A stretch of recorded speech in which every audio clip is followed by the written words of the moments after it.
TNPSC group 1 prelims clear பண்ணிட்டு இப்போ mains exam prepare பண்ணிட்டு இருக்கக்கூடிய உங்கள் அனைவருக்கும் நம்முடைய வரண்டா ஐஏஎஸ் சார்பாக வாழ்த்துக்கள்.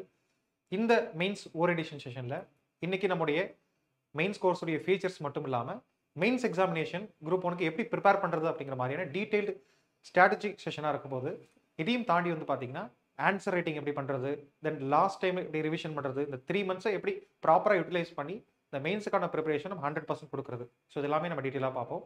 ஸோ நம்முடைய கோர்ஸ் கிளாஸஸ் இந்த டீட்டெயில்ஸ் எல்லாமே லேட்டராக இந்த செஷனுடைய எண்டில் வந்து பார்த்தீங்கன்னா பார்ப்போம். இந்த கோர்ஸ் ப்ரௌச்சர் உங்கள் எல்லாருக்குமே இருக்கும். இதில் வந்து நம்ம detailed daily class schedules, next வந்து பார்த்தீங்க அப்படின்னா நம்முடைய டீட்டெயில்டு டெஸ்ட்டுடைய சிலபஸ் வரைக்கும் வந்து பார்த்தீங்கன்னா அதில் அட்டாச் பண்ணியிருப்போம். இது உங்களுக்கான ஒரு கம்ப்ளீட் கைடாக வந்து பார்த்தீங்கன்னா இருக்கும். இதில் வந்து கிளாஸ் டைமிங் மட்டும் வந்து பார்த்தீங்கன்னா உங்களுடைய கன்வீனியன்ஸ் பொறுத்து ஈவினிங் மாற்றிக்கலாம் அப்படிங்கிற மாதிரி நிறைய ஸ்டூடெண்ட்ஸ் கேட்டனால டைமிங் மட்டும் நம்முடைய டெலிகிராம் குரூப்பில் அப்டேட் பண்ணுவோம். நம்முடைய டெலிகிராம் குரூப்பில் நீங்கள் ரெகுலராக ஃபாலோ பண்ணிங்கன்னா உங்களுக்கான அப்டேட்ஸ் எல்லாமே இதில் கிடைச்சிடும். ஓகே, ஸோ இது வந்து நம்ம எண்ட் ஆஃப் செஷனில் பார்ப்போம். இப்போ ஃபஸ்ட்டு மெயின்ஸ் எக்ஸாமினேஷனுடைய ப்ரிப்பரேஷன் நம்ம எப்படி பண்ணணும் அப்படின்னு ஃபஸ்ட்டு நம்ம பார்க்க போகிறோம். ஃபர்ஸ்ட் ஆஃப் ஆல் இந்த ப்ரிப்பரேஷன் பொறுத்த வரைக்கும் நீங்கள் 4 ஸ்டேஜஸில் வந்து பார்த்தீங்கன்னா மாஸ்டர் ஆகும். முதல்ல ஃபஸ்ட்டு இருக்கக்கூடிய முக்கியமான விஷயம் என்ன அப்படின்னு பார்த்தோம்னா syllabus and pattern analysis. So syllabus தானே மொத்தம் இந்த யூனிட்ல என்னென்ன டாபிக்ஸ் இருக்குது அப்படிங்கிற மாதிரி ஜஸ்ட் சும்மா சிலபஸை மெமரைஸ் பண்ணுறது மட்டும் இந்த இடத்துல நம்ம சொல்லலை. அந்த சிலபஸுடைய டெப்த் எந்த அளவுக்கு ஆழமாக இதுலேருந்து கேள்விகள் கேட்கப்பட்டிருக்கு, அது அந்த ப்ரீவியஸ் இயர் கொஸ்டினோட சேர்த்து நம்ம என்ன பண்ணுற மாதிரி இருக்கும்னா அனலைஸ் பண்ணுற மாதிரி இருக்கும். எந்தெந்த டாப்பிக்கில் வந்து பார்த்தீங்கன்னா ப்ரீவியஸ் இயர் கொஷின்ஸ் நம்ம பார்க்கும்போது கரண்ட் அஃபேர்ஸ் ஓரியன்டெல்லாம் வந்திருக்கு அப்படிங்கிறதையும் நம்ம என்ன பண்ணுற மாதிரி இருக்கும், இதில் சேர்த்து படிக்கிற மாதிரி இருக்கும். ஏன்னா நம்ம கரண்ட் அஃபேர்ஸை வேல்யூ ஆட் பண்ணி எழுதும்போது மட்டும்தான் நம்மளால சிறந்த ஆன்சர் வந்து பார்த்தீங்கன்னா மெயின்ஸில் கொடுக்க முடியும். அதனால சிலபஸ் ஜஸ்ட் ரீட் அவுட் பண்ணாமல் ஆன்சர் ரைட்டிங் பண்ணுறதுக்கு முன்னாடி ப்ரீவியஸ் இயர் கொஸ்டினோட அனலைஸ் பண்ணி சிலபஸை நம்ம ப்ராப்பராக டீகோட் பண்ணி வச்சுக்கணும். இதெல்லாம் கரண்ட் அஃபேர்ஸ் ஓரியன்டட், தென் பேட்டர்ன் எப்படி இருக்குது, எங்கேருந்து 10 மார்க்ஸ் வருது, எங்கேருந்து 15 மார்க்ஸ் கொஸ்டின் கேட்குறாங்க அப்படிங்கிற மாதிரி ஒரு ஹோலிஸ்டிக் அவுட்லைன் வந்து பார்த்தீங்கன்னா நமக்கு ஃபஸ்ட்டு தெரிஞ்சிருக்கும். ஸோ அதெல்லாம் இப்போ நம்ம அடுத்து டீட்டெயிலாக பார்ப்போம். ஃபர்ஸ்ட் ஆஃப் ஆல் இதை நம்ம பார்த்த பிறகு பேசிக்கான பேட்டர்ன்லாம் நம்ம தெரிஞ்ச பிறகு ஆன்சர் ரைட்டிங் ஸ்டார்ட் பண்ணணும். ஆன்சர் ரைட்டிங் பொறுத்த வரைக்கும் நிறைய பேர் நினைக்கக்கூடிய விஷயம் என்னன்னா நம்ம எழுதக்கூடிய ஆன்சர் ஸ்டார்டிங்லேருந்து முதல் ஆன்சர்லேருந்தே பெஸ்ட்டான ஆன்சராக இருக்கணும் அப்படின்னு நிறைய பேர் விரும்புவாங்க. நீங்களும் அதே மாதிரி திங்க் பண்ணி கூட வந்து பார்த்தீங்கன்னா ஆன்சரை எழுதாமல் கூட இருக்கலாம். ஆனால் ஆன்சர் ரைட்டிங் பொறுத்த வரைக்கும் வந்து பார்த்தீங்கன்னா பேட் ஆன்சர்ஸ் எழுதாமல் நம்மளால குட் ஆன்சர்ஸ் கொடுக்கவே முடியாது. சில பேருக்கு 100வது ஆன்சருக்கு அப்புறம் வந்து பார்த்தீங்கன்னா நல்ல ரைட்டிங் இம்ப்ரூவ் ஆகி குட் ஆன்சர்ஸ் கொடுக்க ஆரம்பிப்பாங்க. சில பேருக்கு அது 10வது ஆன்சரே கூட வரலாம். அது அவங்களுடைய நாலேஜ் பொறுத்தது, பேக்ரவுண்ட் பொறுத்தது, எஜுகேஷனல் பேக்ரவுண்ட் எந்த அளவுக்கு அவங்க கிளியராக கான்செப்சுவலாக படிச்சிருக்காங்கிறது பொறுத்தது. அதனால நீங்கள் இந்த மாதிரிலாம் எதுவுமே திங்க் பண்ணிக்காம உங்களுடைய ப்ரிப்பரேஷன் வந்து பார்த்தீங்கன்னா ஃப்ரம் ஸ்க்ராட்ச்லேருந்து கூட நிறைய பேர் மெயின் ஸ்டார்ட் பண்ணுறவங்களா இருக்கலாம். அதனால நோ இஷ்யூ. ஆன்சர் ரைட்டிங் எப்படி பண்ணுறது அப்படிங்கிற இந்த ஸ்ட்ராட்டஜியும் ஆர்ட் ஆஃப் ஆன்சர் ரைட்டிங் அது பற்றின டீட்டெயில் அனாலிசிஸும் நம்ம இந்த செஷனில் பார்க்க போகிறோம். ஸோ எண்ட் ஆஃப் தி செஷனில் வந்து பார்த்தீங்கன்னா ஆன்சர் ரைட்டிங் பொறுத்து உங்களுக்கு இருக்கக்கூடிய பயம் அப்படிங்கிறது வந்து பார்த்தீங்கன்னா போயிடும். தென் நம்முடைய கோர்ஸ்லேயே உங்களுடைய ப்ரிப்பரேஷன் என்ஹான்ஸ் பண்ணணுங்கிறதுக்காக நம்ம டெய்லி ஆன்சர் ரைட்டிங் ப்ராக்டிஸும் கொடுக்க போகிறோம். ஸோ இந்த வீடியோடைய இது வந்து உங்களுக்கு ஓரியன்டேஷன் செஷன் அப்படிங்கிறனால அதில் இருக்காது. நெக்ஸ்ட் ஒவ்வொரு செஷன் கரண்ட் அஃபேர்ஸ் செஷனும் முடியும் போதும் அதில் நம்ம என்ன பண்ணுவோம் அப்படின்னா டெய்லி ஆன்சர் ரைட்டிங்கில் கொடுக்கக்கூடிய கொஷின்ஸுடைய ஆன்சர் டிஸ்கஷன் பண்ணுவோம். அதை நீங்கள் நமக்கு ஆன்சர் எழுதி ஸ்கேன் பண்ணி அனுப்பியிருந்தீங்கன்னா ஃப்ரீ கரெக்ஷன் பண்ணி உங்களுக்கான ஃபீட்பேக்ஸ் அப்டேட் பண்ணுவோம். இது வந்து வீக்லி டெஸ்ட் அதெல்லாம் இல்லாமல் நம்முடைய டெஸ்ட் பேட்சஸ் இல்லாமல் டெய்லி ஆன்சர் ரைட்டிங் ப்ராக்டிஸ்ங்கிறது உங்களுக்கு தனியாக இருக்குது. ஸோ ஆன்சர் ரைட்டிங் பொறுத்த வரைக்கும் உங்களுக்கு இருக்கக்கூடிய பயம் இதுக்கப்புறம் இல்லாமல் போயிடும். ஸோ ஆன்சர் ரைட்டிங் பற்றி டீட்டெயிலாக டிஸ்கஸ் பண்ணுவோம். அதன் பிறகு ரொம்ப ரொம்ப முக்கியமான விஷயம் என்ன அப்படின்னா நிறைய பேர் ஆன்சர் நல்லா எழுதுவாங்க, ஆல்ரெடி வெட்டரன் ஆஸ்பிரண்டாக இருப்பாங்க, நிறைய முறை மெயின்ஸ் அப்பியரான ஆஸ்பிரண்டாக இருப்பாங்க. அப்போ அவங்களுடைய கான்ஃபிடன்ஸ் இன் ஆன்சர் ரைட்டிங் அப்படிங்கிறது பெட்டராக இருக்கும். பட் ஸ்ட்ராட்டஜி அப்படின்னு பார்க்கும்போது ஆன்சர் ரைட்டிங்கை தாண்டி இன்னும் சில ஸ்கில்ஸை நம்ம இம்ப்ரூவ் பண்ணி பெட்டராக வந்து பார்த்தீங்கன்னா நம்முடைய அவுட்புட் வந்து பார்த்தீங்கன்னா கொடுக்குற மாதிரி இருக்கும். அப்போ அது சம்மந்தமாக எக்ஸ்ட்ரா என்னென்ன விஷயங்கள் இருக்குது அப்படிங்கிறதையும் நம்ம இந்த செஷனில் பார்க்க போகிறோம். 4வது முக்கியமான விஷயம் என்ன அப்படின்னு சொல்லி பார்த்தீங்கன்னா ரெகுலர் மென்டார்ஷிப். மெயின்ஸ் எக்ஸாமினேஷன் பொறுத்த வரைக்கும் இது ரொம்ப ரொம்ப முக்கியமான விஷயம்.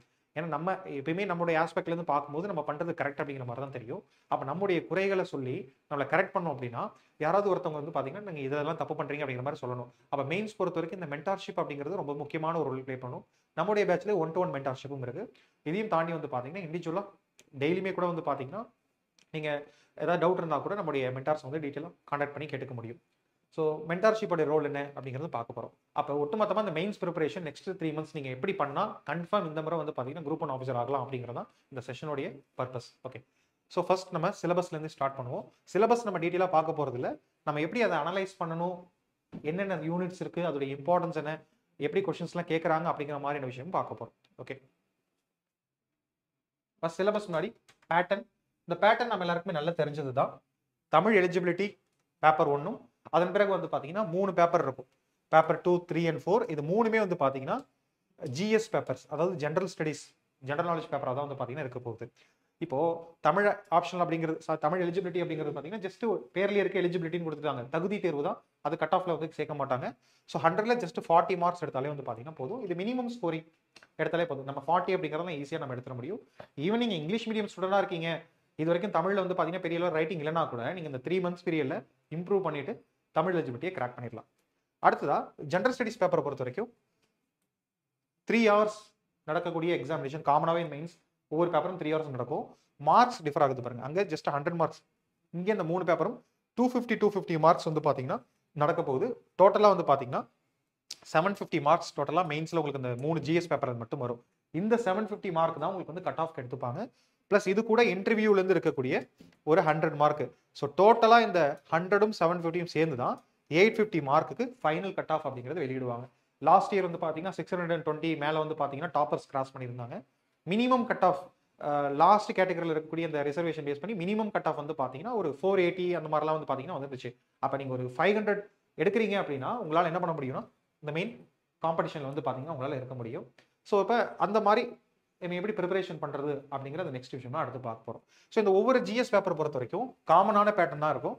டோட்டலாக வந்து பார்த்தீங்கன்னா 20 நம்பர் ஆஃப் கொஷின்ஸ் நீங்கள் அட்டன் பண்ணணும். இதில் வந்து பார்த்தீங்க அப்படின்னா 10 கொஷின்ஸ் வந்து 10 மார்க்கர்ஸ் 10 மார்க் கொஷினாக இருக்கும். சேம் வந்து பார்த்தீங்க அப்படின்னா அனதர் 10 கொஷின்ஸ் 15 மார்க்ஸாக இருக்கும். ஸோ இதெல்லாம் எப்படி அப்ரோச் பண்ணுறது, இதுக்கான டைம் மேனேஜ்மெண்ட் ஸ்ட்ராட்டஜி என்ன அப்படிங்கிறதெல்லாம் நம்ம லேட்டர் தி செஷனில் பார்க்கலாம்.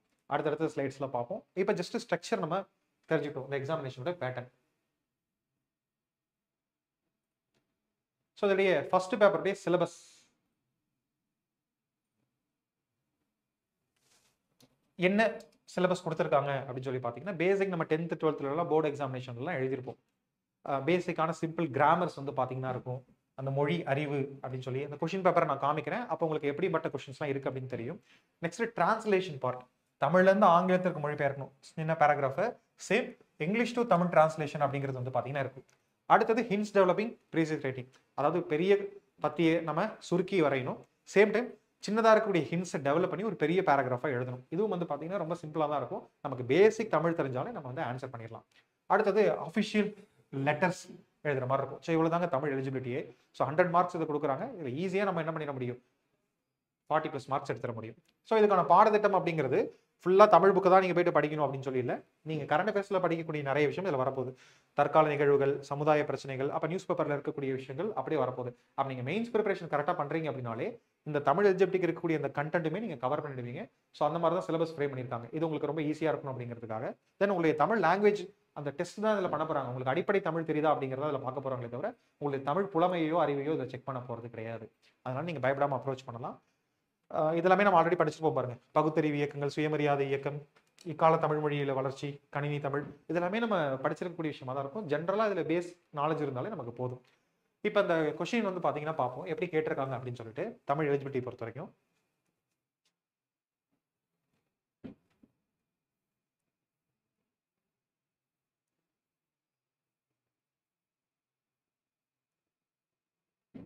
ஸோ இங்கே இன்ஸ்ட்ரக்ஷன் கொடுத்துருக்காங்க பாருங்க.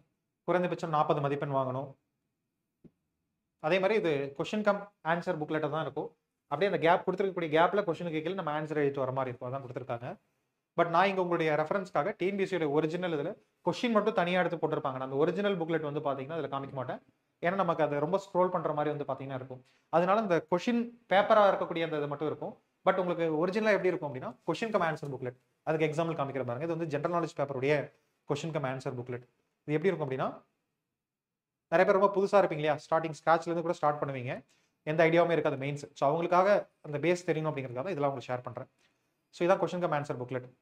ஸோ கொஸ்டின் அதுக்கு கீழே வந்து பார்த்தீங்கன்னா இந்த மாதிரி ஸ்பேஸ் கொடுத்துருவாங்க. இந்த ஸ்பேஸில் நம்ம எழுதணும். அதாவது 10 மார்க் கொஸ்டினாக இருந்தால் 150 வேர்ட்ஸ், அதாவது 1.5 பக்கம் வந்து பார்த்தீங்கன்னா கொடுத்துருப்பாங்க. இதே வந்து பார்த்தீங்க அப்படின்னா 15 மார்க் கொஸ்டினா 250 வேர்ட்ஸ் மினிமம் வந்து பார்த்தீங்கன்னா எழுதுற மாதிரி இருக்கும். அதுக்கு 2.5 பக்கம் வந்து பார்த்தீங்கன்னா கொடுத்துருப்பாங்க. இப்போ நம்ம அந்த தமிழ் எலிஜிபிலிட்டியோட கொஸ்டின்ஸ் வந்து பார்ப்போம். நெக்ஸ்ட் அதே மாதிரி நிறைய பேர் இந்த ஹேண்ட் ரைட்டிங்லாம் கூட வந்து பார்த்தீங்கன்னா யோசிப்போம். இந்த பாயிண்ட் கொடுத்துருக்காங்க பாருங்க, அந்த 8th பாயிண்ட் படிங்க. இத்தேர்வை பொறுத்தவரை அழகாக எழுதுவதற்கென்று தனி மதிப்பெண் இல்லை.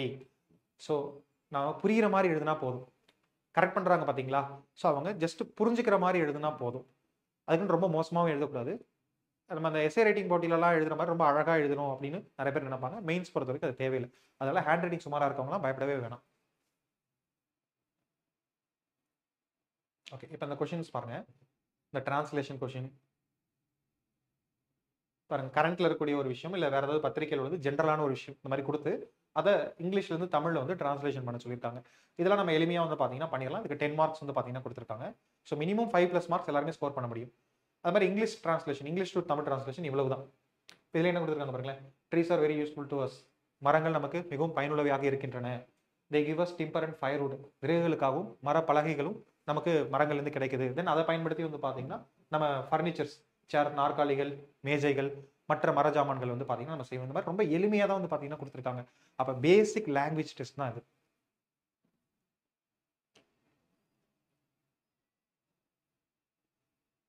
நெக்ஸ்ட் மாடல் கொஸ்டின் பார்த்தோம் அப்படின்னா, சுருக்கி வரைக. 1/3 பங்கு அளவில் வந்து பார்த்தீங்கன்னா சொந்த நடையில் சுருக்கி நம்ம எழுதணும். அப்படியே நம்ம ஸ்கூல்ஸ்லாம் வந்து பார்த்தீங்கன்னா நமக்கு சொல்லி கொடுத்துருப்பாங்க, ஒரு லைன் விட்டு லைன் எழுதணும் இந்த அப்படின்னு சொல்லி நம்ம டீச்சர்லாம் சொல்லி கொடுத்துருப்பாங்க. பட் இங்கே அந்த மாதிரி பண்ணக்கூடாது, சொந்த நடைன்னு கொடுத்துட்டாங்க. அப்போ நம்ம என்ன பண்ணணும்னா இதை சுருக்கி இதில் இருக்கக்கூடிய எல்லா கண்டென்ட்டும் மிஸ் ஆகாத மாதிரி ஜஸ்ட் 3/1 பங்கு சைஸில் மட்டும் எழுதுற மாதிரி இருக்கும். நெக்ஸ்ட் கொஸ்டின் இதுக்கு அப்படியே ஆப்போசிட்டா, ஹின்ஸ் டெவலப்பிங்.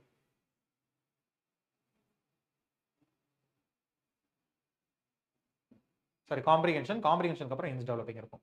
காம்ப்ரிஹென்ஷன் என்னங்க, ரொம்ப ஈஸி. ஒரு பேராகிராஃப் கொடுத்துட்டு ஆன்சர் அதிலே இருக்கும், கீழே அந்த பேராகிராஃப்ல இருந்து கொஸ்டின் கேட்பாங்க, நம்ம ஆன்சர் எழுத போறோம். அப்போ அது எவ்வளவு சிம்பிளான கேள்வி பாருங்க. இப்போ எக்ஸாம்பிள் ஒரு பேராகிராஃப் கொடுத்துருக்காங்களா, தமிழ் மொழி சம்பந்தப்பட்டது. கீழே வந்து கொஸ்டின் கேட்டிருக்காங்க பாருங்க. அனைத்து வளமும் உடைய மொழி எது, நாடும் மொழியும் நமது கண்கள் என்றவர் யார். அப்போ இந்த மாதிரி ரொம்ப பேசிக் கொஸ்டின் அந்த பேராகிராஃப்ல இருந்து கேட்பாங்க, நம்ம அதை படிச்சு பார்த்தா ஆன்சர் பண்ண போதும்.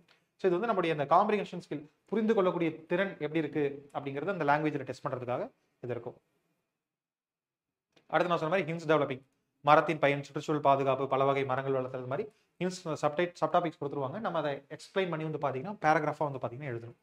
ஸோ இதுக்கும் 10 மார்க் கொடுத்துருக்காங்க. அடுத்தது திருக்குறள் தொடர்பாக வந்து பார்த்தீங்கன்னா எஸ்ஏ எழுதணும், கட்டுரை. ஸோ இதெல்லாம் வந்து பார்த்தீங்கன்னா நம்ம திருக்குறள் யூனிட் 6 வந்து ப்ரிலிம்ஸில் நீங்கள் படிச்சிருப்பீங்க. தென் மெயின்ஸ்லையுமே எங்கள் தமிழ் சொசைட்டியில் நம்ம படிக்கணும். தென் எத்திக்ஸ்லையுமே திருக்குறள் கொடுத்துருக்காங்க. அப்போ திருக்குறள் தெரியாமல் நம்ம இந்த டிஎன்பிஎஸ்சி எக்ஸாமினேஷன் வந்து பார்த்தீங்கன்னா கிளியர் பண்ண முடியாது.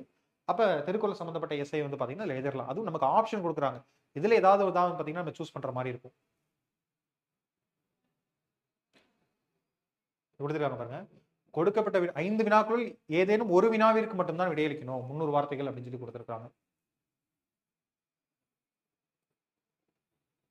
அடுத்து கடிதம் வரைதல். ஸோ இதெல்லாம் பேசிக்காகவே நம்ம ஸ்கூல்லேருந்து ப்ராக்டிஸ் பண்ணியிருப்போம். இல்லை அறிக்கை, அப்போ பேசிக்காக கவர்மெண்ட் ஜிஓனா எப்படி இருக்கும், அறிக்கைனா எப்படி இது தயார் பண்ணணும், லெட்டர் ரைட்டிங் எப்படி பண்ணணும் அப்படிங்கிற மாதிரி அடிப்படையாக சில ப்ராக்டிஸ் நம்ம பண்ணிட்டோம்னா இதை நம்ம என்ன பண்ணிக்கலாம் அப்படின்னா ஈஸியாக கிராக் பண்ணிடலாம். ஃபைனலாக பேசிக் கிராமர்.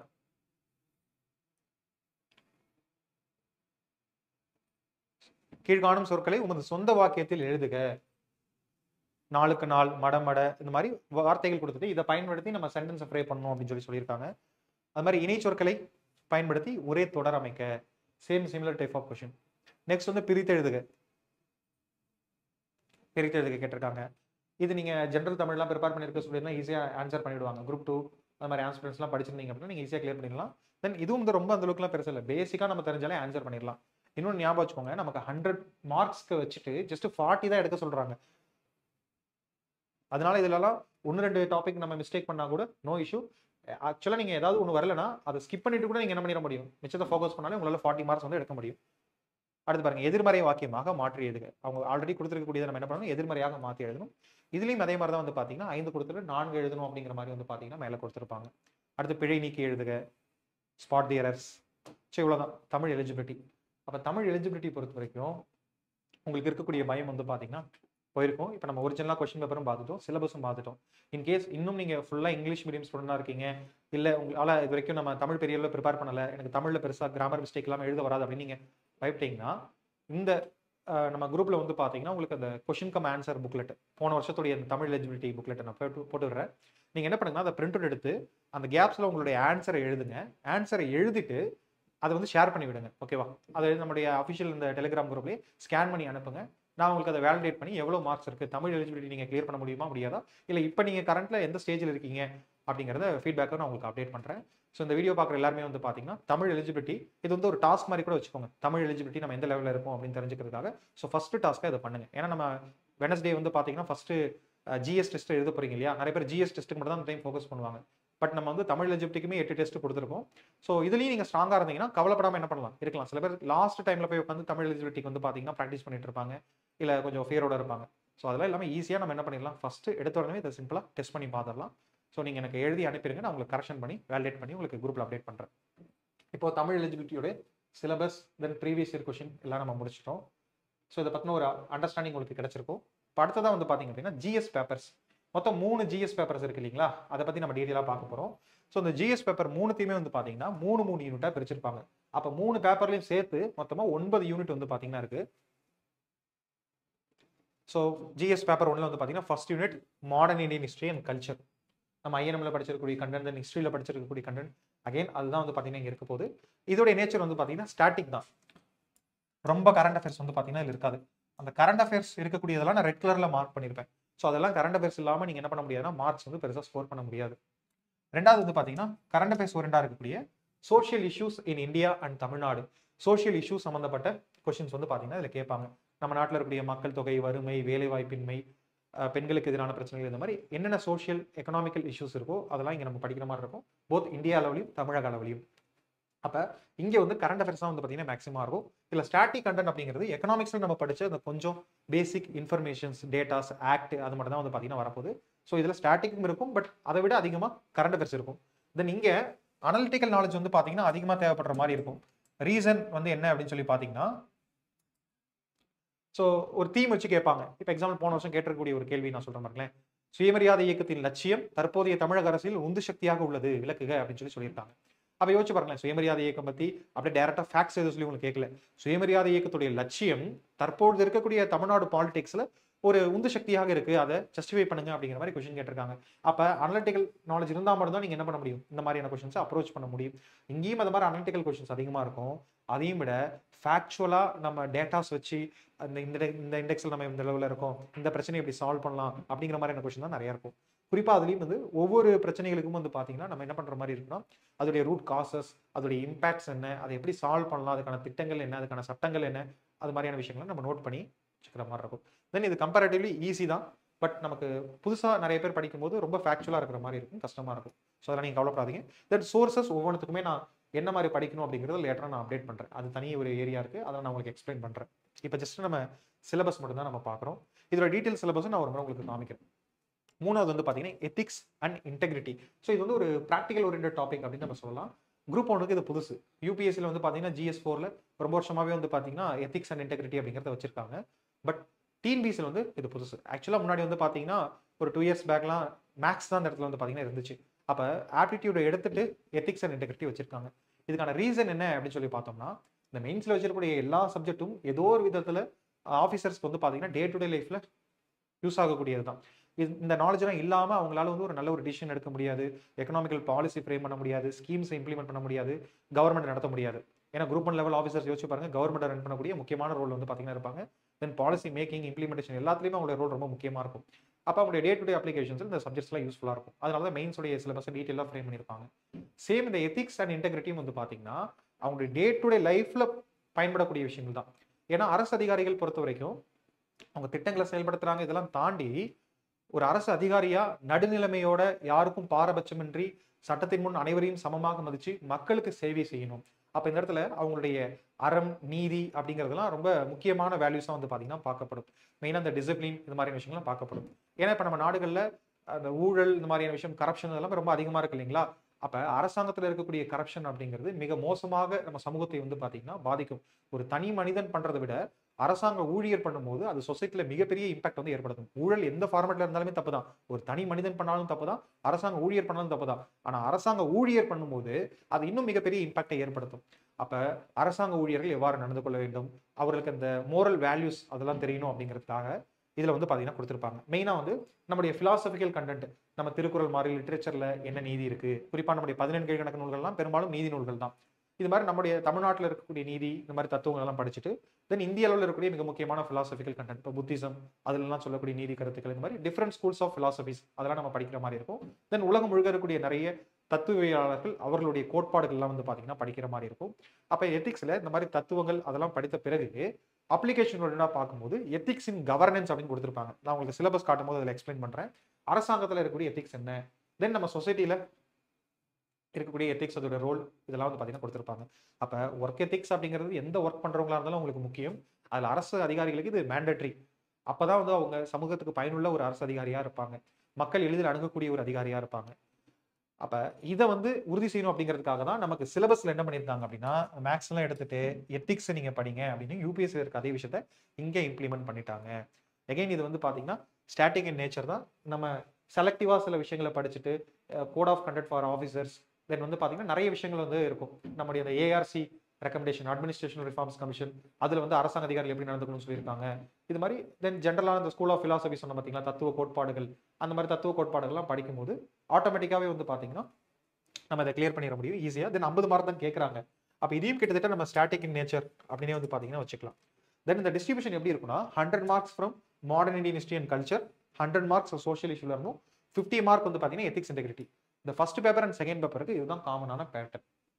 ஓகே, ஸோ இப்போ டீட்டெயில் சிலபஸ் ஒரு முறை நான் உங்களுக்கு காமிக்கிறேன்.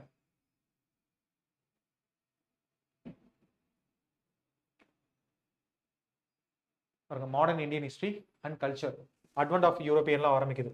அப்படியே நம்ம ஐஎன்எம்ல வந்து பார்த்தீங்கன்னா படிச்சிருக்கக்கூடிய எல்லா கண்டென்ட்டும் வரும். Establishment and expansion of British rule, so early uprising against British rule, தொடக்க கால கிளர்ச்சிகள், ஆங்கிலேயருக்கு எதிராக தொடக்க காலத்தில் நடந்த கிளர்ச்சிகள் என்னென்ன அப்படிங்கிறது இருக்கு. இந்தியன் நேஷனல் மூவ்மெண்ட்ஸ், அதோடைய மெத்தடாலஜிஸ், மாடரேஷன், எக்ஸ்ட்ரீமிசம், மிதவாதிகள், தீவிரவாதிகள் இவங்களை என்னென்ன பண்ணியிருக்காங்கிற மாதிரியான தகவல்கள் இதில் இருக்கும். Then significant Indian leaders, Rabindranath Tagore, Abul Kalam Azad, Gandhiji, Jawaharlal Nehru, Netaji, Vallabhbhai Patel, இந்த மாதிரி நிறைய லீடர்ஸ் இருக்காங்க.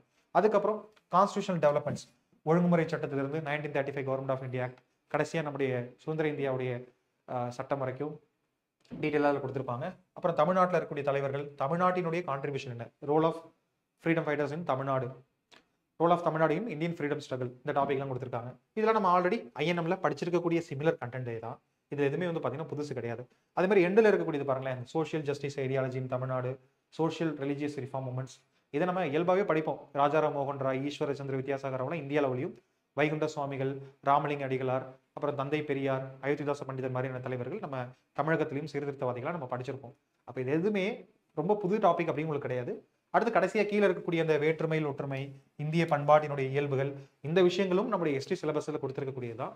தென் நம்ம ப்ரிலிம்ஸ் படிக்கும் போதே ஏன்ஷியன் இந்தியன் ஹிஸ்ட்ரியிலேருந்து நம்ம டீட்டெயிலாக படிச்சது மட்டும் இல்லாமல் எத்திக்ஸும் படிச்சிருப்போம். 11th ஹிஸ்ட்ரி புக் கூடவே சேர்த்து எத்திக்ஸ் புக்கும் படிச்சிருப்போம். அப்போ அந்த எத்திக்ஸ் புக்குடைய கண்டென்ட் இங்கே நிறைய யூஸ் ஆகும்.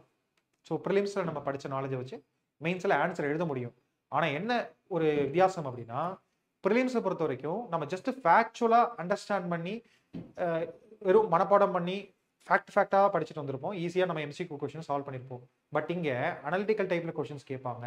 அப்போ வந்து பார்த்தீங்கன்னா நமக்கு கஷ்டமாக இருக்கும். அந்த கொஸ்டின்ஸ்லாம் நான் உங்களுக்கு காமிக்கும் போது நீங்களே புரிஞ்சுப்பீங்க. இப்போ first unit modern Indian history பார்த்தோம். அப்படியே செகண்ட் யூனிட் பார்த்தோம்னா நான் சொன்ன கரண்ட் அஃபேர்ஸ் ஓரியன்டாக இருக்கும். பட் இதுவும் கொஞ்சம் வந்து ஸ்டாட்டிக்காக இருக்கும். ஆல்ரெடி எக்கனாமிக்ஸ் நம்ம படிச்சிருப்போம். Population, education, health, rural and urban development, urbanisation issue என்னென்ன இருக்குது, தென் பிளானிங் அண்ட் ப்ரோக்ராம்ஸ். அதுக்கப்புறம் வந்து பார்த்தீங்கன்னா நம்ம சொசைட்டியில் இருக்கக்கூடிய அதர் இஷ்யூஸ் கொடுத்துருக்காங்க. விமென்ஸ் அகேன்ஸ்டாக இருக்கக்கூடிய இஷ்யூஸ், அப்புறம் வைலன்ஸ், வன்முறை, கம்யூனலிசம் மீன்ஸ் வகுப்புவாதம். இப்போ மத ரீதியில், ஜாதி ரீதியில் நம்ம நிறைய சண்டை போட்டுக்கிறோம் பார்த்தீங்களா, அதை கொடுத்துருக்காங்க. டெரரிசம், இந்த மாதிரி நம்ம சொசைட்டியில் என்னென்ன பிரச்சனை இருக்குது, இந்திய அளவுலையும் சரி தமிழக அளவுலையும் சரி என்னென்ன பிரச்சனைகள் இருக்குது, அதுக்கான காரணங்கள் என்ன, அதோடைய விளைவுகள் என்ன, அதுக்கான தீர்வுகள் என்ன அப்படிங்கிறதெல்லாம் நம்ம இதில் டீட்டெயிலாக படிக்கிற மாதிரி இருக்கும். ஸோ இந்த மாதிரியான விஷயத்துக்குலாம் ரெஃபரன்ஸ் சோர்சஸ் நீங்கள் எதிர்பார்ப்பீங்க. ஏன்னா புக்கில் இருக்காது. அதையும் நான் டீட்டெயிலாக அதாவது இந்த செஷனுடைய நெக்ஸ்ட் பார்ட்டில் வந்து பார்த்தீங்கன்னா நான் சொல்கிறேன். இப்போ நம்ம ஃபஸ்ட்டு சிலபஸ் அண்டர்ஸ்டாண்டிங் பீரியடில் இருக்கும். ஓகேவா? அடுத்த 3வது பார்ட் பாருங்க, எத்திக்ஸ் அண்ட் இன்டெகிரிட்டி. 50 மார்க் தான் வந்து பார்த்தீங்கன்னா இருக்கு. இதில் நான் சொன்ன மாதிரி பேசிக்காக டெஃபினேஷன் கொடுத்துட்டு டிஃப்ரெண்ட் ஸ்கூல்ஸ் ஆஃப் ஃபிலாசபி, தத்துவ கோட்பாடுகள், தென் நிறைய அறிஞர்கள் இந்திய அளவில்னு கொடுத்துருக்காங்க. பட் ஒட்டுமொத்தமாக பார்க்கும்போது உலக அளவில் இருக்கக்கூடிய மிக முக்கியமான எத்திக்கல் ரிலேட்டட் மட்டும் இல்லாமல் பொதுவான தத்துவ கோட்பாடுகள் நம்ம கொஞ்சம் படிக்கிற மாதிரி இருக்கும். நிறைய ஃபிலாசபர், அவங்களுடைய ஐடியாலஜிஸ் என்னென்ன கோட்பாடுகள் இருக்குது அப்படிங்கிறதுலாம் டீட்டெயிலாக படிக்கிற மாதிரி இருக்கும். நெக்ஸ்ட் பார்த்தீங்க அப்படின்னா கவர்னன்ஸ், எத்திக்ஸ் இன் கவர்னன்ஸ் கொடுத்துருக்காங்க பாருங்க. Primary responsibility of public governance and probity in governance கொடுத்துருக்காங்க. Code of conduct, then next transparency of information sharing, boundaries of competence, இதெல்லாமே வந்து பார்த்தீங்கன்னா கவர்மெண்டோடைய எத்திக்ஸ் கொடுத்துருக்காங்க. இப்போ மேலேயே இந்த பிலாசபிக்கல் டைப்ல வந்து பார்த்தீங்கன்னா திருக்குறள் மென்ஷன் பண்ணியிருக்காங்க பார்த்தீங்களா. அப்போ திருக்குறளை மையப்படுத்தி இலக்கியங்கள்ல என்ன அறநெறி கோட்பாடுகள் கொடுத்துருக்காங்க அப்படிங்கிறதையும் நம்ம படிக்கிற மாதிரி இருக்கும். அதன் பிறகு பார்த்தீங்க அப்படின்னா நம்ம அரசாங்கத்தில் இருக்கக்கூடிய அந்த எத்திக்ஸ் அதை பற்றி வந்து பார்த்தீங்கன்னா கொடுத்துருக்காங்க. கவர்மெண்ட் அண்ட் கவர்னன்ஸ் அதில் இருக்கக்கூடிய விஷயங்கள் வந்து பார்த்தீங்கன்னா கொடுத்துருக்காங்க. ஃபைனல் லெவலில் பார்க்கும்போது ethics of public polity, determination, ethics and non discrimination, citizen charter, இதெல்லாம் டேரக்டாக போன முறை கொஸ்டின் கேட்டிருக்கக்கூடிய ஏரியா. அப்போது public administration ethics, then philosophical content, ஃபைனலாக வந்து பார்த்தீங்கன்னா லைஃப் அப்ளிகேஷன்ஸ். ஸோ இவ்வளோ தான் இதில் கொடுத்துருக்காங்க. நம்ம டீட்டெயில் கேஸ் ஸ்டடிஸ் யூபிஎஸ்சி லெவலெல்லாம் நீங்கள் எத்திக்ஸ் போட்டு கஷ்டப்பட வேணாம், கொஞ்சம் ஈஸியாகவே படிச்சுக்கலாம். தென் நம்முடைய கோர்ஸ்லேயே எத்திக்ஸ்க்காக ஒரு 3 தனி செஷன் வந்து பிளான் பண்ணியிருக்கோம். எத்திக்ஸோடைய ஃபேக்கல்ட்டி உங்களுக்கு டீட்டெயிலாக எக்ஸ்பிளைன் பண்ணுவாங்க. ஓகேவா? இப்போ நம்ம ஃபர்ஸ்ட் பேப்பரில் இருக்கக்கூடிய 3 யூனிட்ஸ் என்ன பண்ணியிருக்கோம் அப்படின்னு பார்த்தீங்கன்னா அதோடைய சிலபஸ் பற்றின ஒரு பேசிக் அண்டர்ஸ்டாண்டிங் வந்திருக்கும். இப்போ அதோடைய கொஷின்ஸ் ஒரு முறை நம்ம பார்த்துடலாம். ஸோ ஒவ்வொரு யூனிட்டை பொறுத்து வந்து பார்த்தீங்கன்னா 10 மார்க்ஸ் 4 மார்க்ஸ் மாற்றி மாற்றி கொடுத்துருப்பாங்க. இப்போ இதில் 100 மார்க்ஸ் ஃபர்ஸ்ட் யூனிட்ல கேட்கறதுனால 4 10 மார்க்ஸும் 4 15 மார்க்ஸும் வந்து கொடுத்துருப்பாங்க. அப்போ 100 மார்க்ஸ் வந்துருமா? நெக்ஸ்ட் இதே மாதிரி ஒரு பேட்டர்ன் கடைசியாக எத்திக்ஸ்க்கு வந்து பார்த்தீங்கன்னா 2 10 மார்க்ஸும் 2 15 மார்க்ஸும் கொடுத்துருப்பாங்க. அப்போ ரொம்ப சிம்பிள் தான். 10 மார்க்ஸ் எழுதணும், 10 15 மார்க்ஸ் நீங்கள் எழுதணும். மொத்தம் வந்து 20 கொஸ்டின் வந்து பார்த்தீங்கன்னா எழுத போறீங்க 250 மார்க்குக்கு.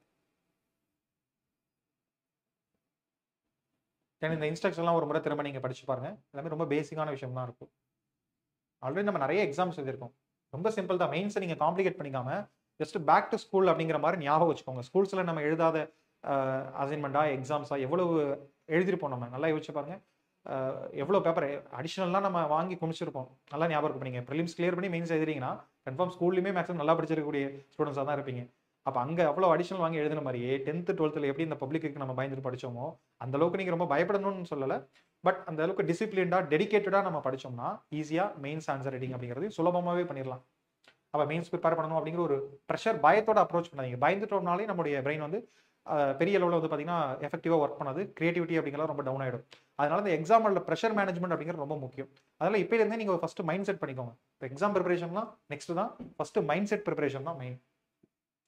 ஸோ கொஸ்டின் தேசிய கொடியோட ஏற்றக்கூடிய அந்த வழிமுறைகள் அதெல்லாம் கொடுத்துருக்காங்க. தேசிய கொடி விதி 2002 பற்றி ஒரு கொஸ்டின் கேட்டிருக்காங்க. இதெல்லாம் அந்த மாடர்ன் இந்தியன் ஹிஸ்ட்ரி அதை பற்றி ஜென்ரலாக வந்துடும். மெக்காலேயோட இந்திய கல்விக் கொள்கையோட பரிந்துரை, analyse the major recommendation of Macaulay's minutes.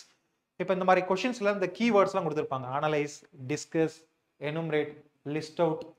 அப்போ இந்த கீவேர்ட்ஸ்லாம் எப்படி ஆன்சர் பண்ணுறது, இதெல்லாமே நம்ம என்ன பண்ணுவோம் அப்படின்னா மெயின்ஸோடைய ஓரியன்டேஷன் அடுத்தடுத்த ஸ்லைட்ஸில் இப்போ நம்ம சிலபஸ் பார்ட்டில் இருக்கோமா, நெக்ஸ்ட் அந்த ஆன்சர் ரைட்டிங் ஏரியா போயிட்டோம்னா எப்படி ஆன்சர் ரைட் பண்ணுறது, ஆர்ட் ஆஃப் ஆன்சர் ரைட்டிங், ஒரு ஆன்சர் நீங்கள் எப்படி கிரியேட் பண்ணணும், எங்கேருந்து ஸ்டார்ட் பண்ணணும், எங்கே முடிக்கணுங்கிற வரைக்கும் ஒரு ஆன்சருடைய ஸ்ட்ரக்சர் வரைக்கும் எல்லாமே இருக்கும். தென் இந்த டைரக்டிவ் வேர்ட்ஸ் இதை நான் தனியாகவே உங்களுக்கு நான் எக்ஸ்பிளைன் பண்ணுறேன். அதனால இப்போ நம்ம கொஸ்டின் பார்க்கும்போது அதை நான் சொல்ல அப்படின்னு சொல்லி நீங்கள் திங்க் பண்ண வேணாம். இப்போ என்ன மாதிரிலாம் கொஸ்டின்ஸ் கேட்பாங்க, நம்ம ப்ரிப்பரேஷன் என்ன பண்ணணும் அப்படின்னு சிலபஸ் நீங்கள் புரிஞ்சுக்கணுங்கிறதுக்கான பார்ட் தான் இப்போ நம்ம போயிட்டு இருக்கோம். தென் நெக்ஸ்ட் கொஸ்டின் பாருங்க. சுயமரியாதை இயக்கத்தின் லட்சியம். நான் சொன்ன பார்த்தீங்களா அந்த கொஸ்டின். சுயமரியாதை இயக்கத்தின் லட்சியமே தமிழக அரசியல் உந்து சக்தியாக உள்ளது. The ideals of self respect movement is the driving force in Tamil Nadu politics கொடுத்துட்டு ஜஸ்ட் டிஸ்கஸ்னு கொடுத்துருக்காங்க. அப்போ டிஸ்கஸ் அப்படின்னா அதோடைய பாசிட்டிவ் நெகட்டிவ் எல்லா விஷயத்தையுமே வந்து பார்த்தீங்கன்னா நம்ம இதில் சொல்கிற மாதிரி இருக்கும். சுயமரியாதை இயக்கம்னாலே அதோட பாசிட்டிவ் விஷயம் தான் தமிழ்நாட்டுடைய பாலிடிக்ஸில் இருக்குது. அதை நம்ம டீட்டெயிலாக எக்ஸ்பிளைன் பண்ணிடலாம். அடுத்து பாருங்க, இந்திய தொழிலதிபர்கள் இந்திய விடுதலை இயக்கத்தில் எங்கேனும் கலந்து கொண்டனர் என்பதை விவரிக்க அப்படின்னு கொடுத்துருக்காங்க. இதில் நம்ம இந்திய அளவில் மிகப்பெரிய தொழிலறிஞர்கள்,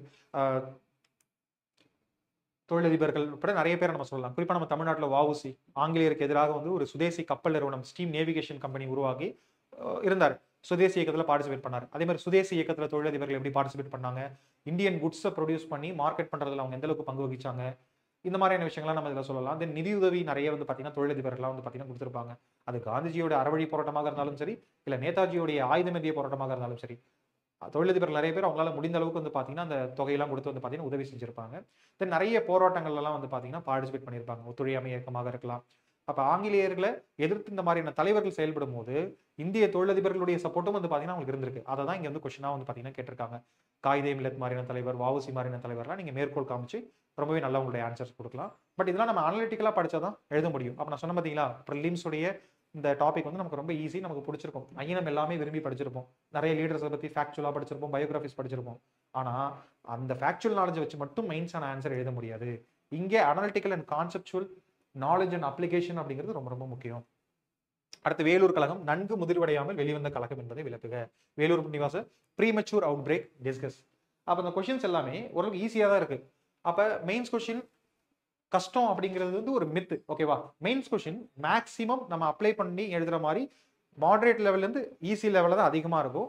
ரொம்ப எழுத முடியாத கொஸ்டின்ஸ் வந்து பார்த்தீங்கன்னா ரொம்ப ரொம்ப கம்மியான கொஸ்டின்ஸ் தான் இருக்கும். என்ன ரீசன் அப்படின்னு சொல்லி பார்த்தோம் அப்படின்னா, நீங்க ஆன்சரை எழுத வச்சா தானே நீங்க எந்த அளவுக்கு நாலேஜோட இருக்கீங்கன்னு கண்டுபிடிக்க முடியும். நம்ம நினைக்கிற மாதிரி இன்டர்வியூலேயே நம்மளுடைய பர்சனாலிட்டியை செக் பண்றாங்க அப்படிங்கிறதுலாம் போய் இன்டர்வியூக்கு முன்னாடி மெயின்ஸ்லேயே நம்மளுடைய பர்சனாலிட்டி செக் பண்ணிடுவாங்க. ஏன் அப்படின்னா, இப்போ நம்ம இங்கே வந்து 250 மார்க்ஸ் எழுதுறோம். ஆக்சுவலாக அந்த 20 கொஸ்டின்ஸ் எழுதுறதுக்கு நமக்கு மோர் தென் 3 hours ஆகும். அப்போ 3 hours நம்ம லிமிட் பண்ணி ஃபோர்ஸ் பண்ணி எழுத சொல்லும் போது நம்ம ரொம்பவே வேகமாக வந்து பார்த்தீங்கன்னா எழுதுவோம். அப்போ இந்த அளவுக்கு டைமே இல்லாமல் நம்ம வேகமாக எழுதும்போது நம்மளால ஆர்டிஃபிஷியலான ஆன்சர்ஸை கொடுக்க முடியாது. ஆக்சுவலாக நம்ம யாரு, நமக்குள்ள என்ன கண்டென்ட் இருக்கோ அதை தான் நம்ம வந்து பார்த்தீங்கன்னா அவுட்புட்டாக கொடுப்போம். அப்போ இதை வச்சே நம்மளை சைக்காலஜிக்கலாக டெஸ்ட் பண்ணிடுவாங்க. நம்ம யார் எந்த அளவுக்கு படிச்சிருக்கோம், நம்ம அனலிட்டிக்கல் நாலேஜோட இருக்கோமா, இல்லை எந்த தத்துவம் சார்ந்து இருக்கோங்கிற விஷயம் வரைக்கும் அவங்க கண்டுபிடிச்சிருவாங்க. அப்போ இந்த மெயின்ஸ் எக்ஸாமினேஷன் அப்படிங்கிறது ரொம்ப முக்கியமான ஒரு ரோல் ப்ளே பண்ணக்கூடியது. உங்களுடைய ப்ரிப்பரேஷனை நீங்கள் அதுக்கேற்ற மாதிரி மாற்றிக்கணும். அதனால தான் ஒரு ஸ்டூடெண்ட் அல்லது ஆஸ்பிரண்ட் மென்டாலிட்டியிலேருந்து ஒரு ஆஃபீஸர் லைக் மென்டாலிட்டிக்கு வந்து பார்த்தீங்கன்னா நீங்கள் மாறணும். இந்த பீரியட்லேயே நீங்கள் உங்களுடைய ஆஃபீஸர் லைக் குவாலிட்டிஸையும் நீங்கள் இன்க்ரீஸ் பண்ணிக்கணும். அடுத்த 15 மார்க் கொஸ்டின்ஸ். மோகன்தாஸ் கரம்சந்த் காந்தியின் வாழ்க்கை மற்றும் இந்திய சமூகத்தின் மீதான அவரது தத்துவத்தின் தாக்கம் ஆகியவற்றை விளக்குக. Explain the early career of Mohandas Karamchand Gandhi and impact of his philosophy on Indian society. இந்த கொஸ்டின்லாம் ரொம்பவே சூப்பராக எழுதலாங்க. காந்திஜி அவருடைய இயர்லி லைஃப் என்ன, எப்படி இருந்தது, அவர் சவுத் ஆப்பிரிக்காவில் அவருடைய இந்த பொலிட்டிக்கல் கெரியரை ஸ்டார்ட் பண்ணதுலேருந்து அட்வொகேட்டாக ஸ்டார்ட் பண்ணி லேட்டராக அங்கே ஒரு ஆங்கிலேயரை எதிர்த்து ஒரு சத்தியாகிரக போராட்டம் பண்ணதுலேருந்து அதன் பிறகு இந்தியாவில் வந்து அவர் மிகப்பெரிய ஒரு சுதந்திர போராட்டத்தை வழிநடத்தக்கூடிய தலைவராக மாறினது வரைக்கும் ஒரு ரொம்ப இம்பார்ட்டன்ட் ஒரு ப்ராமினன்ட் ஃபிகராக வந்து பார்த்தீங்கன்னா இந்தியாவில் இருந்திருக்காரு. அடுத்ததா அவருடைய ஐடியாலஜி அப்படிங்கிறது வந்து பார்த்தீங்கன்னா வெறும் சுதந்திர போராட்ட காலத்தோட முடிஞ்சிடல. வெறும் சுதந்திர போராட்ட வீரராக மட்டும் அவர் இல்லை. இந்தியாவுடைய கிராமிய பொருளாதாரம் எப்படி கட்டமைக்கப்படணும், கிராமங்களுடைய மேம்பாடு எப்படி இருக்கணும், விவசாயத்தை எப்படி ப்ரமோட் பண்ணணும், நம்முடைய சொசைட்டி எப்படி இருக்கணுங்கிற மாதிரியான நிறைய ஐடியாலஜி அவர் கொடுத்துட்டு போயிருக்காரு. ஓகே, அப்போ இந்த மாதிரியான விஷயங்கள்லாம் வந்து பார்த்தீங்க அப்படின்னா நம்ம இதில் எழுத முடியும். பஞ்சாயத்து ராஜ் கூட அவருடைய ஐடியாலஜி தானே, அவருடைய விஷயம் தானே. ஈவன் நம்முடைய டிபிஎஸ்பியை கூட மார்க்சியன் ஐடியாலஜி, காந்தியின் ஐடியாலஜி அண்ட் லிபரல் ஐடியாலஜி தான் 3ஆக பிரிச்சிருக்கும். அப்போ காந்திஜியோடைய ஐடியாலஜி அரசாங்கம் நிறைய விஷயத்துல வந்து பார்த்தீங்கன்னா இம்ப்ளிமெண்ட் பண்ணிட்டு இருக்காங்க. மதுவிலக்கு மாதிரி மிகச்சிறந்த கொள்கைகள்லாம் வந்து பார்த்தீங்கன்னா காந்தியடிகளுடைய தத்துவத்தில் வந்து பார்த்தீங்கன்னா இருக்கு. நெக்ஸ்ட் பத்ம விருதுகள், அதை பற்றின ஜெனரல் கொஸ்டின். அடுத்து பாருங்க, நீதி கட்சி ஒரு அரசியல் கட்சியாக மட்டுமின்றி சமுதாய சீர்திருத்தத்தின் முன்னோடி இயக்கமாக திகழ்ந்தது என்பதை தெளிவாக்குக. Justice Party was not only a political party but a movement which pioneered social reform elucidate அப்படின்னு கொடுத்துருக்காங்க. அதாவது நம்ம என்ன பண்ணணும்னா அதை தெளிவாக்கு அப்படின்ற இடத்துல இந்த கீவேர்டு யூஸ் பண்ணியிருக்காங்களா. அப்போ நம்ம என்ன பண்ணணும்னா ப்ரூஃப்ஸ் கொடுத்து அதை நம்ம வந்து ஜஸ்டிஃபிகேஷன் பண்ணணும். நீதி கட்சி வந்து வெறும் அரசியல் கட்சி மட்டும் இல்லை, அவங்க வந்து ஒரு சமூக சீர்திருத்த இயக்கம் அப்படிங்கிறதையும் நம்ம வந்து பார்த்தீங்கன்னா ப்ரூஃபோட டீட்டெயிலாக எக்ஸ்பிளேஷன் பண்ணணும். பெண்களுக்கு முதல்ல வாக்குரிமை கொடுத்து அவங்கள பொலிட்டிக்கலாக எம்பவர் பண்ணது வந்து பார்த்தீங்கன்னா ஜஸ்டிஸ் பார்ட்டி. தென் சோஷியல் ரிஃபார்ம்ஸ், ஆலயத்தில் நுழைய இருந்த தடை, தென் பொதுமக்கள் வந்து பார்த்தீங்கன்னா எல்லாரும் பொதுவாக சமத்துவத்தோடு இருப்பதற்கு நிறைய தடைகள் இருந்துச்சு. சாலைகளில் நடக்கக்கூடாது, பொது நீர்நிலையை பயன்படுத்தக்கூடாது, இந்த மாதிரி எக்கச்சக்கமான தடைகள் இருந்தபோது அதில் அதுவும் நீக்கியவர்கள் வந்து பார்த்தீங்கன்னா அவங்க தான். இதை தாண்டி வந்து பார்த்தீங்க அப்படின்னா இடஒதுக்கீடு அப்படிங்கிறதுடைய வரலாறு இங்கிருந்து தான் வந்து பார்த்தீங்கன்னா தொடங்கும். இந்தியாவிலே ஃபார் த ஃபர்ஸ்ட் டைம் 1921 வந்து ஜிஓ பாஸ் பண்ணி 1928 29 எண்டில் எல்லா டிபார்ட்மெண்ட்லையும் வந்து பார்த்தீங்கன்னா இம்ப்ளிமெண்ட் பண்ண ஆரம்பிச்சிட்டாங்க. இதையும் தாண்டி வந்து பார்த்தீங்க அப்படின்னா நீதி கட்சி அப்படியே பரிணாம வளர்ச்சி அடைந்து மிகப்பெரிய இயக்கமா லேட்டரா இப்ப இருக்கக்கூடிய அரசியல் கட்சிகளாகவும் வந்து பாத்தீங்கன்னா மாறி இருக்கு. தென் இந்தியா தமிழ்நாட்டுடைய மிக முக்கியமான தலைவர்கள் எல்லாமே, சீர்திருத்த தலைவர்கள் எல்லாமே நீதி கட்சியோட பார்ட்டா இருந்திருக்காங்க. பெரியார்ல இருந்து அண்ணாதுரை அவர்கள் இருந்து மிக முக்கியமான தலைவர்கள் எல்லாமே இந்த ஜஸ்டிஸ் பார்ட்டியில இருந்திருக்காங்க. அப்ப ஜஸ்டிஸ் பார்ட்டிங்கிறது வந்து வெறும் கட்சி மட்டும் இல்லாம அது ஒரு சோஷியல் ரிஃபார்ம் மூமெண்ட் அப்படிங்கிறதையும் வந்து பாத்தீங்கன்னா நம்ம ஜஸ்டிஃபிகேஷன் இன்னும் நிறைய கொடுக்கலாம். இப்போ நமக்கு டைம் இல்லாதனால கொஞ்சம் ஷார்ட்டா உங்களுக்கு எக்ஸ்பிளைன் பண்றேன். நம்ம இந்த மெயின்ஸ் ஆன்சர், இந்த ப்ரீவியஸ் இயர் கொஸ்டினுக்குலாம் மாடல் ஆன்சர்லாம் டீட்டெயிலாகவே வந்து பார்த்தீங்கன்னா ஒரு வீடியோவாக உங்களுக்கு ப்ரொவைட் பண்ணுவோம் தனியாக. அதை நீங்கள் ஃப்ரீ டைமில் இருக்கும்போது வந்து பார்த்தீங்கன்னா பார்த்துக்கலாம். பட் இப்போ நம்ம இந்த ஆன்சரில் டிஸ்கஸ் பண்ணோம்னா இந்த பர்பஸ் ஆஃப் இந்த கிளாஸ் அப்படிங்கிறது வந்து பார்த்தீங்கன்னா நம்ம டிவைட் ஆகிடும். இது வந்து மெயின்ஸ்க்கான ஒரு ஓரியன்டேஷன் நம்ம அவுட்லைன் கொடுக்கணும், எப்படி நம்ம மெயின்ஸ் அப்ரோச் பண்ணணும் அப்படிங்கிறது. அப்போ நம்ம படிச்சிருக்கக்கூடிய சப்ஜெக்ட்ல எந்த மாதிரிலாம் கொஸ்டின்ஸ் கேட்டிருக்காங்க, நம்மளால எப்படி ஆன்சர் பண்ண முடியும் அப்படிங்கிற விஷயம் தான் இங்கே நம்ம டிஸ்கஸ் பண்ணணும். நெக்ஸ்ட் பாருங்க, பரதநாட்டியம் இதெல்லாம் நம்ம கல்ச்சரில் வரும், இந்தியன் கல்ச்சர் ஆர்ட் ஃபார்ம்ஸ் அதில் வந்து பார்த்தீங்கன்னா வருது. அடுத்து இந்தியாவுடைய பார்ட்டிஷன், இது மாடர்ன் இந்தியாவில் இருக்கக்கூடிய முக்கியமான ஒரு டாபிக், அதோடைய தாக்கம் கேட்டிருக்காங்க. அடுத்தது இப்போ ஃபர்ஸ்ட் யூனிட் முடிஞ்சிச்சா, செகண்ட் யூனிட் சோஷியல் இஷ்யூஸ், குழந்தைகள் மீதான துஷ்பிரயோகத்தின் விளைவுகளை பகுப்பாய்வு செய்க. Analyse the effect of abuse of children. Children's abuse ஆகும்போது ஒரு சொசைட்டியில் என்னென்னலாம் இம்பாக்ட் வரும், சைக்காலஜிக்கலாக அவங்க அஃபெக்ட் ஆகிட்டாங்கன்னா நம்முடைய அடுத்த ஒரு ஜென்ரேஷனே வந்து பார்த்தீங்கன்னா பாதிக்கப்படும். இப்போ ஜென்சி கிட்ஸ் அவங்களாம் என்ன பண்ணுறாங்க அப்படிங்கிறதெல்லாம் நம்ம டே டு டே பார்த்துட்டு தானே இருக்கோம். அப்போ இந்த மாதிரி குழந்தைகள் தான் ஒரு நம்ம நாட்டினுடைய எதிர்காலம். ஸோ ஜவஹர்லால் நேரு வந்து பார்த்தீங்கன்னா அவருடைய பிறந்தநாள் நம்ம குழந்தைகள் தினம் கொண்டாடுறோம். ஏன் குழந்தைகள் மேலே ஒரு அளவுக்கு அதிகமான அந்த அன்பை செலுத்தினாங்க, குழந்தைகளை ஃபோக்கஸ் பண்ணி. ஏன் காமராஜர் நம்ம அரிசி விலை அதிகமானாலும் பரவாயில்ல, உணவு பஞ்சம், மக்கள் வந்து உணவுக்காக கஷ்டப்படக்கூடிய சூழல் இருந்தாலும் கல்வியை விட்டு கொடுக்காம நம்ம செயல்படுத்தணும். ஒருவேளை பட்னியாக கிடக்கிறது வந்து பார்த்தீங்க அப்படின்னா பெரிதல்ல, அதை விட கல்வி கிடைக்காம ஒரு தலைமுறை இருக்கிறதா பெரிது அப்படின்னு சொல்லி அவர் என்ன பண்றாருன்னா கல்விக்கு அவ்வளோ முக்கியத்துவம் கொடுத்து குழந்தைகளுடைய அடுத்த கட்ட அந்த எதிர்காலத்தை நோக்கி வந்து பார்த்தீங்கன்னா திட்டமிட்டாங்க. இப்படி நிறைய தலைவர்கள் வந்து பார்த்தீங்கன்னா குழந்தைகளை நோக்கி ஏன் இது பண்றாங்க அப்படின்னா நம்ம நாட்டுடைய எதிர்காலம் அவங்க தான். ஒரு மாற்றம் அப்படிங்கிறது ஒரு புது தலைமுறையிட்ட தான் நம்மளால கிரியேட் பண்ண முடியும். அப்போ அந்த சொசைட்டியோட சேஞ்சஸை நம்ம அவங்கள்ட்ட தான் ஸ்டார்ட் பண்ணணும். அப்போ அந்த குழந்தைகளே நம்ம சொசைட்டியில் அபியூஸ் பண்ணப்படுறாங்க, அஃபெக்ட் ஆகுறாங்க அப்படின்னா நம்முடைய எதிர்காலமும் வந்து பார்த்தீங்கன்னா பாதிக்கப்படும். நிறைய ஜுவினல் கிரைம்ஸ் இப்போ வந்துருச்சு. குழந்தைகள் பாதிக்கப்படுறாங்கிறத தாண்டி குழந்தைகளால் ஏற்படக்கூடிய குற்றங்களே ஜுவினல் கிரைம்ஸ் சொல்லுவோம் பார்த்தீங்கன்னா, சிறார் குற்றங்கள், அதுவும் நம்ம சொசைட்டியில் நிறைய இருக்கு. அப்போ அதுக்கான இஷ்யூஸ்லாம் என்ன அப்படிங்கிற மாதிரி நம்ம பார்க்கணும். பட் இங்கே வந்து கொஸ்டின் என்ன கேட்டிருக்காங்க அப்படின்னா effects of abuse on children. நல்லா ஞாபகம் வச்சுக்கோங்க, இந்த மாதிரி ஒரு டாபிக் பார்க்கும்போது உங்களுக்கு நிறைய விஷயம் தோணும். ஈவன் நீங்கள் பிஹெச்டி கூட பண்ணியிருக்கலாம், நம்ம ஒரு டாப்பிக்கில் ரொம்ப எக்ஸ்பர்ட்டாக இருக்கலாம், நீங்கள் அதில் மேஜர் கோர்ஸ் கூட படிச்சிருக்கலாம்னு வச்சுக்கோங்களேன், master of arts or master of science படிச்சிருக்கலாம். ஆனால் இங்கே நம்ம எல்லா நாலேஜுமே ஆன்சர் பண்ணக்கூடாது, அதுலேயும் லிமிடேஷன்ஸ் இருக்குது. தென் லிமிட்டட் டைமில் ஒரு 6 நிமிஷத்தில் 10 மார்க் எழுதுறீங்க, 7 மினிட்ஸில் 10 மார்க் எழுதுறீங்க, ஆர் ஒரு 10 மினிட்ஸில் 15 மார்க் எழுதுறீங்க அப்படின்னா அதுக்குள்ளே நம்மளால் இவ்வளோ விஷயம் கொடுக்க முடியாது. நம்மளுடைய தாட் இருக்கும், பட் நம்ம ஆக்ஷனில் எழுதும் போது அதில் லிமிடேஷன்ஸ் வந்து பார்த்தீங்கன்னா கன்ஃபார்ம் இருக்கும். தென் வேர்ட் லிமிடேஷன் கொடுத்துருக்காங்களே 150 வேர்ட்ஸ் 250 வேர்ட்ஸ் அப்படின்னு சொல்லிட்டு. அப்போ அந்த லிமிடேஷன்ஸ் இன்னொரு முக்கியமான விஷயம், கொஸ்டினை இன்டர்பிரேட் பண்ணி எழுதணும். இதுதான் மெயின்ஸ். மெயின்ஸில் என்ன கொஸ்டின் கேட்டிருக்காங்களோ அதை மட்டும் தான் சொல்லணும். இப்போ எக்ஸாம்பிள்,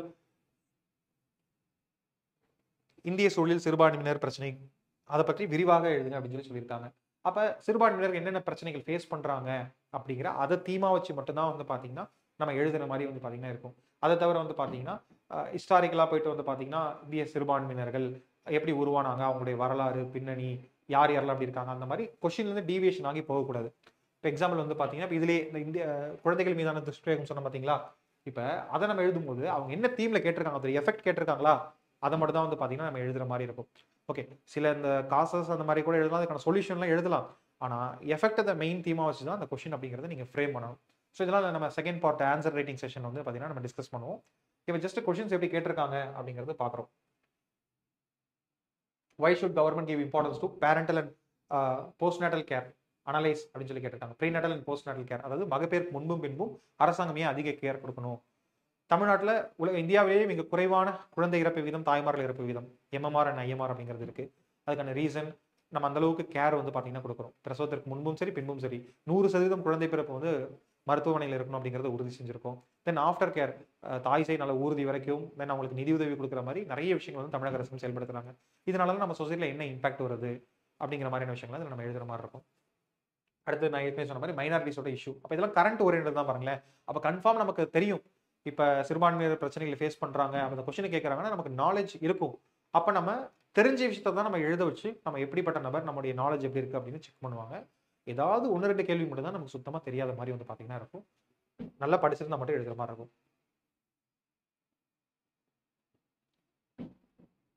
அடுத்து ரூரல் டெவலப்மெண்ட், தென் வன்முறை கேட்டிருக்காங்க பாருங்க. அப்போ ஒரே கொஸ்டின் பேப்பரில் போன முறை கம்யூனலிசம் கேட்டிருப்பாங்க, சிறுபான்மையினர் பிரச்சனை கேட்டிருப்பாங்க, அதாவது வகுப்புவாதம், சிறுபான்மையினர் பிரச்சனை. நெக்ஸ்ட் வந்து பார்த்தீங்க அப்படின்னா வன்முறை, வயலன்ஸ் பற்றி கேட்டிருக்காங்க. தென் இதே கொஸ்டின் பேப்பரில் பயங்கரவாதம், டெரரிசம் பற்றியும் கேட்டிருக்காங்க. அப்போ இது எல்லாமே நம்ம சொசைட்டியில் இருக்கு இல்லையா, அப்போ அது நம்ம எந்த அளவுக்கு தெரிஞ்சிருக்கோம் அப்படிங்கிறதா இதில் செக் பண்ணுவாங்க.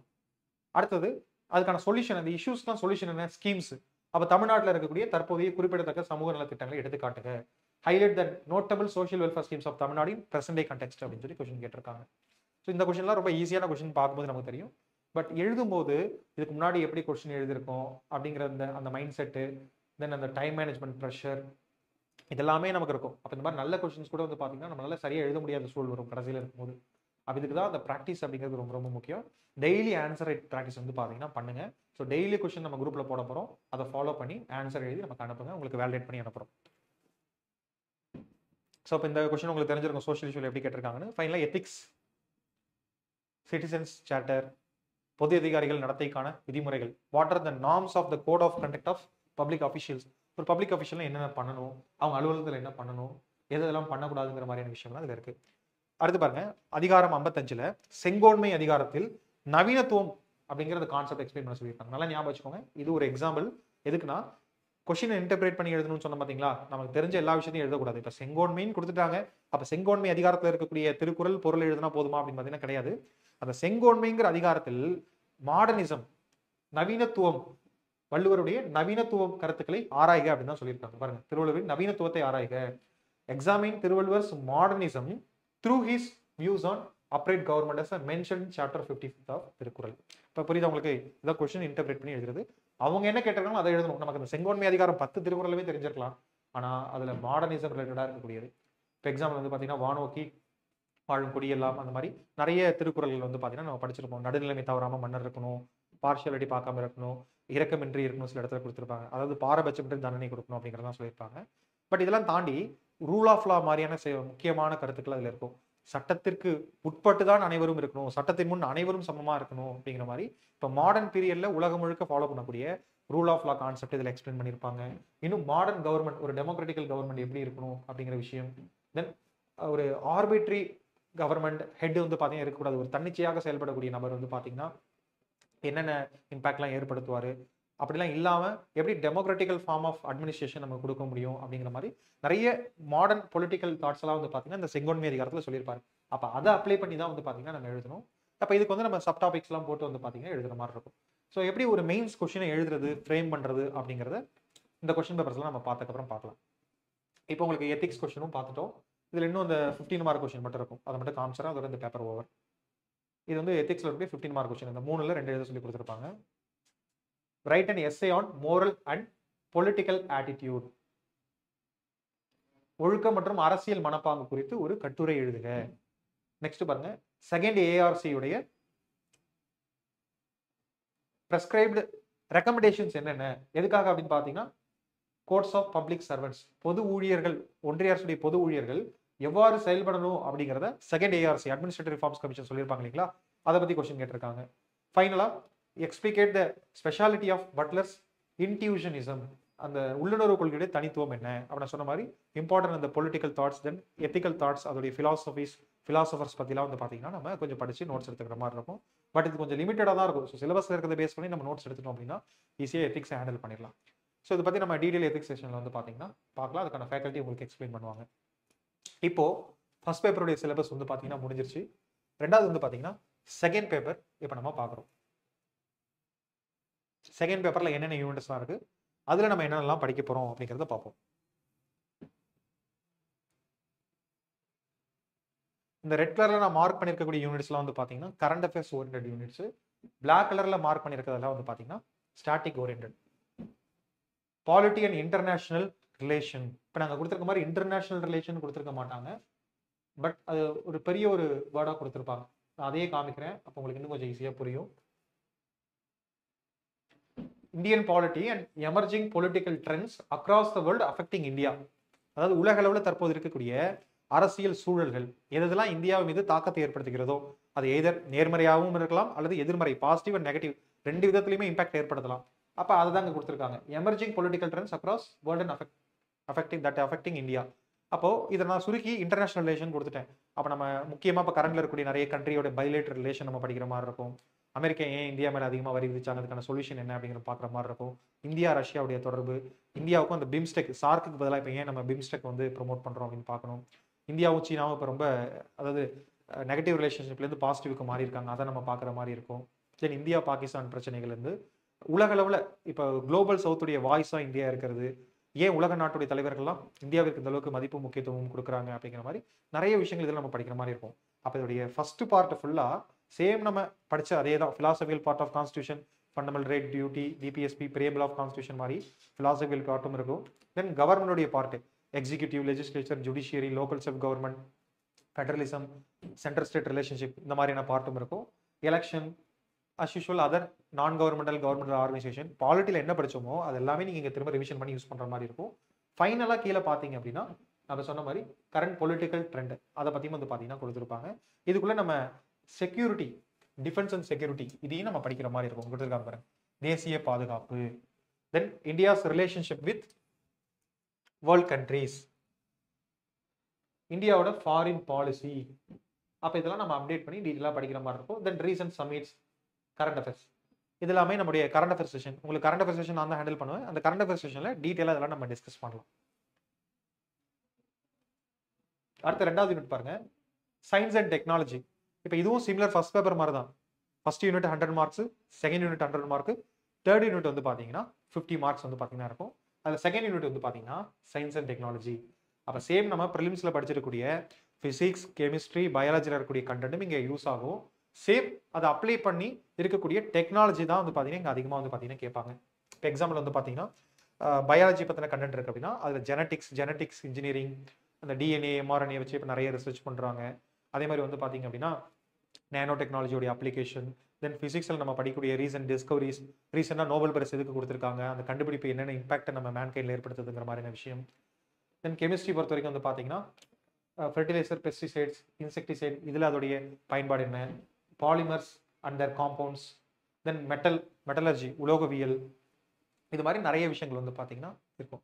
அப்போ அந்த சயின்ஸ் அண்ட் டெக்னாலஜி பொறுத்த வரைக்கும் வந்து பார்த்தீங்கன்னா பயோடெக்னாலஜி, அது மாதிரி எதெல்லாம் ரொம்ப இப்போ எமர்ஜிங் டெக்னாலஜி இருக்கோ இதையும் தாண்டி இதில் ரொம்ப முக்கியமான பார்ட் இப்போ என்ன ரோல் ப்ளே பண்ணோம் அப்படின்னு சொல்லி பார்த்தீங்கன்னா மெஷின் லேர்னிங், ஐஓடி, அதை தாண்டி வந்து பார்த்தீங்கன்னா ஏஐ, ரொபாட்டிக்ஸ், ஆட்டோமேஷன், ஸோ இந்த மாதிரியான டெக்னாலஜி வந்து பார்த்தீங்கன்னா கொடுத்துருப்பாங்க.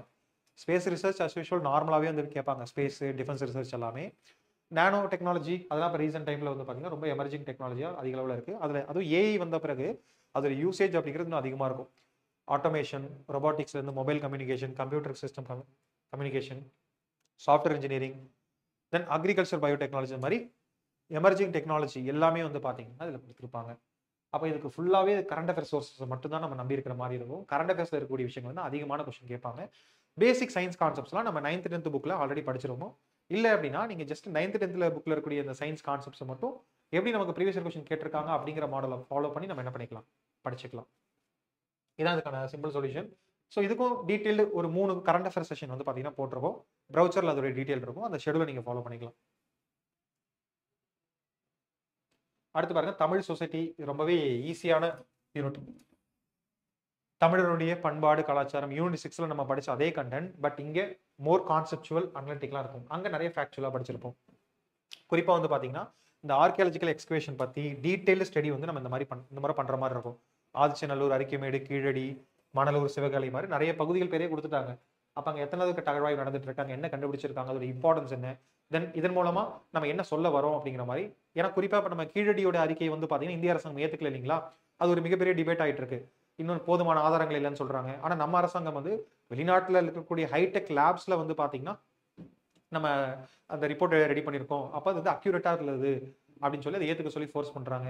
சேம் அமர்நாத் பாலகிருஷ்ணன் வட இந்தியாவில் நிறைய ஆர்கியாலஜிக்கல் ரிப்போர்ட் பண்ணியிருக்காரு, அது எல்லாமே ஏற்றுக்கிட்டாங்க. அப்போ தமிழ்நாட்டிலேருந்து அந்த ரிப்போர்ட் போகும்போது ஏன் ஏற்றுக்கல அப்படிங்கிற மாதிரி கேள்வி இருக்கு. அப்போ தமிழருடைய பண்பாடு இந்தியாவுடைய தொடக்கம் வந்து பார்த்தீங்கன்னா இங்கே இருந்தால் இருக்கு அப்படிங்கிறது உறுதி செய்கிற மாதிரி நிறைய சான்று கிடைச்சிருக்கு. அப்போ இப்போ சிந்து சமவெளி நாகரிகத்திலேருந்து இந்திய வரலாறு நம்ம படிக்கிறோம் பார்த்தீங்களா, இன் ஃபியூச்சர் இந்திய வரலாறு அப்படிங்கிறது தமிழ்நாட்டிலிருந்து எழுதப்பட வேண்டும் அப்படின்னு கூட இப்போ ரீசெண்டாக முதலமைச்சர் அறிக்கை விட்டிருந்தாரு. அப்போ இதை ப்ரூவ் பண்ணுற விதமாக நம்முடைய ஆர்கியாலஜிக்கல் எக்ஸ்கவேஷன்ஸ் இருக்கு. அப்போ அதை பற்றி டீட்டெயிலாக படிக்கிற மாதிரி இருக்கும்.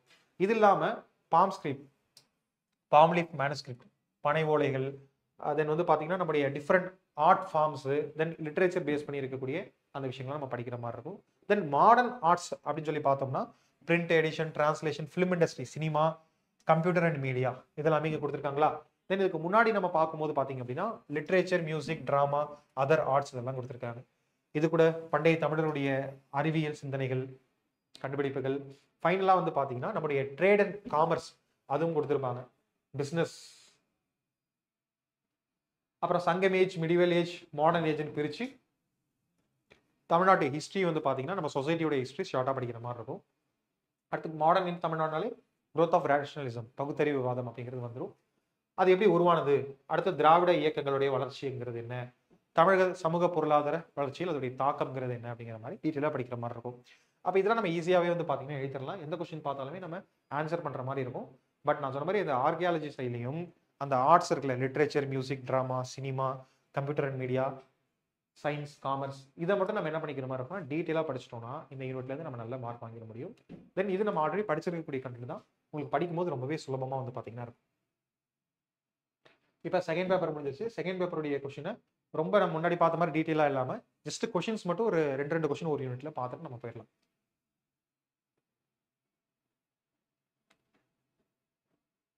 ஸோ இப்போ ஜிஎஸ் செகண்ட் பேப்பர் பார்க்க போகிறோம். Okay, section A, polity and international relation.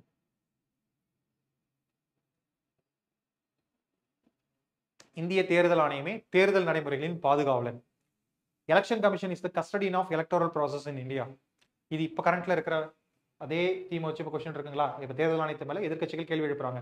அவங்களுடைய ஒர்க் வந்து பார்த்தீங்கன்னா சாட்டிஸ்ஃபேக்ஷனா இல்லை, தென் டிரான்ஸ்பரன்சி, வெளிப்படைத்தன்மையில் வந்து பார்த்தீங்கன்னா சந்தேகம் இருக்கு, தென் மக்களாட்சிக்கு எதிரான நிறைய விஷயங்களை பண்றாங்க அப்படின்னு சொல்லி தேர்தல் ஆணையத்துடைய அந்த செயல்பாடுகளே வந்து பார்த்தீங்க அப்படின்னா சந்தேகப்படுறாங்க எதிர்க்கட்சிகள். அப்போ இதே மாடல் கொஸ்டின் அகைன் திரும்ப இந்த வருஷமும் ரிப்பீட் ஆகலாம். அப்போ போன வருஷம் கேட்டிருக்காங்க பாருங்க, எலக்டோரல் ப்ராசஸோடைய கஸ்டடியன் அப்படிங்கிறவங்க வந்து பார்த்தீங்கன்னா எலெக்ஷன் கமிஷன், அவங்க தான் பாதுகாப்பாக செயல்படுத்துறாங்க. அதில் ஒன்றான ஆர்டிகல் கொஸ்டின் கொஞ்சம் ஸ்டாட்டிக்கலாக கேட்டிருக்காங்க. பட் இந்த மாதிரி கரண்ட் அஃபேர்ஸ் ஆஸ்பெக்ட்ல இதே தீம்ல வந்து பார்த்தீங்கன்னா கொஸ்டின் கேட்க முடியும். அடுத்து வந்து பார்த்தீங்கன்னா டிபிஎஸ்பி பேஸ் பண்ணி பொருளாதார வழியில் மக்களாட்சியை பலப்படுத்த, எக்கனாமிக்கல் டெமோக்ரஸியை ஸ்ட்ரென்தன் பண்ணுறதுக்கு டிபிஎஸ்பியோட ரோல் என்ன அப்படிங்கிற மாதிரி கொஸ்டின் கேட்டிருக்காங்க. அப்போ நம்ம எடுத்தோடனே வெறும் டிபிஎஸ்பி எழுதி அப்படியே வைக்காம அந்த டிபிஎஸ்பியில் எக்கனாமிக்கலாக இருக்கக்கூடிய ஆர்டிகல்ஸ் என்னென்ன அப்படிங்கிற மாதிரி கொடுத்து அதை நம்ம என்ன பண்ணணும், எக்ஸ்பிளைன் பண்ணணும். இங்கே வந்து கொடுத்துருக்காங்க மக்களாட்சியை பலப்படுத்த உதவுதுன்னு கொடுத்துருக்காங்க. அப்போ நம்ம அதை என்ன பண்ணணும்னா ஜஸ்டிஃபை பண்ணணும் அவங்க கொடுத்துருக்கூடிய அந்த சென்டென்ஸை. அப்போ ப்ராப்பராக அதுக்கான ஆர்டிக்கலை வச்சு நம்ம அந்த டிபிஎஸ்பி எக்ஸ்பிளைன் பண்ணி பண்ணுற மாதிரி இருக்கும். அப்போ சிம்பிளாக டிபிஎஸ்பி அப்படிங்கிற டாபிக்ல இருந்தே எப்படி அப்ளிகேஷன் பண்ணுற மாதிரி கொஸ்டின் கேட்டிருக்காங்க பாருங்க. இதுதான் நம்ம ப்ராக்டிஸ் பண்ணணும். அடுத்து பட்ஜெட்டில் இருக்கக்கூடிய தயாரிப்பு படிநிலைகள் என்னென்ன ப்ராசஸில் தயாரிக்கிறாங்க, இம்ப்ளிமெண்டேஷன் ஸ்டேஜுக்கு முன்னாடி எப்படிலாம் இருக்குது, அதை எப்படி ஃபார்முலேட் பண்ணுறாங்க, என்னென்ன ப்ராசஸில் தாக்கல் பண்ணுறாங்க அப்படிங்கிற மாதிரி எல்லா விஷயமும் நம்ம இதில் படிக்கிற மாதிரி இருக்கும். தென் 73rd அமெண்ட்மெண்ட் அஸ் யூஷுவல் இது நிறைய முறை வந்து பார்த்தீங்கன்னா கேட்டுகிட்டே இருக்காங்க திரும்ப திரும்ப. இப்போ பாலிட்டிங்கிறது நமக்கு ஈஸியாக தெரிஞ்சிருச்சு. அடுத்தது வந்து பார்த்தீங்க அப்படின்னா தென் கவர்னன்ஸ், டிஜிட்டல் இந்தியா முயற்சிகளை செயற்கை நுண்ணறிவு, ஏஐ நம்ம எப்படி யூஸ் பண்ணுறோம் எக்ஸாம்பிள்ஸ் கேட்டிருக்காங்க. கவர்மெண்ட் எப்படி வந்து இப்போ ப்ராப்பராக நிறைய விஷயங்கள், இப்போ இ கவர்னன்ஸ் ரிலேட்டட் டாபிக் தான் வச்சுக்கோங்க இதுவும். ஸோ பாலிட்டியில் எப்படி வருதுன்னு நீங்கள் யோசிக்கலாம். ஜஸ்ட் இது இ கவர்னன்ஸ் அந்த டாபிக்ல வந்துடும். அதே மாதிரி வேர்ல்டு இந்த ட்ரெண்ட் பாலிடிக்ஸ் அது வந்து பார்த்தீங்கன்னா லேட்டராக சில கொஷின்ஸில் இருக்கும். உலகளவில் இந்தியாவுடைய அரசியல் ரீதியில் வந்து அஃபெக்ட் பண்ணக்கூடிய தாக்கத்தை ஏற்படுத்தக்கூடிய நிகழ்வுகள் என்னென்ன, emerging global trends that affecting India அப்படின்னு கொடுத்துருந்தாங்க பார்த்தீங்களா, அந்த டாபிக் ரிலேட்டடாகவும் சில கொஸ்டின் இருக்கும். அடுத்த யூனிட் வந்து பார்த்தீங்கன்னா சயின்ஸ். சயின்ஸில் போன்சாய் தாவரங்கள் கேட்டிருக்காங்க, இந்த மாதிரி மியாவாக்கி பற்றி கேட்கலாம். இதெல்லாம் பாட்னி ரிலேட்டடாக இருக்கக்கூடிய விஷயம். அடுத்தது வந்து ஆர்ஐபி, ஓஎஸ்பிஎஃப் அப்படின்னா என்னென்னு கேட்டிருக்காங்க, அதை பற்றி டீட்டெயிலாக எழுதி கொடுத்துருக்காங்க.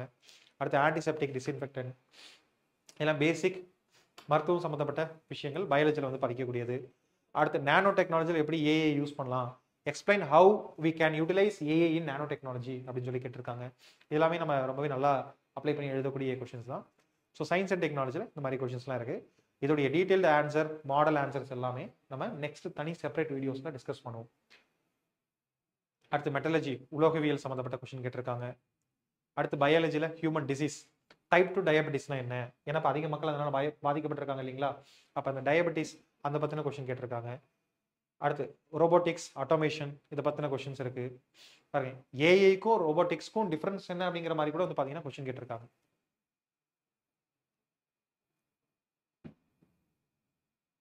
அடுத்தது 3வது யூனிட் வந்து பார்த்தீங்கன்னா தமிழ் சொசைட்டி. அப்போ தமிழ் சொசைட்டியில் வந்து பார்த்தீங்கன்னா நம்ம இங்கே இருக்கக்கூடிய சைவிசம் அதை பற்றி வந்து பார்த்தீங்கன்னா கேட்டிருக்காங்க. தமிழகத்தில் சைவ சமயம் எப்படி செல்வாக்கு பெற்றிருந்தது அப்படிங்கிறத பற்றி வந்து பார்த்தீங்கன்னா தொகுத்து எழுதுக. அப்போ எல்லா டீட்டெயிலையும் லிஸ்ட் அவுட் பண்ணி எழுதுகிற மாதிரி இருக்கும். அப்போ நம்முடைய ரிலீஜியன் பேஸ் பண்ணி கேட்டிருக்காங்க. அடுத்து நாடகங்கள், ட்ராமா சொல்லியிருந்தோம் பார்த்தீங்களா. ஸோ 20ஆம் நூற்றாண்டு நாடகங்கள் ஏற்படுத்திய அரசியல் சமூக மாற்றங்கள், write about the political and social changes brought by drama in the 20th century. அப்போ அண்ணாதுரை மாதிரியான நிறைய தலைவர்கள் அரசியலுக்காக கூட வந்து பார்த்தீங்க அப்படின்னா மக்கள்கிட்ட விழிப்புணர்வு ஏற்படுத்தணும் அப்படிங்கிற நோக்கத்தோட டிராமாஸ் வந்து பார்த்தீங்கன்னா மக்கள்கிட்ட இது பண்ண காண்பிக்கும் போது மக்கள் வந்து பார்த்தீங்கன்னா அரசியல் பயன்படுத்தப்படுறாங்க. அதை தாண்டி விழிப்புணர்வு பெற்ற சமுதாயமா மாறுறாங்க. அப்ப இந்த மாதிரி நிறைய பகுத்தறிவு நாடகங்கள்லாம் இருக்கு. நீதி தேவன், மயக்கம், இந்த மாதிரி நிறைய நாடகங்கள் வந்து பார்த்தீங்கன்னா, மக்கள்ட்ட வந்து பார்த்தீங்கன்னா விழிப்புணர்வு ஏற்படுத்தக்கூடியது. இப்போ அவங்களுடைய பொலிட்டிக்கல் தாட்ஸ வந்து பார்த்தீங்கன்னா இன்கிரீஸ் பண்ற மாரி இருக்கும். டெவலப் பண்ற மாரி இருக்கும். அப்ப அதெல்லாம் வச்சு நம்ம எழுதுற மாரி இருக்கும். தென் சினிமாவே வந்து பார்த்தீங்கன்னா, ஒரு ஊடகமா நம்முடைய அரசியல் தலைவர்கள்லாம் பயன்படுத்தியிருப்பாங்க. சினிமாக்கு முன்னாடி வந்து பார்த்தீங்கன்னா, இந்த டிராமா. அப்ப இத எப்படி பயன்படுத்துனாங்க அப்படிங்கிற மாரி நம்ம எழுதுற மாரி இருக்கும். அடுத்து பாருங்க. தமிழ் இலக்கியங்களில் திரை இசை பாடல்கள் ஏற்படுத்தி இருக்கக்கூடிய தாக்கத்தினை என்ன? அதாவது தமிழ் இலக்கியங்கள் திரை இசை பாடல்ல என்னென்ன தாக்கம்? ஒண்ணுமில்ல நம்மளுடைய சினிமா மூவி சாங்ஸ் இருக்கு பார்த்தீங்களா? அந்த மூவி சாங்ஸ்ல இன்ஃப்ளூயன்ஸ் ஆஃப் தமிழ் லிட்டரேச்சர் என்ன? இப்ப நெறைய கவிஞர்கள் எழுதும்போது வந்து பார்த்தீங்கன்னா, இலக்கியத்திலிருந்து மேற்கோள் காமிச்சு வந்து பார்த்தீங்கன்னா எழுதியிருப்பாங்க. நெறைய பாரதியாருடைய மேற்கோள்கள் இருக்கலாம். இல்ல புறநானூறுல இருக்கக்கூடிய அந்த மேற்கோள்கள் கூட காமிச்சு வந்து பார்த்தீங்கன்னா எழுதியிருக்காங்க. அப்ப அதெல்லாம் வந்து பார்த்தீங்கன்னா, நமக்கு தெரிஞ்சத தொகுத்து எழுதுற மாரி இருக்கும். அப்ப இதெல்லாம் தமிழருடைய ஆர்ட் ஃபார்ம்ஸ் பத்தி பார்த்தீங்கன்னா கொஸ்டின்ஸ் கேட்டிருக்காங்க. அடுத்து சோழர் கால ஓவியங்கள், பெயிண்டிங்ஸ் பத்தி கொஸ்டின்ஸ் கேட்டிருக்காங்க. ஸோ தமிழ் சொசைட்டி பொறுத்த வரைக்கும் நம்ம எந்த இடத்துல வீக்கா இருக்கோமோ, ஸோ இந்த மாதிரி ஆர்ட் ஃபார்ம்ஸ் இதெல்லாம் நம்ம கிளியரா படிச்சிட்டோம்னா, என்டையர் மாடர்ன் ஹிஸ்டரி, சங்ககாலம் இதெல்லாம் நம்ம நல்லா தெரியும். அதெல்லாம் நம்ம ஈஸியா மேனேஜ் பண்ணிக்கலாம். அது மாதிரி திராவிட இயக்கங்களுடைய சமூக நலத்துறை திட்டங்கள் என்னென்ன? அப்ப ADMK, DMK, justice party, so இந்த மாதிரியான அமைப்புகள்லாம் வந்து பார்த்தீங்கன்னா, சமூக நல திட்டங்கள் என்னென்ன பண்ணாங்க அப்படிங்கிற மாதிரி அதெல்லாம் நம்ம சமரைஸ் பண்ணி எழுதுற மாதிரி இருக்கும். மெயினாக டிஎம்கே அண்ட் ஏடிஎம்கே உடைய கான்ட்ரிபியூஷன் இதில் என்னென்ன இருக்கு, சோஷியல் வெல்ஃபேர் ஸ்கீம்ஸ் என்னென்ன அப்படிங்கிறத நம்ம பார்க்கணும். ஸோ தமிழ் சொசைட்டி நம்ம பார்த்துட்டோம். ஃபைனலாக third paper geography with special reference to Tamil Nadu. இதோடைய ஸ்பிளிட்டம் மட்டும் மாறுது பாருங்க. இது வரைக்கும் நம்ம 2 யூனிட்ல 100 மார்க்கும், 3வது யூனிட்ல 50 மார்க்கும் கேட்டிருக்காங்க. பட் இந்த முறை இருக்கக்கூடிய இந்த ஜிஎஸ் 3 பேப்பர்ல ஃபர்ஸ்ட் யூனிட்ல இருந்து 75, செகண்ட் யூனிட்ல இருந்து 75, தேர்ட் யூனிட்ல இருந்து 100 மார்க்ஸ் கேட்டிருக்காங்க. அதை பொறுத்து அந்த 10 மார்க்கர்ஸும் 15 மார்க்கர்ஸும் வந்து பார்த்தீங்கன்னா டிஃபரெண்ட் ஆகும். இதுல 3மே ரெட் கலர்ல இருக்கு பாருங்க. அப்படின்னா என்ன மீனிங்? Current affairs oriented. இந்த 3த்துலயுமே கரண்ட் அஃபேர்ஸ் வந்து பார்த்தீங்கன்னா நிறைய இருக்கும். அப்ப கரண்ட் அஃபேர்ஸ் பேஸ் பண்ணி எப்படி படிக்கிறது அப்படிங்கிறது நம்ம நல்லா தெரிஞ்சுக்கணும். இந்த செஷன்ல அதை பத்தி பார்க்கலாம். Geography with special reference to Tamil Nadu. இதுல இந்தியன் ஜியாகிரபி மட்டும் இல்ல, ப்ரிலிம்ஸ்க்கு நீங்க இந்தியன் ஜியாகிரபி ஃபோக்கஸ்டா படிச்சிருப்பீங்க. ஆனா மெயின்ஸ் பொறுத்த வரைக்கும் ஜெனரல் ஜியாகிரபியும் படிக்கணும். அட்மாஸ்பியர், ஹைட்ரோஸ்பியர், பயோஸ்பியர் இதெல்லாம் பத்தி டீட்டெயிலாக வந்து பார்த்தீங்கன்னா படிக்கிற மாதிரி இருக்கும். பேசிக் கான்செப்ட்ஸ், ஓசனோகிராஃபி இது மாதிரி நிறைய விஷயங்கள் படிக்கிற மாதிரி இருக்கும். அடுத்து என்விரான்மெண்ட், பயோடைவர்சிட்டி, டிசாஸ்டர் மேனேஜ்மெண்ட். இதை ஜியாகிரபிக்குள்ள ஒரு சின்ன டாபிக்ஸா படிச்சிருப்போம். பட் என்ன பண்ணியிருக்காங்க, தனி ஒரு யூனிட்டாவே கொடுத்துருக்காங்க. ரீசன் என்னன்னா, இது ரொம்ப இம்பார்ட்டன்டானது. நம்ம சுற்றுச்சூழல் பத்தின அறிவு வந்து பார்த்தீங்கன்னா ரொம்ப அவசியம் இந்த காலகட்டத்தில். காலநிலை மாற்றம் வந்துட்டு இருக்கு, உலகத்துல நிறைய உயிரினங்கள் அழிஞ்சிட்டு இருக்கு, காடுகளுடைய பரப்பு குறைஞ்சிட்டு இருக்கு. இன்னும் சொல்ல போனா பசிபிக் பெருங்கடல்ல சில நாடுகள், தீவு நாடுகள் வந்து பாத்தீங்கன்னா கடல்லயே வந்து பாத்தீங்கன்னா மூழ்கிட்டு இருக்கு. அப்ப இந்த அளவுக்கு காலநிலை மாற்றம் மிக தீவிரமா போயிட்டு இருக்கும்போது அரசாங்கம் காலநிலை மாற்றத்தை ஃபோக்கஸ் பண்ணி நிறைய திட்டங்கள் செயல்படுத்துறாங்க. சுற்றுச்சூழலை பாதுகாக்க நிறைய திட்டங்களை செயல்படுத்துறாங்க. அப்ப அரசு அதிகாரிகளா அதை நீங்க தான் இம்ப்ளிமெண்ட் பண்ற மாதிரி இருக்கும். அப்ப இமேஜின் பண்ணிக்கோங்க, என்விரான்மெண்ட் பத்தின நாலேஜ், பயோடைவர்சிட்டி, தென் டிசாஸ்டர் சம்பந்தப்பட்ட நாலேஜ் எந்த அளவுக்கு முக்கியம். அதனாலதான் ப்ரிலிம்ஸ்ல நீங்க ஒரு யூனிட்டுக்குள்ள ஒரு சப் டாபிக்கா பார்த்ததை இங்க தனி யூனிட்டாவே வந்து பாத்தீங்கன்னா வச்சிருக்காங்க. இந்த டிசாஸ்டர் டைம்லாம் நம்ம கவர்மெண்ட் நம்பி தானே இருக்கும். அப்ப கவர்மெண்ட் அஃபிஷியல்ஸ் மூலமா தான் ரன் பண்ணப்படுது. அப்ப இந்த டிசாஸ்டர் மேனேஜ்மெண்ட்லாம் பத்தி இங்க டீட்டெயிலா படிக்கிற மாதிரி இருக்கும். இது வந்து நம்ம டீட்டெயிலா ப்ரிலிம்ஸ்ல படிச்சிருக்க மாட்டோம் அப்படிங்கறனால இதை நம்ம இங்க அதிக இம்பார்ட்டன்ஸ் கொடுத்து படிக்கணும். அதாவது ஃபர்ஸ்ட் யூனிட்ல வந்து பாத்தீங்கன்னா social and economical issues in Tamil Nadu and India அப்படிங்கறத நம்ம டீட்டெயிலா படிக்கிற மாதிரி இருக்கும். செகண்ட் யூனிட்ல சயின்ஸ் அண்ட் டெக்னாலஜி நிறைய விஷயம் புதுசா டீட்டெயிலா படிக்கிற மாதிரி இருக்கும். அதே மாதிரி வந்து பாத்தீங்கன்னா 3வது பேப்பர்ல வந்து environment, biodiversity and disaster management நீங்க கொஞ்சம் ஃப்ரெஷ்ஷா இருக்கிற மாதிரி நிறைய படிக்கிற மாதிரியான யூனிட்டா இருக்கும். அப்ப இந்த 3 யூனிட்டை ஃபோக்கஸ் பண்ணுங்க. இதுல தான் மெஜாரிட்டி ஆஃப் 1800+ பேர் ப்ரிலிம்ஸ் இப்போ நீங்க கிளியர் பண்ணிருக்கீங்க இல்லைங்களா, உங்கள மெஜாரிட்டி ஆஃப் பீப்புள் வந்து இந்த 3 யூனிட்ல தான் வீக்கா இருப்பாங்க. அதனால இந்த 3 யூனிட் நீங்க ஸ்ட்ரென்தன் பண்ணிட்டீங்கன்னா உங்களுடைய காம்படிட்டர்ஸை விட நீங்க இன்னும் கொஞ்சம் ஸ்ட்ராங்கா இருக்கலாம். ஸோ இதுக்காக 3த்துக்குமே நம்ம தனியாக கரண்ட் அஃபேர் செஷன்ஸ் பிளான் பண்ணியிருக்கோம். ரெகுலராக அதை அட்டன் பண்ணுங்க. இன்னைக்கு கூட ஆக்சுவலாக வந்து பார்த்தீங்கன்னா நம்ம ஷெடியூலில் ஃபர்ஸ்ட் வீக்கில் வந்து பார்த்தீங்கன்னா சோஷியல் இஷ்யூஸ் நிறைய கவர் பண்ணுறோம், ரீசன்ட் இண்டெக்ஸஸ், மெயின்ஸ் பெர்ஸ்பெக்டிவ்ல. ஸோ அதெல்லாம் ரெகுலராக அட்டன் பண்ணுங்க.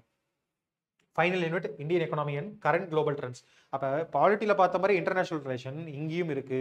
பொருளாதார ரீதியில் இருக்கக்கூடிய முக்கியத்துவம் வாய்ந்த சில விஷயங்கள் என்ன, உலக அளவில் இருக்கக்கூடிய விஷயங்கள் என்ன அப்படின்னு நம்ம படிக்கணும்.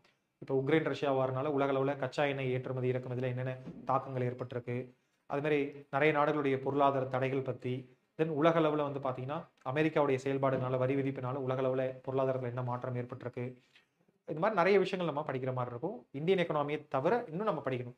இப்போ இதில் இந்த ஜியாகிரபி, எக்கனாமி ரெண்டுத்துலையுமே ஒட்டுமொத்த உலக அளவிலையும் படிக்கணும், இந்திய அளவிலையும் படிக்கணும், அடுத்து வந்து பார்த்தீங்கன்னா தமிழ்நாட்டு அளவிலையும் படிக்கிற மாதிரி இருக்கும். மூணுத்துலையுமே ஈக்குவல் வெயிட்டேஜில் வந்து கொஸ்டின்ஸ் கேட்குறாங்க. ஓகே, இதை நம்ம டீட்டெயில் அந்த சிலபஸில் ஒரு முறை பார்த்துட்டு வந்து பார்த்தீங்க அப்படின்னா கொஸ்டின் பேப்பரில் பார்த்துடலாம். பாருங்க, ஜென்ரல் ஜியாகிரபி நான் சொன்ன மாதிரி வேர்ல்டு ஜியாகிரபிலேருந்து ஸ்டார்ட் பண்ணுறாங்க. Solar system, earth and universe, atmosphere, lithosphere, hydrosphere. அப்போ 11th புக்கில் இருக்கக்கூடிய ஹிஸ்ட்ரி, 11th புக்கில் இருக்கக்கூடிய இந்த ஜியாகிரபி கண்டென்ட்லேருந்து ஸ்டார்ட் பண்ணணும் நீங்கள். இதுக்கு நிறைய பேர் இங்கிலீஷ் மீடியம் ஸ்டூடெண்ட் என்சிஆர்டி படிக்கலாமெல்லாம் கேட்பீங்க. இப்போ கரண்ட் சுச்சுவேஷனில் என்சிஆர்டி லெவலுக்கு நம்மளுடைய எஸ்சிஆர்டியுமே பெஸ்ட்டாக ஆயிடுச்சு கண்டென்ட் கிளாரிட்டியோட. தென் அதை விட அப்டேட்டட் என்சிஆர்டி கூட அந்தளவுக்கு பெருசாக அப்டேட் பண்ணிட்டே அவங்க வரல. கடைசியாக 2006 அதுக்கப்புறம் இடையில ஒரு முறை தான் அப்டேட் பண்ணாங்க. பட் தமிழ்நாடு கவர்மெண்ட் ஒவ்வொரு முறையுமே எஸ்சிஆர்டி அப்டேட் பண்ணிட்டு இருக்காங்க. இப்போ ரீசெண்ட் டைமில் யூபிஎஸ்சி ஆஸ்பிரன்ஸ் எல்லாருமே வந்து பார்த்தீங்கன்னா நம்ம ஸ்டேட் கவர்மெண்ட்டுடைய புக்ஸ் நிறைய ஃபாலோ பண்ண ஆரம்பிச்சிட்டாங்க. Then colour wise, picture wise நீங்கள் ரெண்டுமே கம்பேர் பண்ணி பார்த்தீங்கன்னா பெட்டராகவே வந்து பார்த்தீங்கன்னா நம்ம தமிழ்நாடு ஸ்டேட் போர்டு புக் இருக்குது. ஸோ நம்மளுடைய 11th 12th நீங்கள் ஜியாகிரபி புக்கே இந்த கான்செப்ட்ஸ்லாம் நீங்கள் வந்து பார்த்தீங்கன்னா படிச்சுக்கலாம். போத் பாலிடிக்ஸ்லையும் சரி, எக்கனாமிக்ஸ்லையும் சரி, ஜியாகிரபிக்குமே சரி. ஸோ இந்த மாதிரி பேசிக் ஜென்ரல் ஜியாகிரபி நீங்கள் படித்த பிறகு வந்து பார்த்தீங்க அப்படின்னா இந்தியாவோட ஃபிசிக்கல் டிவிஷன், கிளைமேட், அது மாதிரி இந்தியாவில் இருக்கக்கூடிய அக்ரிகல்ச்சர் மாதிரி மிக முக்கியமான டாபிக் நம்ம படிக்கிற மாதிரி இருக்கும். ஃபைனலாக வந்து பார்த்தீங்க அப்படின்னா தமிழ்நாடு ஜியாகிரபி இங்கே வந்து பெரிய அளவில் தனியாக கொடுக்கலனாலும் தமிழ்நாடு ஜியாகிரபிலேருந்து டீட்டெயிலாக கொஸ்டின் கேட்பாங்க. பட் எக்கனாமிக் வந்து பார்த்தீங்கன்னா தனியாக கீழே வந்து பார்த்தீங்கன்னா கொடுத்துருப்பாங்க. தமிழ்நாடு எக்கனாமி பற்றி வந்து பார்த்தீங்கன்னா தனி ஒரு டிவிஷனே கொடுத்துருப்பாங்க. எக்ஸாம்பிள் பாருங்களேன், தமிழ்நாடு எக்கனாமி அண்ட் இஷ்யூஸ், தமிழ்நாட்டுடைய டெமோகிராஃபிக் ப்ரொஃபைல் என்ன, தமிழ்நாட்டுடைய அக்ரிகல்ச்சர், ஜிடிபி, ஜிஎஸ்டிபி, அடுத்து தமிழ்நாட்டில் இருக்கக்கூடிய செக்டார் வைஸ் விஷயங்கள், கரண்ட் அஃபேர்ஸ், இதெல்லாமே கொடுத்துருக்காங்க பாருங்க. அப்போ சிலபஸில் அங்கே ஜியாகிரபியில் கொடுக்கல அப்படின்னு நீங்கள் விட்டுறக்கூடாது. அங்கேயும் தமிழ்நாட்டுடைய ஜியாகிரபி கொஞ்சம் நம்ம ஃபோக்கஸ் பண்ணி படிக்கணும்.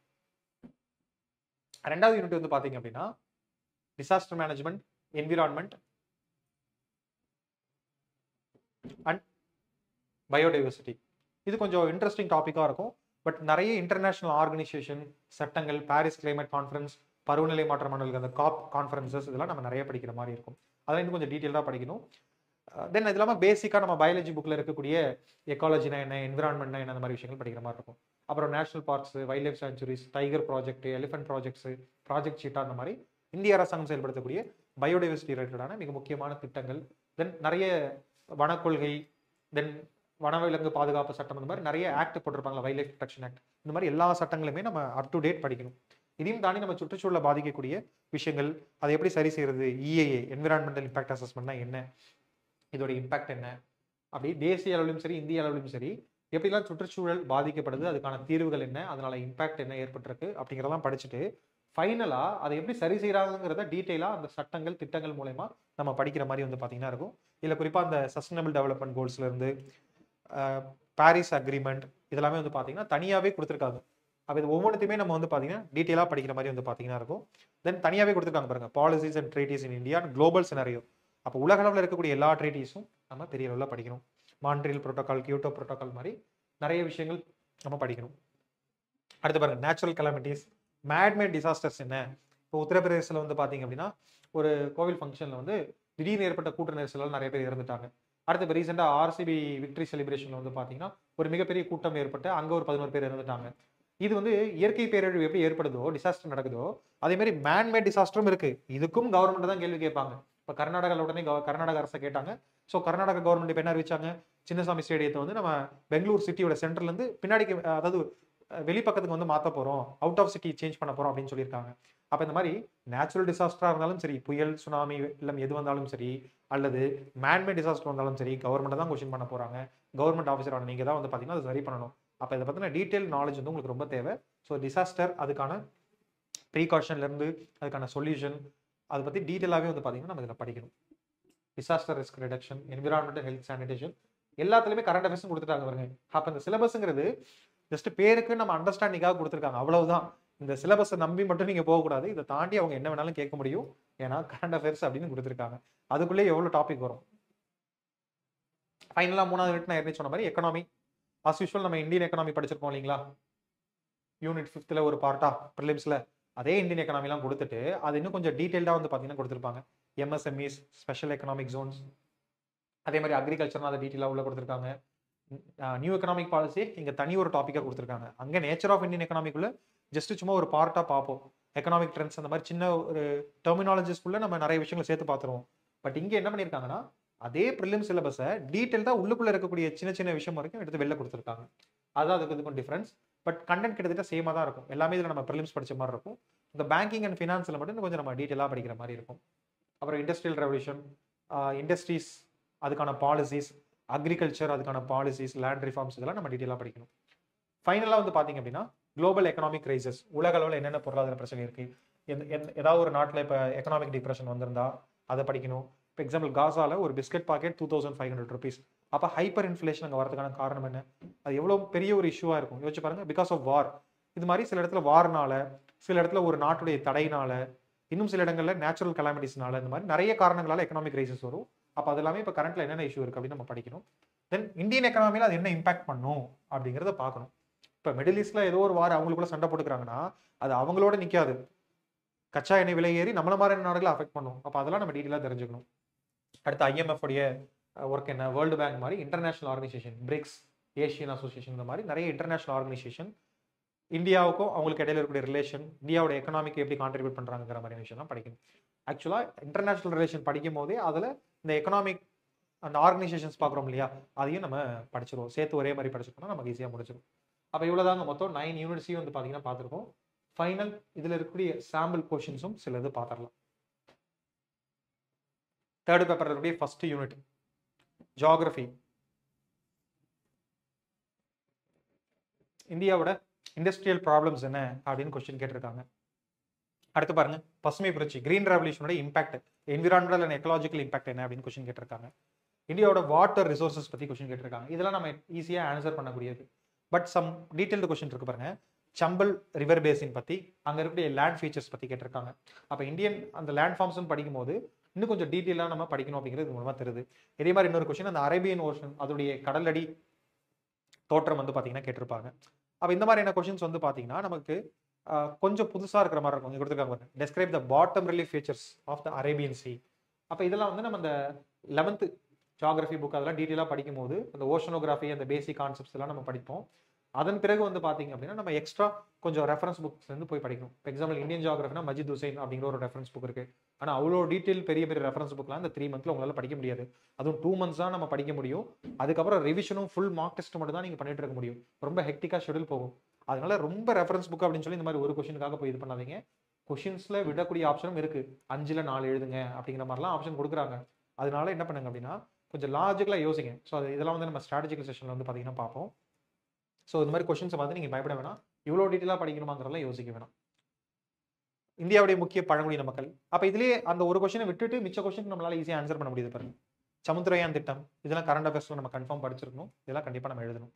அடுத்து தேசிய பூங்கா, வனவிலங்கு சரணாலயம், உயிர்கோளம் இவற்றை ஒப்பிட்டு மனித மற்றும் உயிர்கோள திட்டத்துடைய நோக்கங்களை ஆய்வு செய்க. மேன் அண்ட் பயோஸ்பியர் ப்ரோக்ராமை வச்சு இதை ஒப்பிட்டு நம்ம எழுதுற மாதிரி கொஸ்டின் கொடுத்துருக்காங்க. நெக்ஸ்ட் பாருங்க, மான்சூன், இந்தியன் மான்சூன் பத்தி கேட்டிருக்காங்க. Discuss the factors responsible for changing monsoon patterns in India. அப்போ Indian ocean dipole, El Nino, La Nina இந்த மாதிரி மிக முக்கியமான கான்செப்ட்ஸ் நம்ம தெரிஞ்சு அதை அப்ளை பண்ணி வந்து பார்த்தீங்கன்னா இங்கே நம்ம இதெல்லாம் எழுதுற மாதிரி இருக்கும். அடுத்து காலநிலை நடவடிக்கை, சுற்றுச்சூழல் பற்றி, என்விரான்மெண்டல் பற்றி வந்து பார்த்தீங்கன்னா கொடுத்துருக்காங்க. தமிழ்நாடு அரசாங்கத்துடைய சோலார் ப்ராஜெக்ட்ஸ் அதை பற்றின கொஷின்ஸ் கேட்டிருக்காங்க. அப்படியே பார்த்தீங்கன்னா அதுக்கப்புறம் என்விரான்மெண்ட் எதுவும் வந்துடும். EAA, என்விரான்மெண்டல் இம்பாக்ட் அசஸ்மெண்ட் பற்றின கொஷின். அடுத்து பயோமைனிங் அந்த மெத்தட் வந்து பார்த்தீங்கன்னா எக்ஸ்பிளைன் பண்ண சொல்லியிருக்காங்க. அகெயின் நேஷனல் பார்க், வனவிலங்கு சரணாலயத்துடைய இந்த பாசிட்டிவ் விஷயத்தை வச்சு வந்து பார்த்தீங்கன்னா நன்மைகள் என்னங்கிற மாதிரி கொஸ்டின்ஸ் வந்து பார்த்தீங்கன்னா இருக்கு. அடுத்து பேசிக் எக்கலாஜி, காம்போனன்ட்ஸ் ஆஃப் எக்கோசிஸ்டம் மாதிரி ரொம்ப கான்செப்சுவல் டாபிக் வந்து பார்த்தீங்கன்னா கேட்டிருக்காங்க. அப்போ நம்ம புக்கில் இருக்கக்கூடிய நிறைய விஷயத்துலேருந்தே ஆன்சர் பண்ணலாம். பட் கரண்ட் அஃபேர்ஸை நம்ம இன்னும் கொஞ்சம் அப்டேட் பண்ணி வச்சுட்டு வேல்யூ ஆட் பண்ணி ஆன்சர் எழுதணும்னா இன்னும் பெட்டராகவே வந்து பார்த்தீங்கன்னா நம்மளால் ஆன்சர் கொடுக்க முடியும்.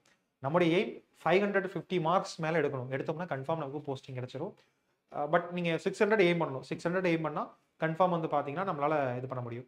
அப்போ அந்த 600 மார்க்ஸுக்கு நம்ம எந்த மாதிரியான ஆன்சர்ஸ்லாம் எழுதலாம் அப்படிங்கிறது வந்து பார்த்தீங்க அப்படின்னா நம்ம முடிவு பண்ணணும். தென் கொஷினை சூஸ் பண்ணுறது அதில் வந்து இருக்குது. அடுத்து இந்திய பொருளாதாரத்தில் பொதுத்துறையோட பங்கு, எக்கனாமி ஃபைனல் செஷன் வந்தாச்சு. புதிய பொருளாதார கொள்கை நோக்கம், objective of new economic policy.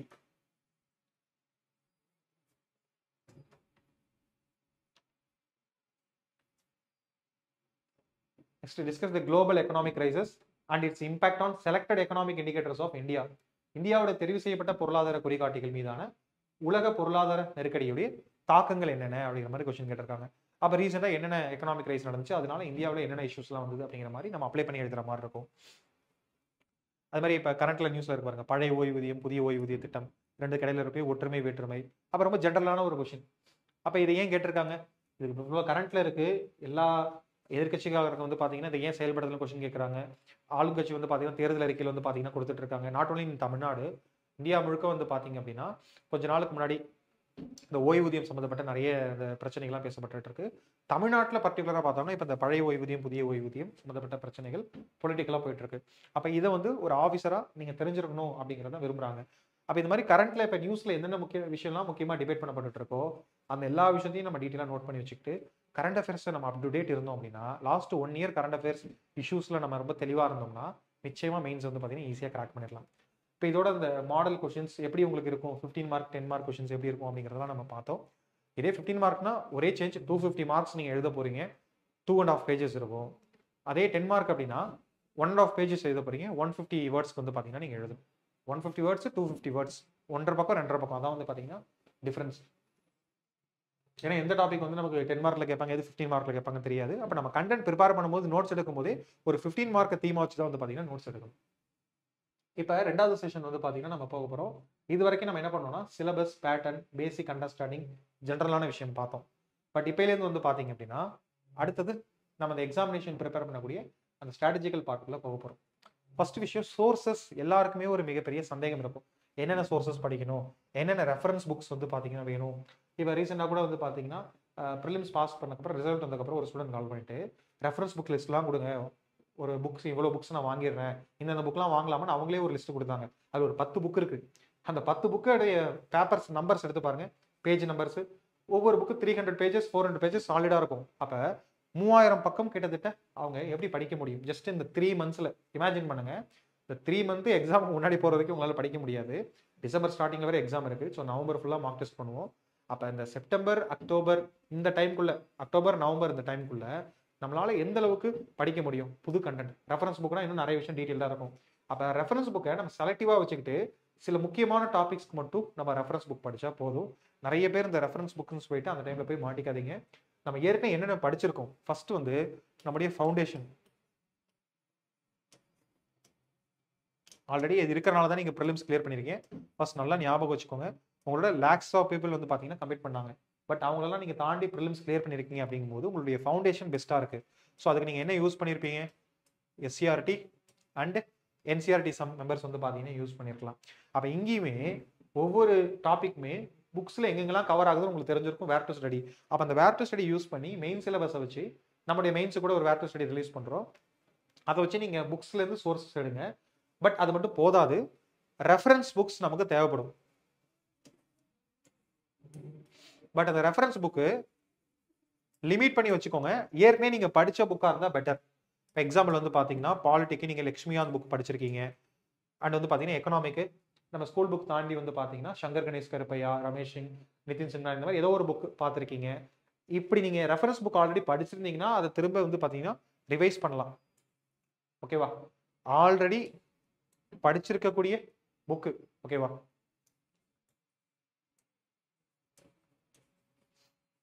இது வந்து ஸ்டாட்டிக் போர்ஷன். ஸ்டாட்டிக் போர்ஷனுக்கு நம்ம என்ன அப்ரோச் பண்ணணும் அப்படிங்கிறது.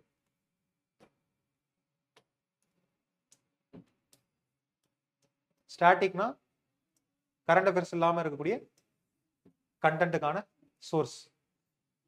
நம்ம எதெல்லாம் ஆல்ரெடி படிச்சிருக்கோமோ அதை வந்து பாத்தீங்கன்னா என்ன பண்ணிக்கணும்னா அந்த டைம்ல நம்ம திரும்ப ரிவிஷன் பண்ணணும். ஆல்ரெடி ரெட் கண்டென்ட் அதுதான் வந்து பாத்தீங்கன்னா நீங்க பார்க்க போறீங்க. நியூ புக்ஸ் லிமிடெட் டாபிக்ஸ் வந்து பாத்தீங்கன்னா ஓகே. இப்போ எக்ஸாம்பிள் சோஷியல் இஷ்யூஸ்க்கு வந்து பாத்தீங்கன்னா முன்னாடி நீங்க படிச்சிருக்க மாட்டீங்க, இப்பதான் வந்து நீங்க படிக்க ஸ்டார்ட் பண்ணிருப்பீங்க. அப்ப அந்த மாதிரியான சப்ஜெக்ட்ஸ் வந்து பாத்தீங்கன்னா புக் தேவைப்படும். இப்ப இது வந்து ஒவ்வொருத்தவங்களுக்கும் மாறும். இப்ப ஒரே புக்கே நீங்க எல்லாருமே படிங்க அப்படின்னு சொல்லி உங்களுக்கு சஜஸ்ட் பண்ண முடியாது. இப்ப சோஷியல் இஷ்யூ அப்படின்னா இங்கிலீஷ் மீடியம் ஸ்டூடெண்ட்ஸ் மேக்ஸிமம் வந்து பாத்தீங்கன்னா social problems in India, Ram Ahuja அப்படிங்கிற அந்த ஆத்தருடைய புக் வந்து பாத்தீங்கன்னா சஜஸ்ட் பண்ணுவாங்க. தென் டிஎன்பிசி மட்டுமே ஃபுல் ஃபோக்கஸ்டா படிச்சிருக்கக்கூடிய ஆஸ்பிரன்ஸ் வந்து பாத்தீங்கன்னா social issues in India and Tamil Nadu, Pa Siva அந்த ஆத்தருடைய புக் வந்து பாத்தீங்கன்னா சஜஸ்ட் பண்ணுவாங்க. இப்படி ஒவ்வொரு சப்ஜெக்ட்ஸுக்கும் வந்து பாத்தீங்கன்னா மல்டிபிள் சோர்ஸ் புக்ஸ் இருந்தாலும் அது ஒவ்வொருத்தவங்களுடைய அப்ரோச்சை பொறுத்து அது மாறுபடும். ஏன்னா டிஃபரன்ஸ் ஆஃப் ஒப்பீனியன்ங்கிறது இருக்கும் இல்லைங்களா?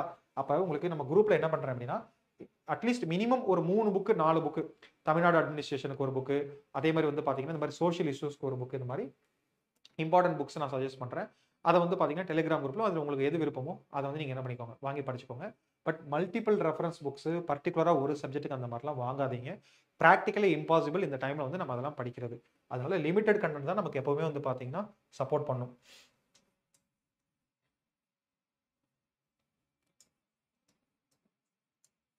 நியூ புக்ஸ் மேக்ஸிமம் அவாய்ட் பண்ணிடுங்க, சில டாபிக் தவிர.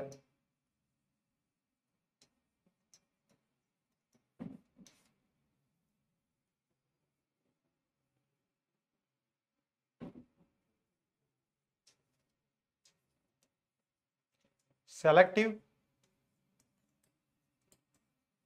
units like social issue,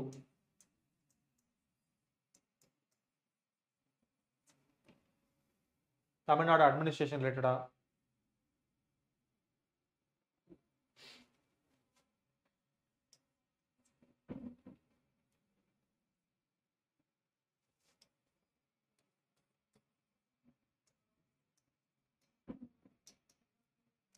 in case நீங்க விருப்பப்பட்டீங்கன்னா economy, then science and tech, இந்த மாதிரி இருக்கக்கூடிய சப்ஜெக்ட்ஸ் வந்து பார்த்தீங்கன்னா நீங்கள் ரெஃபரன்ஸ் புக்ஸ் வந்து யூஸ் பண்ணிக்கலாம். தென் பாலிட்டியில் ஆல்ரெடி நம்ம நிறைய கண்டென்ட் நீங்கள் ஆல்ரெடி படிச்சிருப்பீங்க, ஏதாவது ஒரு ரெஃபரன்ஸ் புக் எடுத்து தான் படிச்சிருப்பீங்க. இன்கேஸ் இல்லைனா கூட லட்சுமிகாந்த் மாதிரி ஏதாவது ஒரு ஸ்டாண்டர்ட் புக்ஸ் வந்து பார்த்தீங்கன்னா படிக்கலாம். இல்லை நிறைய அதர் பப்ளிகேஷன்ஸ் கூட இப்போ நல்லா போயிட்டு இருக்கு. அது மாதிரி எது ட்ரெண்டில் இருக்கோ உங்கள் விருப்பத்துக்கு ஏற்ற ஃபர்ஸ்ட் கவனிங்க. மற்றவங்க கொடுக்கக்கூடிய சஜஷன்ஸ், இப்போ நான் ஒரு 5 புக்கை சொல்லி இதை மட்டும் படிங்கன்னு சொல்லலாம். பட் நீங்கள் படிக்கக்கூடிய ஆஸ்பிரன்ஸ் இப்போ குரூப் அண்ட் ப்ரிலிம்ஸ் கிளியர் பண்ணியிருக்கீங்க, உங்களுக்கு நிறைய நாலேஜ் இருக்குது. தென் உங்களுக்குன்னு சொல்லி ஒரு டேஸ்ட் இருக்கும், ஒரு அப்ரோச் இருக்கும், உங்களுடைய ஒரு இண்டிவிஜுவல் ஸ்ட்ராட்டஜி இருக்கும்.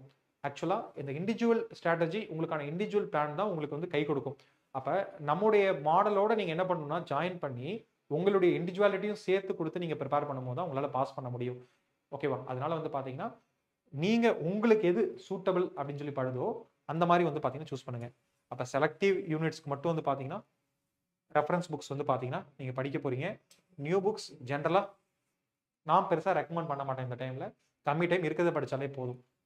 அப்போ ரிசோர்ஸை எந்த அளவுக்கு லிமிட்டாக படிக்கணும் அப்படிங்கிறது வந்து பார்த்தீங்கன்னா முக்கியம். ஞாபகம் வச்சுக்கோங்க, லிமிட்டட் ரிசோர்ஸ் அப்படிங்கிறது தான் உங்களுக்கு இந்த ஸ்டாட்டிக் ஏரியாவில் நான் சொல்லக்கூடிய முக்கியமான விஷயம்.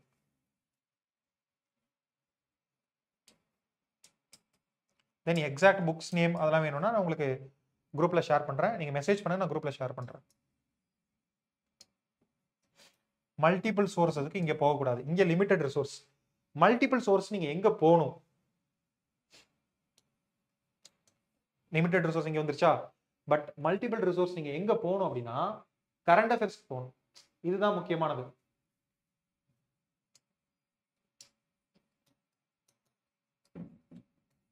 கரண்ட் அஃபேர்ஸ்ல போய் நம்ம என்ன பண்ணிடுவோம் அப்படின்னா ஸ்டாட்டிக் போர்ஷனுக்கு இந்த மாதிரி நிறைய புக்ஸ்ல படிச்சுட்டு கரண்ட் அஃபேர்ஸ்ல போயிட்டு ஏதாவது ஒரு மந்த்லி மேகசின் எடுத்து வச்சுட்டு வந்து பார்த்தீங்கன்னா படிப்போம். ஸோ இது நம்ம பண்ணக்கூடிய இன்னொரு முக்கியமான தப்பு. அப்போ கரண்ட் அஃபேர்ஸ்க்கு என்னென்ன சோர்சஸ் ஃபாலோ பண்ணணும், இதுதான் இப்போ இருக்கக்கூடிய மெஜாரிட்டி பீப்புளுடைய டவுட்டாக வந்து பார்த்தீங்கன்னா இருக்கும். இதுக்காக தான் இந்த கோர்ஸ்லேயே வந்து பார்த்தீங்கன்னா ஸ்பெஷல் ஃபீச்சராக கரண்ட் அஃபேர்ஸ் கிராஷ் கோர்ஸ் நம்ம ப்ரொவைட் பண்ண போகிறோம். ஏன்னா நீங்கள் மல்டிபிள் சோர்சஸ்லேருந்து வந்து பார்த்தீங்கன்னா கரண்ட் அஃபேர்ஸ் படிக்கிற மாதிரி இருக்கும் இல்லையா? ஸோ அதை உங்களுக்கு சிம்பிளிஃபை பண்ணுறதுக்காக இப்போ இங்கே என்னென்னலாம் படிக்கிற மாதிரி இருக்கும்? நியூஸ் பேப்பர் காம்பிலேஷன் லாஸ்ட் ஒரு 1 இயருக்கு அட்லீஸ்ட் நீங்கள் இது வரைக்கும் நியூஸ் பேப்பர் படிக்கலனா கூட இதுக்கப்புறமாச்சும் நியூஸ் பேப்பர் படிங்க. கொஸ்டினே எடுக்க ஆரம்பிச்சிருவாங்க, இந்த 2 மாதம் நியூஸ் படிச்சு வேஸ்ட் அப்படிங்கிற மாதிரிலாம் நினைக்காதீங்க. அடுத்த இன்டர்வியூலலாம் வந்து பார்த்தீங்கன்னா உங்களுக்கு அன்னைக்கு உள்ள நியூஸ் பேப்பர் வரைக்கும் வந்து பார்த்தீங்கன்னா கொஸ்டின் கேட்கலாம். என்னதான் நீங்கள் மந்த்லி மேகசின் பார்த்தாலும் நியூஸ் பேப்பர் படிச்சாதான் அந்த சோஷியல் இஷ்யூ வந்து பார்த்தீங்கன்னா ப்ராப்பராக அட்ரஸ் பண்ண முடியும், நம்ம புரிஞ்சுக்க முடியும், நம்முடைய காம்ப்ரிஹென்சிவ் ஸ்கில் இம்ப்ரூவ் ஆகும்னால ஞாபகம் வச்சுக்கோங்க. புதுசாக டெய்லி நிறைய ஆர்டிகல்ஸ் படிக்கக்கூடிய அந்த நபர் இன்னும் கொஞ்சம் up to date general awareness ஸ்கில்லோட இருப்பாங்க. உங்களுக்கு காம்ப்ரிஹென்சிவ் ஸ்கில் நல்லா இருக்கும். இப்போ ஜஸ்ட் ஒரு சிட்டிசனே இமேஜின் பண்ணுங்க, டெய்லி நியூஸ் பேப்பர் ரீட் பண்ணக்கூடிய ஒரு சிட்டிசன் இருக்காரு, இல்லை அதிகமாக நியூஸ் பேப்பர் ரீட் பண்ணாமல் புதுசாக வந்து பார்த்தீங்க அப்படின்னா இல்லை ஜென்ரலாக ஏதாவது புக் மாதிரி படிக்கக்கூடிய பர்சனாக இருந்தால் 2 பேரில் யாருக்கு அதிகமான ஒரு பொது அறிவு இருக்கிறது நீங்கள் பார்த்துருக்கலாம்? டெய்லி நியூஸ் பேப்பர் படிக்கக்கூடிய நபர் தான். அப்போ ஒரு காமன் சிட்டிசனுக்கே நியூஸ் பேப்பர் படிக்கும்போது இவ்வளோ இம்பாக்ட் வருதுன்னா ஒரு காம்படிட்டிவ் எக்ஸாம் ஆஸ்பிரண்டா ஒரு ஆஃபீஸராக இமேஜின் பண்ணுங்க, நீங்கள் அப் டு டேட் இருக்கணும். ஸோ நியூஸ் பேப்பர் ரீடிங்கை எதாலையும் ரிப்ளேஸ் பண்ண முடியாது. அதை வேல்யூ ஆட் பண்ணுறதுக்கு வேணால் நீங்கள் மேகசின் படிச்சுக்கலாமே தவிர நியூஸ் பேப்பர் ரீடிங்கை நீங்கள் என்ன பண்ண முடியாது, ரிப்ளேஸே பண்ண முடியாது. இன்கேஸ் படிக்கலாம் கூட இன்னையிலேருந்து படிங்க. நியூஸ் பேப்பர் காம்பிலேஷன் அப்படிங்கிறது எது சொல்கிறேன்னா, நம்முடைய இதில் முக்கியமான இந்த நியூஸ் பேப்பர்ஸில் எப்படி சொல்லப்பட்டிருக்கோ அந்த விஷயங்கள் வந்து பார்த்தீங்கன்னா 1 இயர் முடிஞ்ச அளவுக்கு அதை டாபிக் வைஸ் தீமெட்டிக்காக பிரிச்சு, ஏன்னா இப்போ போய் நம்ம மந்த் வைஸ் வீக்லி வைஸ்லாம் படிக்க முடியாது, நமக்கு இருக்கிற 2 months. அப்போ லாஸ்ட் 1 இயரில் தீம் வைஸ் நியூஸ் பேப்பரில் நம்ம என்னென்னலாம் படிச்சிருக்கோமோ அதோடைய காம்பிலேஷன் வந்து பார்த்தீங்க அப்படின்னா நம்முடைய அந்த கிளாஸ்லேயே வந்து பார்த்தீங்கன்னா உங்களுக்கு இருக்கும். ஸோ ரெகுலராக கரண்ட் அஃபேர்ஸ் கிளாஸை மிஸ் பண்ணாமல் அட்டன் பண்ணுங்க. நியூஸ் பேப்பர்ஸ் தாண்டி வந்து பார்த்தீங்க அப்படின்னா இம்பார்ட்டன்ட் மேகசின்ஸ், நான் வந்து சொல்கிறது ப்ரைவேட் மேகசின்ஸ் இல்லை, கவர்மெண்ட்டுடைய மேகசின்ஸ். இப்போ எக்ஸாம்பிள் நம்ம தமிழ்நாடு கவர்மெண்ட்டுடைய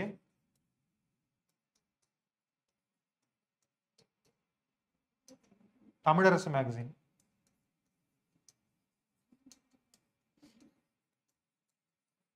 தென் Indian கவர்மெண்ட்டுடைய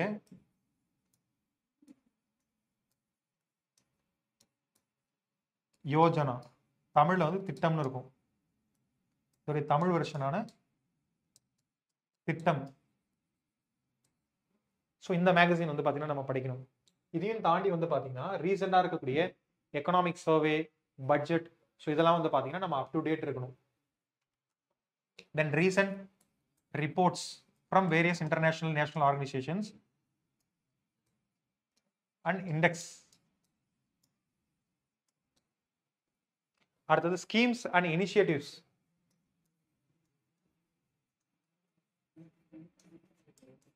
கவர்மெண்ட்டுடைய schemes and initiatives. So இதை வந்து பார்த்தீங்கன்னா படிக்கிற மாதிரி இருக்கும். நான் ஏற்கனவே சொன்ன மாதிரி பட்ஜெட் அண்ட் எக்கனாமிக் சர்வே.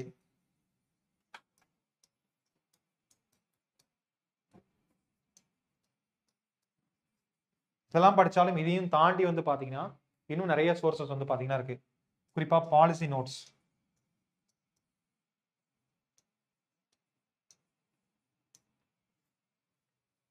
அடுத்தது நம்ம கவர்மெண்ட்டுக்குன்னு சொல்லி அஃபிஷியலாக சம் வெப்சைட்ஸ் வந்து பார்த்தீங்கன்னா இருக்கும்.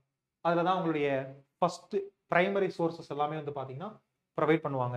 இப்போ எக்ஸாம்பிள் வந்து பார்த்தீங்கன்னா தமிழ்நாடுனா TNDEPR, செய்தி மற்றும் மக்கள் தொடர்புத்துறை. அதே இந்திய அரசாங்கம் அப்படின்னா பிரஸ் இன்ஃபர்மேஷன் பியூரோ, PIB. அப்போ இந்த மாதிரி மல்டிபிள் சோர்சஸ்லேருந்து நம்ம படிக்கிற மாதிரி இருக்கும். ஸோ இது எப்படி இந்த டைமில் தேடி படிக்க முடியும் அப்படின்னு நீங்கள் ஃபீல் பண்ண வேணாம். நம்முடைய கோர்ஸ்லேயே இது எல்லாமே சேர்த்து டெய்லி சிம்பிள் 2 hours லைவ் செஷனாக இருக்குது. ஸோ லைவ் செஷன் அட்டன் பண்ணுங்கள். ரெகுலராக வந்து பார்த்தீங்கன்னா ஜூம் கிளாஸில் இருக்கும். உங்களுக்கு கன்வீனியன்ட்டுக்காக நம்ம டைம் வந்து ஈவினிங்காகவும் மாற்றிருக்கோம். ஏன்னா நிறைய பேர் ஒர்க்கிங் ஆஸ்பிரண்டாக இருக்கீங்க அப்படிங்கிற மாதிரி சொன்னீங்க. ஸோ அதனால ஈவினிங்கில் இருக்கும். அந்த கிளாஸஸ் நீங்கள் ரெகுலராக அட்டன் பண்ணிங்கன்னா இவ்வளோ சோர்சஸ்லேருந்து உங்களுக்கு கரண்ட் அஃபேர்ஸ் வந்து பார்த்தீங்கன்னா கிளாரிட்டி கிடைச்சிரும். 2 months நம்ம அதை கவர் பண்ணுற மாதிரி ஷெடியூல் போட்டிருக்கேன். இதை பற்றின இந்த டீட்டெயில் இந்த கிளாஸ் லிஸ்ட் வேணும் அப்படின்னா நம்முடைய அந்த கோர்ஸ் ப்ரௌச்சரில் போயிட்டீங்கன்னா ஸ்டார்டிங்லேயே வந்து உங்களுக்கு இருக்கும். இது வந்து டீட்டெயில்டு டெஸ்ட் போர்ஷன்ஸ். இது இந்த டெஸ்ட் பேட்சுக்கான சிலபஸ். இதுக்கு முன்னாடி பாருங்களேன்,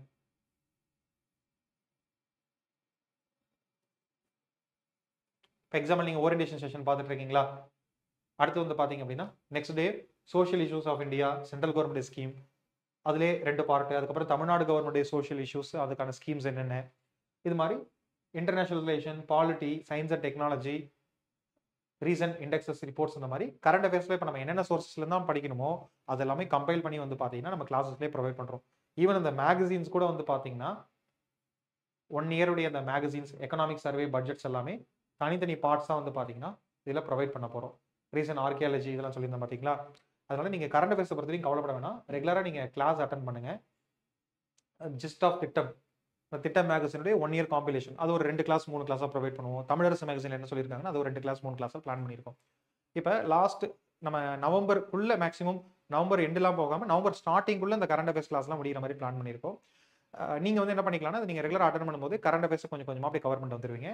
சேம் டைம் ஸ்டாட்டிக் போர்ஷனுக்கான கண்டென்ட்டையும் நீங்கள் லிமிட் பண்ணி வந்து பார்த்தீங்கன்னா ப்ரிப்பேர் பண்ணிட்டு வந்தீங்கன்னா இதையும் கவர் பண்ணிடலாம். ஸோ அப்போ இவ்வளோதாங்க சோர்ஸ் பொறுத்த வரைக்கும். இந்த இடத்துல வந்து பார்த்தீங்கன்னா நீங்கள் இதுதான் படிக்கணும், இதுதான் படிக்கக்கூடாது அப்படிங்கிற மாதிரி சொல்ல முடியாது. நல்லா ஞாபகம் வச்சுக்கோங்க, ஒவ்வொருத்தவங்களுக்கு இண்டிவிஜுவல் சோர்ஸ் அப்படிங்கிறது வந்து பார்த்தீங்கன்னா மாறும். ஸோ ரெஃபரன்ஸ் புக்ஸை ரொம்ப இந்த டைமில் போகாதீங்க. நான் சொன்ன மாதிரி சிம்பிளாக பிளான் பண்ணி வந்து பார்த்தீங்கன்னா அதுக்கேற்ற மாதிரி இது பண்ணிக்கோங்க. ஓகே, சரி. இப்போ சோர்ஸ் பொறுத்த வரைக்கும் உங்களுக்கு ஒரு கிளாரிட்டி கிடைச்சிருக்கும். அடுத்து பாருங்க, ஆன்சர் ரைட்டிங் பார்ட்டுக்குள்ள போக போகிறோம். இப்போ ஃபர்ஸ்ட் நம்ம அண்டர்ஸ்டாண்ட் பண்ணிக்க வேண்டிய முக்கியமான விஷயம் என்ன அப்படின்னு சொல்லி பார்த்தீங்கன்னா டைம் மேனேஜ்மெண்ட் இன் எக்ஸாமினேஷன். இந்த மெயின்ஸ் எக்ஸாமினேஷனாலே நிறைய பேருக்கு பயமாக இருக்கக்கூடிய ஒரு முக்கியமான விஷயம் டைம் எப்படி மேனேஜ் பண்ணுறது அப்படிங்கிறது தான். ஏன்னா கொடுக்கக்கூடிய அந்த அலோகேட் பண்ணக்கூடிய அந்த 3 ஹவர்ஸில் நம்மளால் 3 ஹவர்ஸுமே எழுத முடியாது. ஒரு 20 மினிட்ஸ் நீங்கள் விட்டுடுங்க. மிச்சம் வந்து பார்த்தீங்கன்னா இப்போ 120 மினிட்ஸ் 180 மினிட்ஸில் அவ்வளவுலாம் இருக்காது. ஒரு 160 மினிட்ஸ் எக்ஸ்ட்ரா அந்த attendance procedure, exam hall procedure, அந்த ரொட்டீனுக்குலாம் வந்து பார்த்தீங்கன்னா ஒரு 20 மினிட்ஸ் வந்து பார்த்தீங்கன்னா லெஸ் பண்ணிவிடுங்க. இப்போ 160 மினிட்ஸ் இருக்கா, இந்த 160 மினிட்ஸ் நீங்கள் எப்படி ப்ரொடக்டிவாக யூஸ் பண்ண போகிறீங்க அப்படிங்கிறதான் வந்து பார்த்தீங்கன்னா உங்களுக்கு முக்கியமாக தெரிஞ்சிருக்கணும். சரி, இப்போ நம்ம டைம் மேனேஜ்மெண்ட்டாக ரஃபாக என்ன பண்ணுவோம், 15 மார்க்ஸ் ஒரு கொஷனுக்கு 10 நிமிஷம், அப்போ 10 கொஷனுக்கு 100 நிமிஷம், 10 மார்க்னா 6 மினிட்ஸ், 10 கொஷனுக்கு 60 நிமிஷம், 160 நிமிஷம் கரெக்டாக வந்துருச்சு. இதுதான் டைம் மேனேஜ்மெண்ட்டாக? இது கிடையாது. எக்ஸாம்பிள் நம்ம இவ்வளோ கொஷின் பார்த்தோம், சில கொஷின் நமக்கு நல்லா தெரியும், கான்ஃபிடென்ட் இருக்கும், சில கொஷின் சுத்தமாக தெரியாது. அப்போ எக்ஸாக்டாக நான் டைம் மேனேஜ் ரூல்ஸை ஃபாலோ பண்ணுறேன், வாட்சை பார்த்துட்டு 10 மினிட்ஸ் வரைக்கும் உட்காந்துட்டு இந்த எல்லா 15 மார்க்கையும் அட்டன் பண்ணிட்டு இருந்தீங்கன்னா வேஸ்ட் ஆஃப் டைம். அதெல்லாம் ஞாபகம் வச்சுக்கோங்க. நீங்கள் இந்த 10 மார்க்கர்ஸ் வந்து பார்த்தீங்கன்னா 10 வந்து பார்த்தீங்கன்னா இருக்குது. அதே மாதிரி 15 மார்க்கர்ஸ் வந்து பார்த்தீங்க அப்படின்னா 10 மார்க்ஸ் வந்து பார்த்தீங்கன்னா இருக்குது. 150 வேர்டுக்கு நீங்கள் எழுதணும். 10 மார்க்கு 10ம் 10 கொஷின்ஸும், 15 மார்க்ஸ் வந்து பார்த்தீங்கன்னா 10 கொஷின்ஸும் இருக்குது. அப்போ இதை வந்து நம்ம வேரி பண்ணணும். எப்படி டைம் லிமிட்டை வந்து பார்த்தீங்கன்னா கொடுக்கணும் அப்படின்னா, இன்கேஸ் ஆஃப் நல்ல கொஷின் சூப்பராக இருக்குது, நல்ல கொஷின் அப்படின்னா அந்த கொஷினை வந்து பார்த்தீங்கன்னா நீங்கள் ஒரு 7 to 8 மினிட்ஸ் வந்து பார்த்தீங்கன்னா எடுத்துக்கலாம். 7 to 8 மினிட்ஸ் கூட நீங்கள் எடுத்து அந்த கொஷினை நல்லாவே ப்ரெசென்ட் பண்ணலாம். மாடரேட்டாக இருக்கு இல்லை அது மீடியமாக இருக்குது அப்படின்னா அரௌண்ட் ஒரு 5 to 6 நீங்கள் என்ன பண்ணிடலாம், மேனேஜ் பண்ணிக்கலாம். உங்களால் அந்த 150 வேர்ட்ஸ் இல்லைங்களா, 100 வேர்ட்ஸ் ஈஸியாக 5 மினிட்ஸில் நம்ம எழுதிடலாம். 5 to 6 மினிட்ஸ்க்குள்ள வந்து பார்த்தீங்கன்னா நீங்கள் எழுதுற மாதிரி இருக்கும். இல்லை சுத்தமாக அந்த கொஷின் எனக்கு வரல, அந்த கொஷினே தெரியல, பெரிய அளவில் வந்து பார்த்தீங்கன்னா நமக்கு ஐடியா இல்லை அந்த கொஷினில் அப்படின்னு நீங்கள் நினச்சிங்க அப்படின்னா ஜஸ்ட் 5 மினிட்ஸ் பிலோ நீங்கள் என்ன பண்ணணும், உங்களோட டைம் வந்து பார்த்தீங்கன்னா கொடுக்கணும். ஸோ இதுதான் டைம் மேனேஜ்மெண்ட். பார்த்தாலே தெரியும் அந்த கொஸ்டின் நம்மளால அப்ரோச் பண்ண முடியாதுன்னு சொல்லிட்டு. அப்போ பிலோ 5 மினிட்ஸ். அப்போ இங்கே இருக்கக்கூடிய அந்த டைமை நம்ம என்ன பண்ணிக்கலாம்,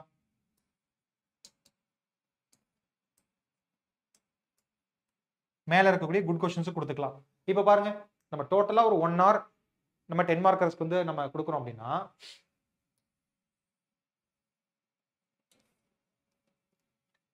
அந்த 1 hour நீங்கள் இப்படி அலோகேட் பண்ணணும். சேம் இதே மாதிரி தான் 15 மார்க்கர்ஸ்க்கும் குட்டு, மீடியம், பேடாக இருக்கக்கூடிய கொஷின்ஸ் பொறுத்து நீங்கள் 10 மினிட்ஸா 12 மினிட்ஸா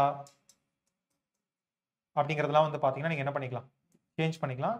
இது ஒரு பர்சனுக்கு டிஃப்ரெண்ட் ஆகும்.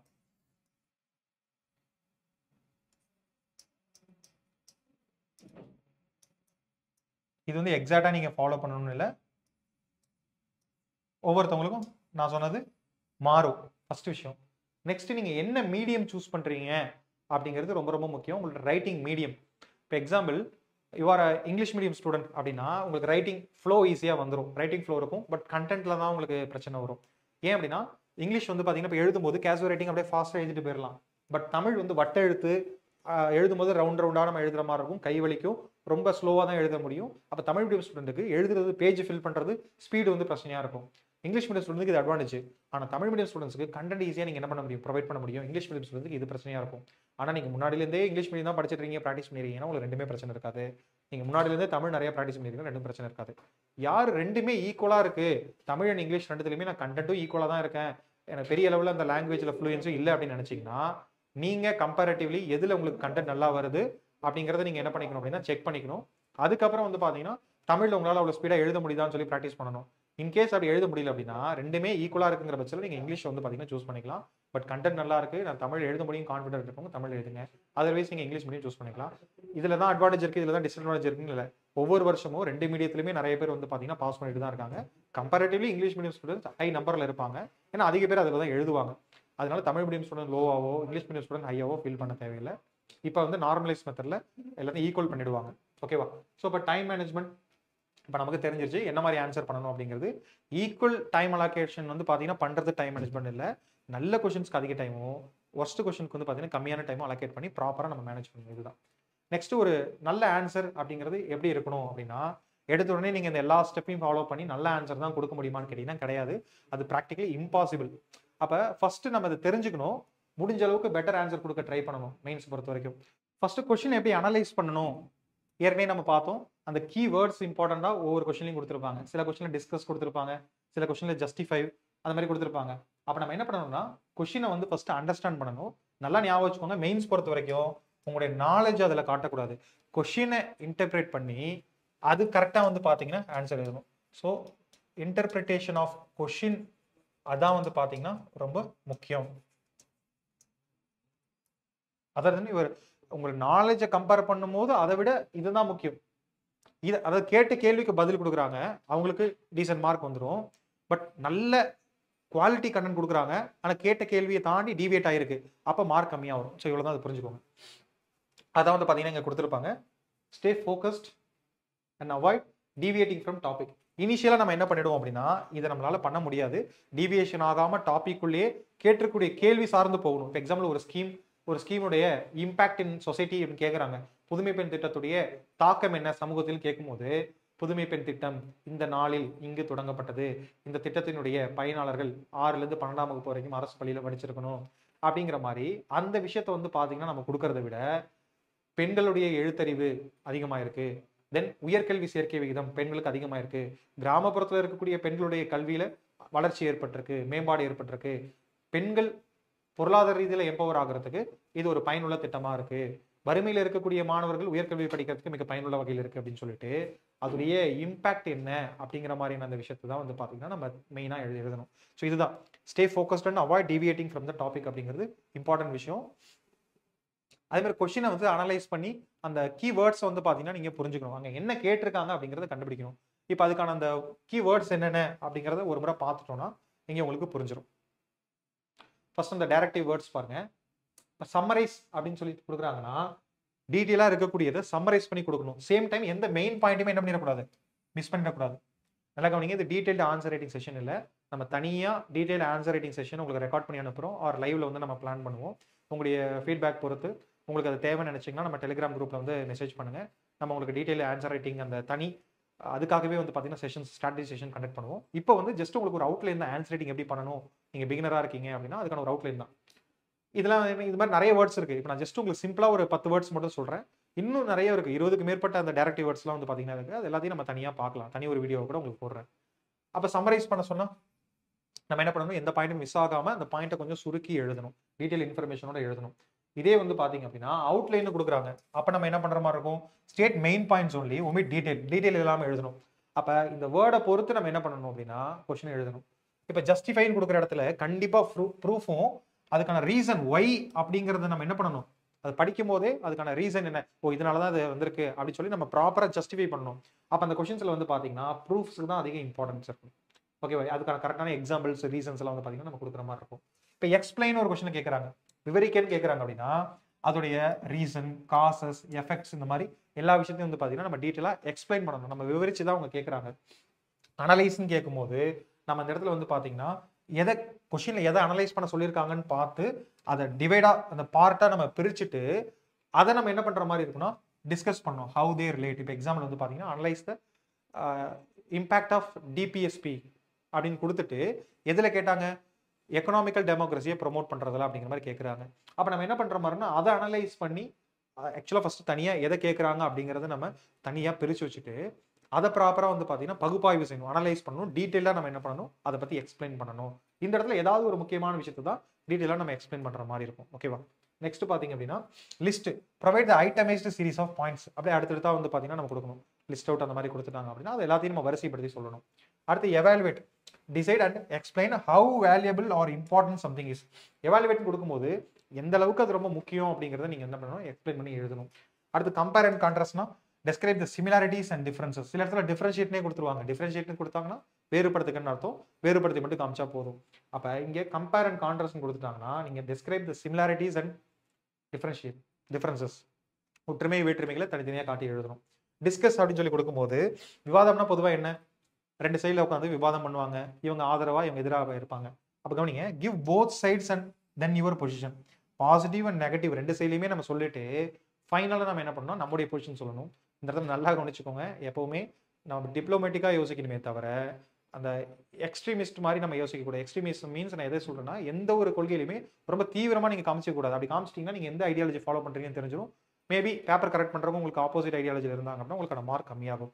அப்போ நம்ம என்ன பண்ணணும்னா நடுநிலைமையோடு இருக்கணும். ஒரு அரசாங்க அதிகாரி அப்படி தானே இருக்கணும். இப்போ உங்களுக்கு நீங்கள் ஓட்டு போடாத ஒரு கட்சி ஆட்சியில் இருக்காங்க, அவங்கள்ட்ட நீங்கள் ஆஃபீஸராக ஒர்க் பண்ணும்போது நான் நல்லா ஒர்க் பண்ண மாட்டேன், நான் விரும்பக்கூடிய கட்சி ஆட்சியில் இருக்கும்போது அவங்க கூட இணைஞ்சு நான் சிறப்பாக ஒர்க் பண்ணுவேன்னு நீங்கள் சொல்ல முடியுமா?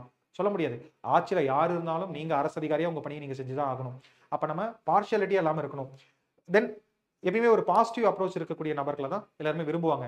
அப்போ நீங்கள் இந்த இடத்துல வந்து என்னதான் ஒரு கிரிட்டிக்கலி எவாலுவேட்னு சொல்லி நெகட்டிவான ஒரு விஷயத்தை பற்றி நம்மள்ட்ட கேட்டாலுமே எண்டில் முடிக்கும் போது இதில் பாசிட்டிவ் விஷயமும் இருக்குது, இதெல்லாம் சரி பண்ணிட்டோம்னா இது பெட்டரான ஸ்கீமாக இருக்கும் அப்படிங்கிற மாதிரி நம்ம வந்து பார்த்தீங்கன்னா அதோடைய சொல்லி முடிக்கணும். ஃபுல்லாகவே நெகட்டிவாகவே இந்த இடத்துல நீங்கள் வந்து சொல்லக்கூடாது. அதே மாதிரி பாசிட்டிவாக சொல்கிறாங்கன்னா அதுக்கு முழுசாகவும் பாசிட்டிவாகவும் சப்போர்ட் பண்ணி எழுதிடக்கூடாது. எக்ஸ்ட்ரீமிசம் ரெண்டு சைட்லையும் தான் சொல்கிறேன். பாசிட்டிவாகவும் சரி நெகட்டிவாகவும் சரி ரொம்ப நீங்கள் ட்ராவல் பண்ணிடக்கூடாது. அதுக்கு நடுவுலேயே வந்து பார்த்தீங்கன்னா இருக்கணும். பாசிட்டிவ் கேட்கும் போதும் இதில் சில ப்ராக்டிக்கல் இம்ப்ளிகேஷனில் இந்த இஷ்யூஸ் இருக்குது அப்படின்னு சும்மா நீங்கள் ஐடென்டிஃபை பண்ணிடணும். அப்போ டிஸ்கஷன் சொல்கிறாங்க அப்படின்னா போத் சைட் ரெண்டு சைடுமே சொல்லணும். அதில் உங்களுடைய பொசிஷனை நீங்கள் கரெக்டாக சொல்லிடணும். அதுக்குன்னு பாசிட்டிவாக மட்டும்தான் சொல்லணும் இல்லை, சில இடத்துல நெகட்டிவாக சொல்ல வேண்டிய இடத்துல அப்படின்னு சொல்லலாம். ஆனால் பேலன்ஸ் பண்ண வேண்டியது கட்டாயம். மேக்ஸிமம் நிறைய இடங்களில் வந்து நீங்கள் கொஞ்சம் பாசிட்டிவ் அப்ரோச்சோட இருக்கிற மாதிரி வந்து பார்த்தீங்கன்னா காமிச்சிக்கோங்க. தென் ரொம்ப எக்ஸ்ட்ரீம் சைடில் உங்களுடைய இதை வந்து நீங்கள் சொல்லவே கூடாது. ஃபைனலாக define, provide clear and concise meaning. அதை பற்றி கரெக்டாக கிளியராக எக்ஸ்பிளைன் பண்ணணும். அதுக்கான டெஃபினேஷன் நம்ம ப்ரொவைட் பண்ணணும். இது மாதிரி இன்னும் நிறைய இருக்குங்க. எனுமரேட், அது மாதிரி நிறைய வேர்ட்ஸ் வந்து பார்த்தீங்கன்னா இதில் கிரிட்டிக்கலி எவாலுவேட் அந்த மாதிரி நிறைய வேர்ட்ஸ் வந்து பார்த்தீங்கன்னா நம்ம யூஸ் பண்ணி நமக்கு எக்ஸ்பிளைன் பண்ண சொல்லுவாங்க. ஸோ இதை நம்ம தனியாக ஒரு வீடியோவில் வந்து பார்த்தீங்கன்னா போவோம். ஸ்டார்டிங்கில் இதுக்கு சிமிலராக இருக்கக்கூடிய சில விஷயம் எக்ஸ்பிளைன், அனலைஸ், எவாலுவேட், டிஸ்கஸ் இந்த மாதிரியான டாப்பிக்கில் இருக்கக்கூடிய கொஷின்ஸ் நிறையா இருக்கும். ஜஸ்டிஃபை இந்த மாதிரி ஒரு 10 டைரக்டிவ் கீவேர்ட்ஸ் நீங்கள் தெரிஞ்சுக்கிட்டு அதை அப்ளை பண்ணி எழுத ஆரம்பிச்சிட்டிங்கனாலே நீங்கள் ஃபஸ்ட்டு ஸ்டேஜை தாண்டிடுவீங்க.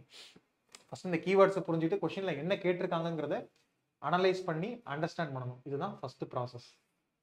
தென் அதுலேருந்து டிவியேட் ஆகாமல் கடைசி வரைக்கும் வந்து பார்த்தீங்கன்னா அதுலேயே போயிட்டு இருக்கணும். அப்போ தான் உங்களுடைய ஆன்சர் வந்து கரெக்டாக இருக்கும். தென் எந்தெந்த இடத்துலலாம் உங்களுக்கு எக்ஸாம்பிள் தேவைப்படுதோ அதை நீங்கள் ப்ரொவைட் பண்ணணும். தென் கிரியேட்டிவாக கொடுக்கணும் உங்களுடைய ஆன்சரை. ஸோ இது வந்து நம்ம ஸ்ட்ரக்சர் ஆஃப் ஆன்சர் பார்க்கும்போது நம்ம இதை பார்த்துருவோம். இப்போ ஃபஸ்ட்டு எப்படி ஆன்சரை ஸ்டார்ட் பண்ணணுங்கிறத பார்த்துட்டோமா? அதாவது கொஷினை புரிஞ்சுக்கிட்டு பிரெயின் ஸ்டார்ம் ஃபஸ்ட்டு பண்ணணும். பிரெயின் ஸ்டார்மிங் மீன்ஸ் முன்னாடியே மைண்டில் ஒரு முறை நீங்கள் எல்லாத்தையுமே பாயிண்ட்டை தோண நீங்கள் என்ன பண்ணக்கூடாதுன்னா ஒவ்வொரு பாயிண்ட் எழுதிட்டு இருந்தீங்கன்னா சம்டைம் அந்த ஆர்டர் மிஸ் ஆகிடும். இல்லை சில முக்கியமான ஒரு பாயிண்ட் மிஸ் பண்ணியிருப்பீங்க, கடைசியில் போய் உங்களால் என்ன பண்ண முடியாது, அதை கரெக்டான இடத்துல கொடுக்க முடியாது. அப்போ அதுக்கான மார்க் கம்மியாக தான் வரும். அப்போ பிரெயின் ஸ்டார்மிங்னா முன்னாடியே நீங்கள் மைண்டுக்குள்ளே இந்த ஆர்டர் நான் எழுத போகிறேன் அப்படிங்கிறத நீங்கள் டிசைன் பண்ணிடணும். அந்த கொஷினை அதை ஃப்ரேம் பண்ணிடணும். இது இன்ட்ரோடக்ஷன், இது கன்க்ளூஷன், இது பாடி, இதில் முக்கியமான பாயிண்ட் இந்த ஆர்டரில் நான் கொடுக்க போகிறேங்கிறத நீங்கள் பிரெயின் ஸ்டார்ம் பண்ணி அதுக்கப்புறம் எழுதணும். ஓகேவா? அப்போ ஸ்ட்ரக்சர் ஆஃப் ஆன்சர், ஒரு குட் ஆன்சர்னா அதோடைய ஸ்ட்ரக்சர் எப்படி இருக்கும் அப்படிங்கிறது இப்போ நம்ம எடுத்து பார்க்குறோம்.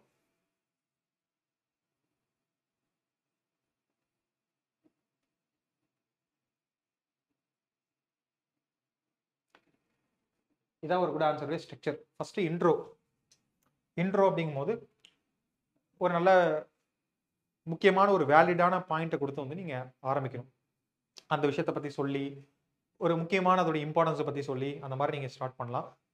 ஸோ இன்ட்ரோ ஒரு 2-3 வரியில் சிம்பிளாக எழுதணும். சேம் அதுக்கப்புறம் பாடி, ஃபைனலாக வந்து பார்த்தீங்கன்னா கன்க்ளூஷன் இருக்கும். கன்க்ளூஷன் வந்து பார்த்தீங்கன்னா பேலன்ஸ்டு கன்க்ளூஷனாக தான் கன்ஃபார்ம் இருக்கணும். நான் சொன்ன மாதிரி 2 எக்ஸ்ட்ரீமெண்ட்லையும் நீங்கள் கொடுத்துடக்கூடாது. ரொம்ப அதாவது எக்ஸ்ட்ரீமெண்ட் கொடுக்கலாம், கொஷினை பொறுத்து டிபெண்ட் ஆகும். ரொம்ப பாசிட்டிவாக இருக்கக்கூடிய விஷயத்தை நம்ம இப்போ எப்படி போய் பேலன்ஸ்டாக கொடுக்க முடியும்?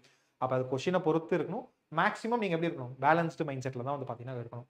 இப்போ மெயின் பாடி வந்து பார்த்தீங்கன்னா சின்ன சின்ன பேராகிராஃப்ஸாவோ ஆர் புல்லட்டின்ஸாவோ வந்து பார்த்தீங்கன்னா நீங்கள் கொடுக்கலாம். இதையும் தாண்டி சில இடத்துல வந்து பார்த்தீங்கன்னா மேப் தேவைப்படக்கூடிய இடத்துல மேப்போ ஆர் வந்து பார்த்தீங்கன்னா இமேஜஸோ ஆர் வந்து பார்த்தீங்கன்னா ஃப்ளோ சார்ட் சில இடத்துல போட முடியும். அப்படிங்கிற இடத்துல ஃப்ளோ சார்ட் ஆர் ஏதாவது ஒரு டேபுலேஷன் போடணும் அப்படிங்கிற இடத்துல டேபுலேஷன், மைண்ட் மேப், இந்த மாதிரி ஏதாவது உங்களுக்கு அது அங்கே போடலாம் அப்படின்னு தோணுச்சுன்னா கிரியேட்டிவாக நீங்கள் தாராளமாக நீங்கள் என்ன பண்ண முடியும், போட முடியும். உங்களுடைய ஆன்சர் அது டிஃப்ரெண்ட் பண்ணி காட்டும். பட் இது வந்து கரெக்டாக அளவோடு இருக்கணும், அந்த இடத்துக்கு தேவையோடு இருக்கணும். இப்போ நம்ம ஒரு மூவி பார்க்குறோம்னா கூட அதில் கரெக்டாக தேவையான இடத்துல இந்த காமெடி அந்த சாங்ஸ் எல்லாம் வைக்கும் போது அது செட் ஆகும். சில நேரத்தில் நம்ம யோசிப்போம், இது இப்போ இந்த இடத்துல சாங்கே வந்திருக்கு தேவையில்லையே, அது ரொம்ப சீரியஸாக அந்த மூவி போயிட்டு இருக்கு, அப்போ ஏன் தேவையில்லாமல் இந்த சீனை வச்சுட்டாங்கன்னு நம்ம யோசிப்போம்ல. அப்போ தேவைக்கு ஏற்ப இதை வந்து நம்ம பயன்படுத்தணும். சுத்தமாக பயன்படுத்தாமல் இருக்கும்போது எல்லாருடைய காமனா அப்படிங்கிற மாதிரி ஒரு ஆன்சர் மாதிரி உங்களுக்கு இருக்கும். பட் எந்த அளவுக்கு நீங்க உங்க பேப்பருடைய ப்ரெசன்டேஷனை கொஞ்சம் நல்லா நீட்டா கொடுக்குறீங்களோ, இந்த மாதிரி ஈஸியா கொடுக்குறீங்களோ, அப்போ வந்து பாத்தீங்க அப்படின்னா உங்களுக்கான மார்க்ஸ் கொஞ்சம் கம்பேரிட்டிவ்லி ஒரு 1/2 மார்க் 1 மார்க் வரும். ஸோ மெயின் பாடி வந்து பாத்தீங்கன்னா பேராகிராஃப்ஸ் ஆர் புல்லட்டின் அதில் எழுத போறீங்க. சப் டாபிக்ஸ் போட்டு என்ன பண்ணிக்கலாம், ஆன்சர் எழுதலாம். இதான் ஒரு காமன் ஸ்ட்ரக்சரா வந்து பாத்தீங்கன்னா உங்களுக்கு இருக்கும். இதை ஃபாலோ பண்ணி தான் நீங்க 10 மார்க்கோ 15 மார்க்கோ எழுத போறீங்க. பேஜஸ் டிஃபர் ஆகும். 1.5 பக்கம்னா 10 மார்க்கு 150 வேர்ட்ஸ்ல எழுதுற மாதிரி இருக்கும். அதே 2.5 பக்கம்னா 15 மார்க்கு 250 வேர்ட்ஸ் மேலே எழுதணும். இன்னொன்று எக்ஸாக்டா இந்த வேர்ட்ஸ் தான் எழுதணுமாங்கிற இந்த நம்பர்லாம் கிடையாது. 150ங்கிறது 140ஆகவும் இருக்கலாம், 160ஆகவும் இருக்கலாம். அது வந்து நம்ம கொஷினை பொறுத்து. இதெல்லாம் நம்ம எக்ஸாக்டாக வந்து கவுண்ட் பண்ணிட்டுலாம் இருக்க முடியாது. நீங்க எழுதுறது உங்களுக்கு ஆட்டோமேட்டிக்காக வந்துடும். அந்த மாதிரி நம்பர்ஸை கவுண்ட் பண்ணி வேர்ட்ஸை கவுண்ட் பண்ணிலாம் நீங்க டைம் வேஸ்ட்லாம் பண்ணாதீங்க. அது நம்முடைய ஜஸ்ட் அண்டர்ஸ்டாண்டிங்காக கொடுத்துருக்காங்க. ஸோ ஒரு மாடல் ஆன்சர்ஸ் நெக்ஸ்ட் நிறைய வீடியோஸில் வந்து பார்த்தீங்கன்னா ஒவ்வொரு கொஷினா இந்த 2024 கொஷின் பேப்பரை எடுத்துட்டு ஒவ்வொரு கொஷினுக்கும் இந்த மாதிரி என்ன இன்ட்ரோ கொடுக்கலாம், கன்க்ளூஷன் கொடுக்கலாம், என்ன மாதிரி பாடி எழுதலாம், என்னென்ன பாயிண்ட்ஸ்லாம் சப் டாப்பிக்காக போட்டு எழுதலாம் அப்படிங்கிற மாதிரி விஷயத்த தனி ஒரு டீட்டெயில் இதில் பார்க்கலாம். ஒரு ஸ்ட்ரக்சர் இப்படி தான் இருக்கும். இன்ட்ரோடக்ஷன், பாடி, கன்க்ளூஷன். ஒரு பேப்பர் எடுத்துட்டிங்கன்னா இது உங்களுக்கு இந்த ஹரிசாண்டலாக இருக்கனால நிறைய பேர் கொஞ்சம் கன்ஃபியூஷனாக இருக்கலாம். இப்போ 1.5 பக்கம் இருக்குது அப்படின்னு வச்சுக்கோங்க. இப்போ இங்கே கொஷின் இருக்குது. அப்போ நீங்கள் என்ன பண்ணுறீங்கன்னா இன்ட்ரோ இந்த இடத்துல எழுதிருக்கீங்களா, ஃபைனலாக கன்க்ளூஷன் நம்ம முடிக்கக்கூடிய இடத்துல இருக்கும். ஸோ இது வந்து பாடி. இதை வந்து நீங்கள் என்ன பண்ணலாம்னா தனித்தனியாக சின்ன சின்ன சப் டாபிக்ஸ் போட்டு எழுதலாம், ஆர் புல்லட்டின் பாயிண்ட்ல எழுதலாம். ஸோ இவ்வளோதான் சிம்பிள் ஸ்ட்ரக்சர். தென் இதை வந்து நீங்கள் என்ன பண்ணிக்கணும்னா உங்களுடைய பேப்பரில் அவுட்புட் கொடுக்கறதுக்கு முன்னாடியே டிசைன் பண்ணிடணும் மைண்டில். அதுதான் பிரெயின் ஸ்டார்மிங். என்னென்ன பாயிண்ட் எந்த ஆர்டரில் போடணும், இதை எடுத்தோடனே வராது. இதை நீங்கள் எக்ஸ்பர்டைஸ் பண்ணணும். ஆன்சர் ரைட்டிங் எக்ஸ்பர்டைஸ் பண்ணக்கப்புறம் தான் நம்மளால வந்து பார்த்தீங்கன்னா எழுத முடியும். இன்னும் லாஸ்ட் டைம்ல எக்ஸாம் அந்த கடைசி மினிட்ஸ்ல நம்ம வந்து எழுதும் போது இந்த ஹேங் ஆகாமலாம் இருக்கிறதுக்காக நிறைய வெட்டரன் ஸ்டூடெண்ட்ஸ், நிறைய எக்ஸ்பீரியன்ஸ் இருக்கக்கூடிய ஸ்டூடெண்ட்ஸ் என்ன பண்ணுவாங்கன்னா ஈவன் இந்த சப் டாபிக்ஸ்லாம் கூட முன்னாடியே போட்டுட்டு இந்த கேப் விட்டு வச்சிருவாங்க. அதுக்கப்புறம் வந்து பார்த்தீங்கன்னா அவங்க கேப்ல வந்து பார்த்தீங்கன்னா ஃபில் பண்ணி இந்த பேஜஸ் ஃபில் பண்ணிட்டு வந்துருவாங்க. அப்போ இந்த மாதிரி பேஜஸ் ஃபில் பண்ணுறதுக்கான டெக்னிக்ஸ்லாம் இருக்குது. பட் எடுத்த உடனே நீங்கள் அந்த மாதிரி ஷார்ட் கட்ஸ்லாம் தெரிஞ்சுக்கூடாது. பேஜஸ் ஃபில் பண்ணால் மார்க்லாம் போட மாட்டாங்க. எம்டியாக விட்டுறக்கூடாது அப்படிங்கிறதுக்காக நம்ம ஃபில் பண்ணணும். டம்ப் பண்ணி வச்சிடக்கூடாது எதுவுமே தேவையில்லாத விஷயத்த. அவள் என்ன பாயிண்ட் தேவையோ தேவையானத விஷயத்த மட்டும் தான் கொடுக்கணும். தென் ஃபைனல் லெவலில் நீங்கள் அதிகமாக மார்க் ஸ்கோர் பண்ணணும், டாப் லெவலில் ரேங்க் வரணும் அப்படிங்கும்போது இந்த மாதிரி எக்ஸ்ட்ரா சில விஷயங்கள் பண்ணுற மாதிரி இருக்கும். பட் இதெல்லாம் நீங்கள் எக்ஸ்பர்ட்ஸ் ஆனதுக்கப்புறம் தான் வந்து பார்த்தீங்கன்னா பண்ண முடியும். இனிஷியலாகவே வந்து பார்த்தீங்கன்னா இந்த மாதிரி பேஜ் ஃபில் பண்ணுறதுலாம் பண்ண முடியாது. ஸ்டார்டிங்கில் நிறைய உங்களுக்கு கண்டென்ட் கிடைக்காம வந்து பார்த்தீங்கன்னா பேஜஸ் ஃபில் பண்ணுறது கஷ்டமாக இருக்கும், டைம் கன்சியூம் அதிகமாக இருக்கும். பட் இந்த பிரைன் ஸ்டார்மிங் நான் சொல்லும் போது இது ஜஸ்ட் 30 செகண்ட்ஸ் தாங்க. ஒரு 15 மார்க்னா அதிகபட்சம் ஒரு 1 மினிட் போகலாம். அதை தாண்டி ரொம்ப போயிடக்கூடாது. ஓகேவா? அப்போ இந்த அளவுக்கு வந்து பார்த்தீங்கன்னா நீங்கள் ஸ்பீடாக உங்களுடைய பிரைன் வந்து ஃபங்க்ஷன் ஆகணும். அப்போ ஃபுல்லாகவே இந்த ப்ராசஸ்க்குள்ளே நீங்கள் வந்தால் மட்டும்தான் உங்களால் இந்த அளவுக்கு தீவிரமாக வந்து பார்த்தீங்கன்னா பண்ண முடியும். நெக்ஸ்ட் நம்முடைய இந்த ஆன்சர் கொடுக்குறோம் பார்த்தீங்களா, நம்முடைய ஐடியாலஜியுமே நம்ம எப்படி இருக்கணும், நம்ம பாயிண்ட்ஸ் நம்ம ஐடியா கொடுக்குறோம், தாட்ஸ், நம்மளுடைய தாட்ஸுமே பேலன்ஸ்டாக இருக்கணும். சேம் அதே மாதிரி நம்மளுடைய லாங்குவேஜுமே சிம்பிளாக இருக்கணும். ரொம்ப சிம்பிள் லாங்குவேஜில் சிம்பிள் வெக்காபுலரி போட்டு எளிமையாக புரிகிற மாதிரி ஒரு சென்டென்ஸையே பெருசாக சொல்லாமல் அது எந்த அளவுக்கு சிம்பிளாக சொல்லணும். ஃபார் எக்ஸாம்பிள் 4 அடியாரில் 4 வரியில் சொல்லக்கூடிய விஷயத்த திருக்குறளில் 2 வரியில் சொல்கிறாங்கல்ல. இந்த 2 இலக்கியமே சுருக்கமான இலக்கியங்கள் தான். இந்த 2 வரியிலையும் 4 வரியிலும் சொல்லக்கூடிய விஷயத்த நிறைய பாடல்களில் 10 வரியில் 15 வரியில் கூட இருக்கும். அப்போ இமேஜின் பண்ணுங்க, ஒரே விஷயத்த 2 வரியில் சொல்ல முடியறதுனால தான் திருக்குறளை வந்து பார்த்தீங்கன்னா நிறைய பேர் என்ன சொல்கிறாங்க, பாராட்டுறாங்க. ஓகேவா? அப்போ இல்லாதது இல்லை 2 அடிகள்னு சொல்கிறாங்கல்ல மூத்தோர்கள். அதே மாதிரி தான் இங்கேயும் கன்சைஸ் சைஸ் ரொம்ப ரொம்ப முக்கியம். சிம்பிள் லாங்குவேஜில் இருக்கணும். நம்மளுடைய தாட்ஸை வந்து பார்த்தீங்கன்னா நம்ம கொடுக்கணும். அடுத்து சேம் சிம்பிளாக கொடுக்கணும் அப்படிங்கிறதுக்காக வந்து பார்த்தீங்கன்னா ரொம்ப காமன் பீப்புள் மாதிரியான தாட்டை நீங்கள் கொடுக்காம உங்களுடைய அனலிட்டிக்கல் ஸ்கில்லையும் கிரிட்டிக்கல் திங்கிங்கையும் டெமான்ஸ்ட்ரேட் பண்ணணும். இந்த இடத்துல இது ரொம்ப ரொம்ப முக்கியம். அதை எப்படி சிம்பிளாகவும் கொடுக்கணும், அதே டைம் வந்து பார்த்தீங்கன்னா உங்களுடைய ஸ்கில்ஸ் தெரிகிற மாதிரியும் வந்து பார்த்தீங்கன்னா கொடுக்கணும். அப்படின்னா நான் ஏற்கனவே சொன்ன மாதிரி இப்போ பாரதியாருடைய ஸ்டேட்மெண்ட், அந்த பாரதியோட ஆத்திச்சூடிலாம் படிச்சிருக்கீங்களா? நம்ம அறம் செய்ய விரும்ப ஆறுவது சினம் ஔவையாருடைய ஆத்திச்சூடி மாதிரி பாரதியாரும் வந்து பார்த்தீங்கன்னா அவருடைய ஆத்திச்சூடியை இருப்பார். அந்த ஆத்திச்சூடிகளில் தான் 2 வரியில 2 சொற்கள்ல அச்சம் தவிர ஆண்மை தவறை ஏத்த நிகழ்ச்சி ஈகை திறன் உடல்நிலை உறுதி செய் ஊன்மிகு விரும்பும் இந்த மாதிரி வரிசையாக சொல்லிட்டு வந்திருப்பாரு. அதில் இருக்கக்கூடிய வேர்டு தாங்க வைய தலைமைக்குள் ரௌத்திரம் பழகு பெரிதினும் பெரிதுகேள். அப்போ யோசிச்சு பாருங்க, 2 சொல். அந்த 2 சொல்ல படிக்கும் போது நமக்கு அது எந்த அளவுக்கு ஒரு மிகப்பெரிய ஒரு வார்த்தையா ஒரு வாக்கியமா தெரியுது. பெரிதினும் பெரிதுகேள், வைய தலைமைக்குள், நைய புடை, ரௌத்திரம் பழகு. அப்போ யோசிச்சு பாருங்க, அப்போ ரொம்ப சிம்பிள் லாங்குவேஜில் சிம்பிளாக தான் எழுதியிருக்காங்க. பட் அதை பார்க்கும்போது அவருடைய அந்த திறன், அவருடைய அந்த குவாலிட்டி, பர்சனாலிட்டி நமக்கு அண்டர்ஸ்டாண்ட் ஆகுதுல்ல. சிமிலர் அதே மாதிரி தான் நீங்கள் ஆன்சரும் தாட்ஸும் சிம்பிள் லாங்குவேஜில் புரியுற மாதிரி கொடுக்கக்கூடிய அதே டைம்லேயே கண்டென்ட்டை வந்து குவாலிட்டியாக உங்களால் கொடுக்க முடியும். நீங்கள் சொல்லக்கூடிய அந்த ஒரு சிம்பிள் பாயிண்ட்டு ரொம்ப அனலிட்டிக்கல் அப்ரோச்சோட இருக்கும். இப்போ எக்ஸாம்பிள் ஒரு முக்கியமான ஒரு சொல்யூஷன் நீங்கள் கொடுக்குறீங்க ஒரு நம்ம தமிழ்நாட்டில் இந்தியாவில் இருக்கக்கூடிய ஒரு பிரச்சனைக்கு அப்படின்னா, அந்த தீர்வுங்கிறது ஒரு காமன் பர்சன் இல்லை ஒரு நார்மல் ஆஸ்பிரண்ட் யோசிக்கிற மாதிரி இல்லாமல் ஒரு ஆஃபீஸரே யோசிச்சு அந்த பாயிண்ட் எழுதுனா எப்படி இருக்கும், அந்த மாதிரி இருக்கணும். இப்போ புரியுது உங்களுக்கு? அந்த ஐடியா வைஸ் உங்களுடைய அனலிட்டிக்கல் அண்ட் கிரிட்டிக்கல் திங்கிங் ஸ்கில்லை நீங்கள் காமிக்கணும். பட் ரொம்ப எக்ஸ்ட்ரீமாக காமிச்சிடக்கூடாது, சிம்பிளாக காமிக்கணும். இவ்வளோதான் அவங்க வந்து பார்த்தீங்கன்னா எதிர்பார்க்குறாங்க. அப்போ நிறைய பேருக்கு இதை பார்க்கும்போது இன்னும் கன்ஃபியூஷனாக தான் இருக்கும். இந்த அளவுக்கு பெஸ்ட்டான ஒரு ஆன்சர் இது வந்து ஒரு பெஸ்ட்டான ஆன்சர் எப்படி இருக்கும் அப்படிங்கிறது. ஆனால் நான் சொல்லிட்டேன், எடுத்தோடனே பெஸ்ட்டான ஆன்சர் எழுத முடியாது. ஒரு 100 பேட் ஆன்சர் எழுதினீங்கன்னா தான் அதுக்கப்புறம் குட் ஆன்சர் வரும். சில பேருக்கு 50 பேட் ஆன்சர்லேயே குட் ஆன்சர் வந்து பார்த்தீங்கன்னா வந்துடும். அப்போ ஃபஸ்ட்டு எழுத தொடங்குங்க, எழுத ஆரம்பிங்க. அதுக்கப்புறம் இதெல்லாமே ஒன்றொன்னா நீங்கள் இம்ப்ளை பண்ணி கடைசியில் வந்து பார்த்தீங்கன்னா ஒரு குட் ஆன்சர் வந்துடும் உங்களுக்கு. தென் டாப்பர்ஸே லாஸ்ட் ஸ்டேட் டாப்பர் எடுத்து அவங்கள்ட்ட கேட்டிங்கன்னா கூட அவங்க எழுதின 20 கொஷின்ஸுமே ஒவ்வொரு பேப்பர்லையுமே வந்து பார்த்தீங்கன்னா எல்லாமே குட் ஆன்சராக கேட்டிங்கன்னா கிடையாது. சில கொஷின்ஸ்க்கு மட்டும் தான் நம்மளால் இப்படி எழுத முடியும், சில கொஷின்ஸ் வந்து மீடியமாக தான் எழுத முடியும், சில கொஷின்ஸை நம்மளால் தொடவே முடியாது. அப்போ அதெல்லாம் சமாளித்து தான் எழுதுகிற மாதிரி இருக்கும். ஓகேவா? ஸோ நம்முடைய மனிதனுடைய இயல்பு அப்படிங்கிறது இம்பர்ஃபெக்ஷன் தான். எதுலையுமே வந்து பர்ஃபெக்டாக நம்மளால் 100% இருக்க முடியாது. அது சைக்காலஜிக்கலாக நம்ம ஒத்துக்க வேண்டிய மிக முக்கியமான விஷயம். நம்ம தயாரித்த இயந்திரங்கள் ரோபோட் அதோடைய திறனே வந்து பார்த்தீங்கன்னா 100% அதெல்லாம் அட்டைன் பண்ண முடியாது. நம்ம சயின்ஸில் லா படிச்சிருப்போம் இல்லையா, ஒரு இயந்திரத்தால் 100% அதோட திறனை எப்பயுமே அடைய முடியாது. இப்போ ஒரு 140 கிலோமீட்டர்ஸில் ஒரு பைக் ஓடுதுன்னு போட்டிருக்காங்கன்னா எக்ஸாக்டாக 140 கிலோமீட்டர்ஸில் அதெல்லாம் ஓடவே முடியாது, அதை விட கொஞ்சம் கம்மியாக தான் ஓடும். அப்போ நம்ம கண்டுபிடிச்ச மிஷின்ஸ்க்கே அந்த மாதிரி அப்படின்னா மனிதன் அப்படிங்கிறவங்க எவ்வளோ தாட்ஸ், எமோஷன், எவ்வளோ கிரிட்டிக்கலான ஒரு ஆர்கனிசம். அப்போ நம்மக்கிட்ட அந்த இம்பர்ஃபெக்ஷன் அப்படிங்கிறது இருக்கும். அதை நம்ம அக்செப்ட் பண்ணி அடாப்ட் பண்ணி மூவ் ஆன் பண்ணி போயிட்டே இருக்கணும். ஸோ மெயின்ஸில் நீங்கள் அந்த ஸ்கில்லை வந்து பார்த்தீங்கன்னா கற்றுப்பீங்க. நான் ஏற்கனவே சொன்ன மாதிரி வந்து பார்த்தீங்கன்னா உங்களுடைய ஐடியாஸை கிளியர் கட்டாக வந்து பார்த்தீங்கன்னா நீங்கள் சொல்லணும். ஓகேவா? கிளியர் கட் மீன்ஸ் நீங்கள் என்ன சொல்ல வரீங்கன்னு உங்களுக்கு தெரிஞ்சிடணும். இதை சொன்னாங்களான்னு அவங்கள கெஸ் பண்ண விட்டுறவே கூடாது. அப்படி விட்டிங்கன்னா மார்க் கம்மியாகும். ஏற்கனவே சொன்ன மாதிரி எக்ஸாம்பிள்ஸ், ஃபேக்ட், ஃபிகர்ஸு அதெல்லாம் தேவைப்படக்கூடிய இடத்துல போடணும். இன்னொரு ரொம்ப ரொம்ப முக்கியமான விஷயம், புள்ளி விவரம் ரொம்ப ரொம்ப முக்கியம். எல்லா இடத்துலையும் புள்ளி விவரம் கொடுக்கணும்னு அவசியம் இல்லை. புள்ளி விவரங்கள், மேற்கோள்கள், அந்த கொட்டேஷன், அறிஞர்களுடைய மேற்கோள்லாம் நீங்கள் கொடுக்குறீங்க அப்படின்னா அந்த கோட்ஸ்லாம் யார் சொன்னாங்க அப்படிங்கிறத தெளிவாக கொடுக்கணும். ஈவன் திருக்குறள் மாதிரி இலக்கியம் எந்த குறள் அப்படிங்கிற மாதிரி கூட நீங்கள் மென்ஷன் பண்ணலாம். இன்னும் ரொம்ப முக்கியமான விஷயம் என்னன்னா, புள்ளி விவரம் கொடுக்கும்போது அந்த அமைப்பு சேர்த்து சொல்லணும். நித்தி ஆயோக் கூடிய இந்த அறிக்கையின்படி, இந்த ஆண்டு அறிக்கையின்படி நீங்கள் அதெல்லாம் சொல்லாமல் கடந்த 10 ஆண்டுகளில் இந்திய அரசாங்கம் 11 கோடி மக்களை வந்து பார்த்தீங்கன்னா வறுமையிலிருந்து மீட்டிருக்கிறார்கள் ஒரு பாயிண்ட் நீங்கள் போடக்கூடாது. அப்படி போட்டிங்கன்னா அதோடைய மதிப்பு எங்கே இருக்குது? நிதி ஆயோக் கூடிய இந்த ஆண்டு அறிக்கை மல்டி டைமென்ஷனல் பாவர்ட்டி இண்டெக்ஸில், இதோடைய ரிவைஸ்ட் இண்டெக்ஸில் இந்த மாதிரி வந்து பார்த்தீங்கன்னா அரசாங்கம் இவ்வளோ தூரம் மீட்டெடுத்திருக்காங்க அப்படின்னு குறிப்பிடப்பட்டுள்ளது அப்படின்னு அந்த புள்ளி விவரத்தையும் சரியான விவரங்களோட வந்து பார்த்தீங்கன்னா நம்ம கொடுக்கணும். அதுக்கான சோர்ஸ் நம்ம கொடுக்கணும். தென் புள்ளி விவரத்தை நீங்கள் தப்பாக எழுதுகிற மாதிரி இருந்தால் கொடுக்காதீங்க. தோராயமாக இவ்வளவு அப்படின்னு கூட நீங்கள் சொல்லலாம்.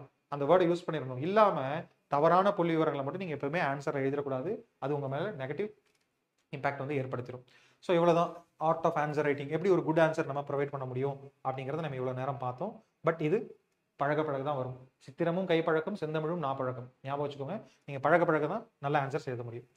So final part of the session வந்து பார்த்தீங்கன்னா வந்துட்டோம். ஆன்சர் ரைட்டிங் எப்படி பண்ணணும், ஒரு ஆன்சருங்கிறது எப்படி இருக்கணும் அப்படிங்கிற மாதிரி இந்த எல்லா விஷயமும் நம்ம பார்த்தோம். Then note making. So note making எந்த அளவுக்கு முக்கியம் அப்படின்னா, உங்களுடைய ஆன்சர்ஸை நீங்கள் முன்னாடியே எழுதி பார்க்கக்கூடிய இடம் தான் உங்களுடைய நோட்ஸ்.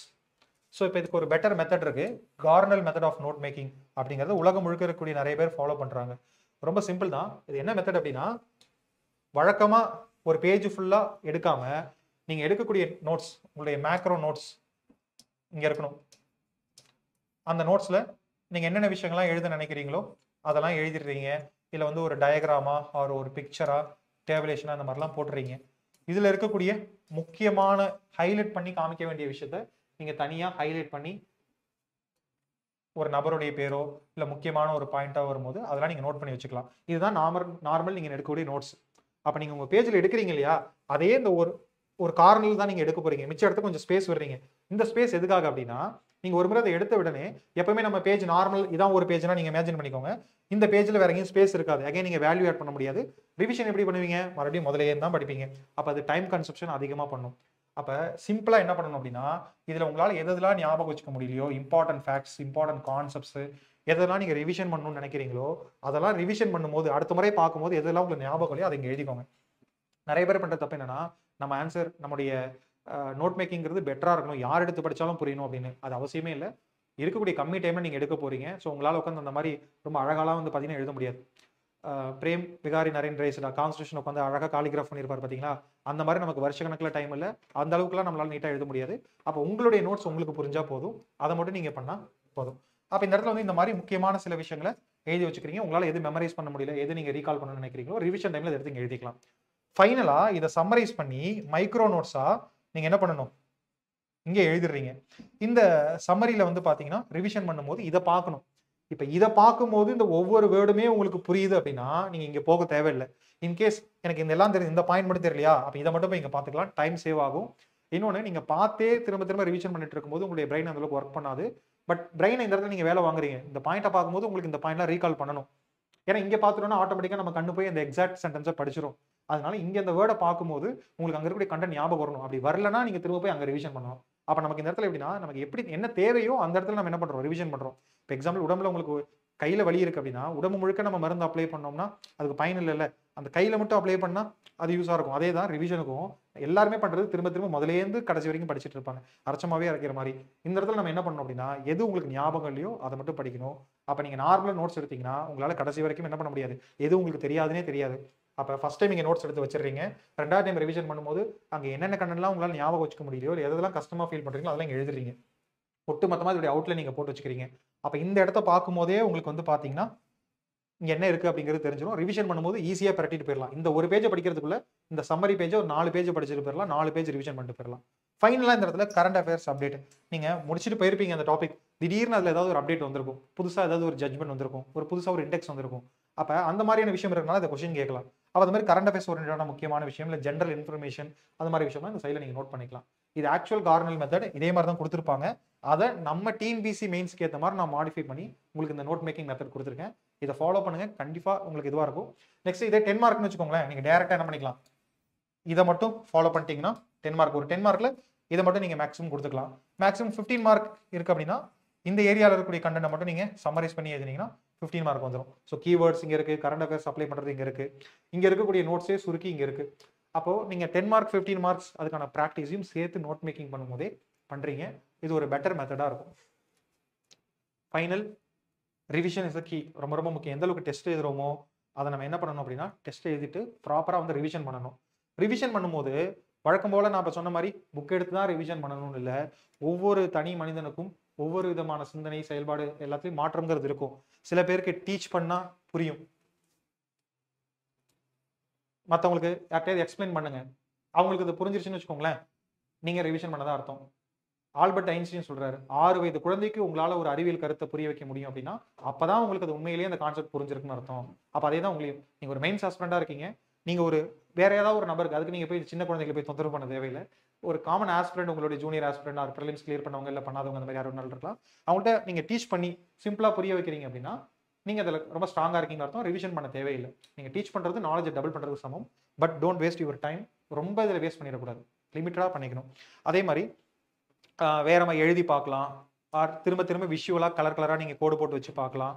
இது மாதிரி ஒவ்வொரு கைண்ட் ஆஃப் லேர்னர் இருக்காங்க. அப்போ இதில் நீங்கள் எந்த கைண்ட் ஆஃப் லேர்னர் அப்படின்னு நீங்கள் கண்டுபிடிச்சி அந்த மாதிரி ரிவிஷன் பண்ணுங்க. தென் நான் ஏற்கனவே மேலே சொன்ன மாதிரி கார்னல் மெத்தடில் நீங்கள் நோட் மேக்கிங் பண்ணிட்டீங்கனாலே ஆட்டோமேட்டிக்காக என்ன பண்ணிடலாம், ஈஸியாக நீங்கள் ரிவிஷன் பண்ணிடலாம். இப்போ இதையும் பண்ணி இது கூட நீங்கள் டெஸ்ட்லாம் எழுதும் போது தான் உங்களால் பெட்டராக வந்து பார்த்தீங்கன்னா அவுட்புட்ஸ் வந்து கொடுக்க முடியும், பெட்டர் ஆன்சர் வந்து பார்த்தீங்கன்னா எழுத முடியும், கண்டென்ட் எல்லாமே ஞாபகம் வச்சுக்க முடியும். நிறைய பேருக்கு எக்ஸாம் ஹாலில் போயிட்டு அந்த இடத்துல ஞாபகம் இல்லாமல் போயிடும். அப்போ இப்போ சொன்ன எல்லா விஷயத்தையும் ஞாபகம் வச்சுக்கோங்க. தென் நம்முடைய டெஸ்ட் சீரீஸ் இதில் உங்களுக்கு ஆல்மோஸ்ட் 30+ டெஸ்ட் இருக்கு. இதோடைய கடைசி பேஜில் போய் பார்த்தீங்கன்னா இந்த டெஸ்ட்டுடைய சம்மரி வந்து பார்த்தீங்கன்னா இருக்கும். இந்த ஸ்டேட் லெவல் மார்க் டெஸ்ட் இதெல்லாம் தாண்டி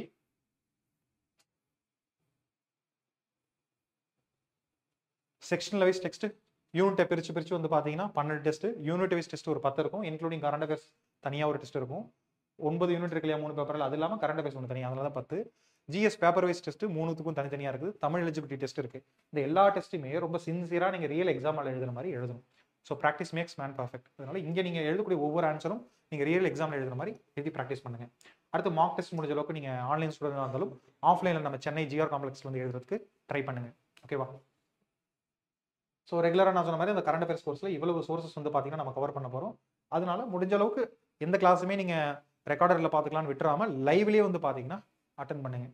இப்போ ஒட்டுமொத்தமாக நம்ம எப்படி மெயின்ஸ் படிக்கிறது, என்னென்ன விஷயங்கள்லாம் மெயின்ஸ்க்கு தேவை அப்படிங்கிற எல்லாமே வந்து பார்த்தீங்கன்னா நம்ம பார்த்துருக்கோம். ஸோ உங்களுக்கு கிளியராக புரிஞ்சிருக்கும்னு நினைக்கிறேன். மெயின்ஸுக்கான ஸ்ட்ராட்டஜி என்ன, தென் மெயின்ஸை பொறுத்த வரைக்கும் எப்படிலாம் படிக்கணும், ஆன்சர் ரைட்டிங் என்ன பண்ணணுங்கிற மாதிரி எல்லா விஷயமும். ஸோ இதை நம்ம கரெக்டான மெத்தடில் ப்ராப்பராக பண்ணிட்டோம்னா போதும், நம்ம கண்டிப்பாக வந்து பார்த்தீங்கன்னா மெயின்ஸ் எக்ஸாம் கிளியர் பண்ணி இந்த முறை குரூப் 1 ஆஃபீஸராக வந்து பார்த்தீங்கன்னா ஆயிடலாம். ஒரு மிக முக்கியமான ஒரு திருக்குறளோட இந்த வகுப்பை முடிக்கணும் அப்படின்னு சொல்லி நான் நினைக்கிறேன். பரியது கூர்ங்கோட்டதாயினும் யானை வெறுவும் புலிதாக்குறின். அதாவது தன்னை விட பலம் குறைந்த அளவில் சிறிய புலியை பார்த்து ஊக்கமில்லாத யானை அப்படிங்கிறது வந்து பார்த்தீங்கன்னா பயப்படும் அப்படிங்கிறதா அந்த குறளுடைய பொருள். என்ன காரணம் அந்த யானைகிட்ட வந்து பார்த்தீங்கன்னா ஊக்கம் இல்லை அப்படின்னா, புலி வந்து பார்த்தீங்கன்னா இயல்பாகவே ஊக்க மிகுதி. அதை விட பெரிய யானையை பார்க்கும்போது தன்னுடைய உணவாக தான் பார்க்கும். ஆனால் அந்த யானையுடைய மனநிலை எப்படி இருக்கும் அப்படின்னு சொல்லி பார்த்தீங்க அப்படின்னா, இந்த விலங்குடைய உணவு நாம அப்படிங்கிற மாதிரி பார்க்கும். அப்போ அந்த மனநிலை தான் அதோடைய பலத்தை மறைத்து பயத்தை ஏற்படுத்துகிறது. அப்போ நம்முடைய மனநிலையை நம்ம தெளிவாக வச்சுக்கணும். இதே யானையை வேற ஒரு திருக்குறள்ல வள்ளுவர் வேற மாதிரி சொல்லியிருக்காரு. இந்த இடத்துல பாருங்க, பரியது கூர்ங்கோட்டதாயினும் யானை வெறுவும் புலிதாகுறின்னு சொல்லியிருக்காரா, புலியை பார்த்து யானை பயப்படும் சொல்லியிருக்காரு. இதே வள்ளுவர் வேறொரு குறள்ல பாருங்க, சிதைவிடத்து உள்கார் உறவோர் புதையம்பில் பட்டும் பாடுண்டும் களிறு அப்படின்னு சொல்லியிருக்காரு. ஒரு போர்க்களத்துல மன்னருக்கு எந்த படை, குதிரை படை, வேல் படை, தேர்ப்படைன்னு எந்த படை தோல்வியை தழுவி கொடுத்தாலும் கடைசி வரைக்கும் நின்று போராடி யானை படை தான் வெற்றியை பெற்று தரும். அதான் கொடுத்திருப்பாங்க.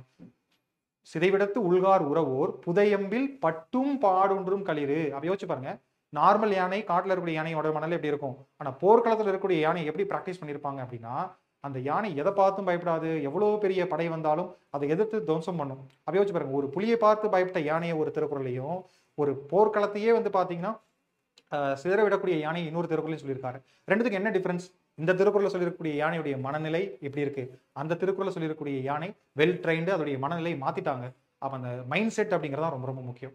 அப்போ முதல்ல நீங்க இந்த மெயின்ஸ் எக்ஸாம் கிளியர் பண்ணணும்னா, இந்த மெயின்ஸ் எக்ஸாம் நான் கிளியர் பண்ணிடுவேன், 70 வேகன்சி இருந்தானே 50 வேகன்சி இருந்தானே கண்டிப்பா இந்த மாதிரி எனக்கு ஒரு போஸ்டிங் இருக்கு அப்படின்னு சொல்லி நீங்க படிங்க. அந்த தெளிவான மனநிலை முக்கியம்.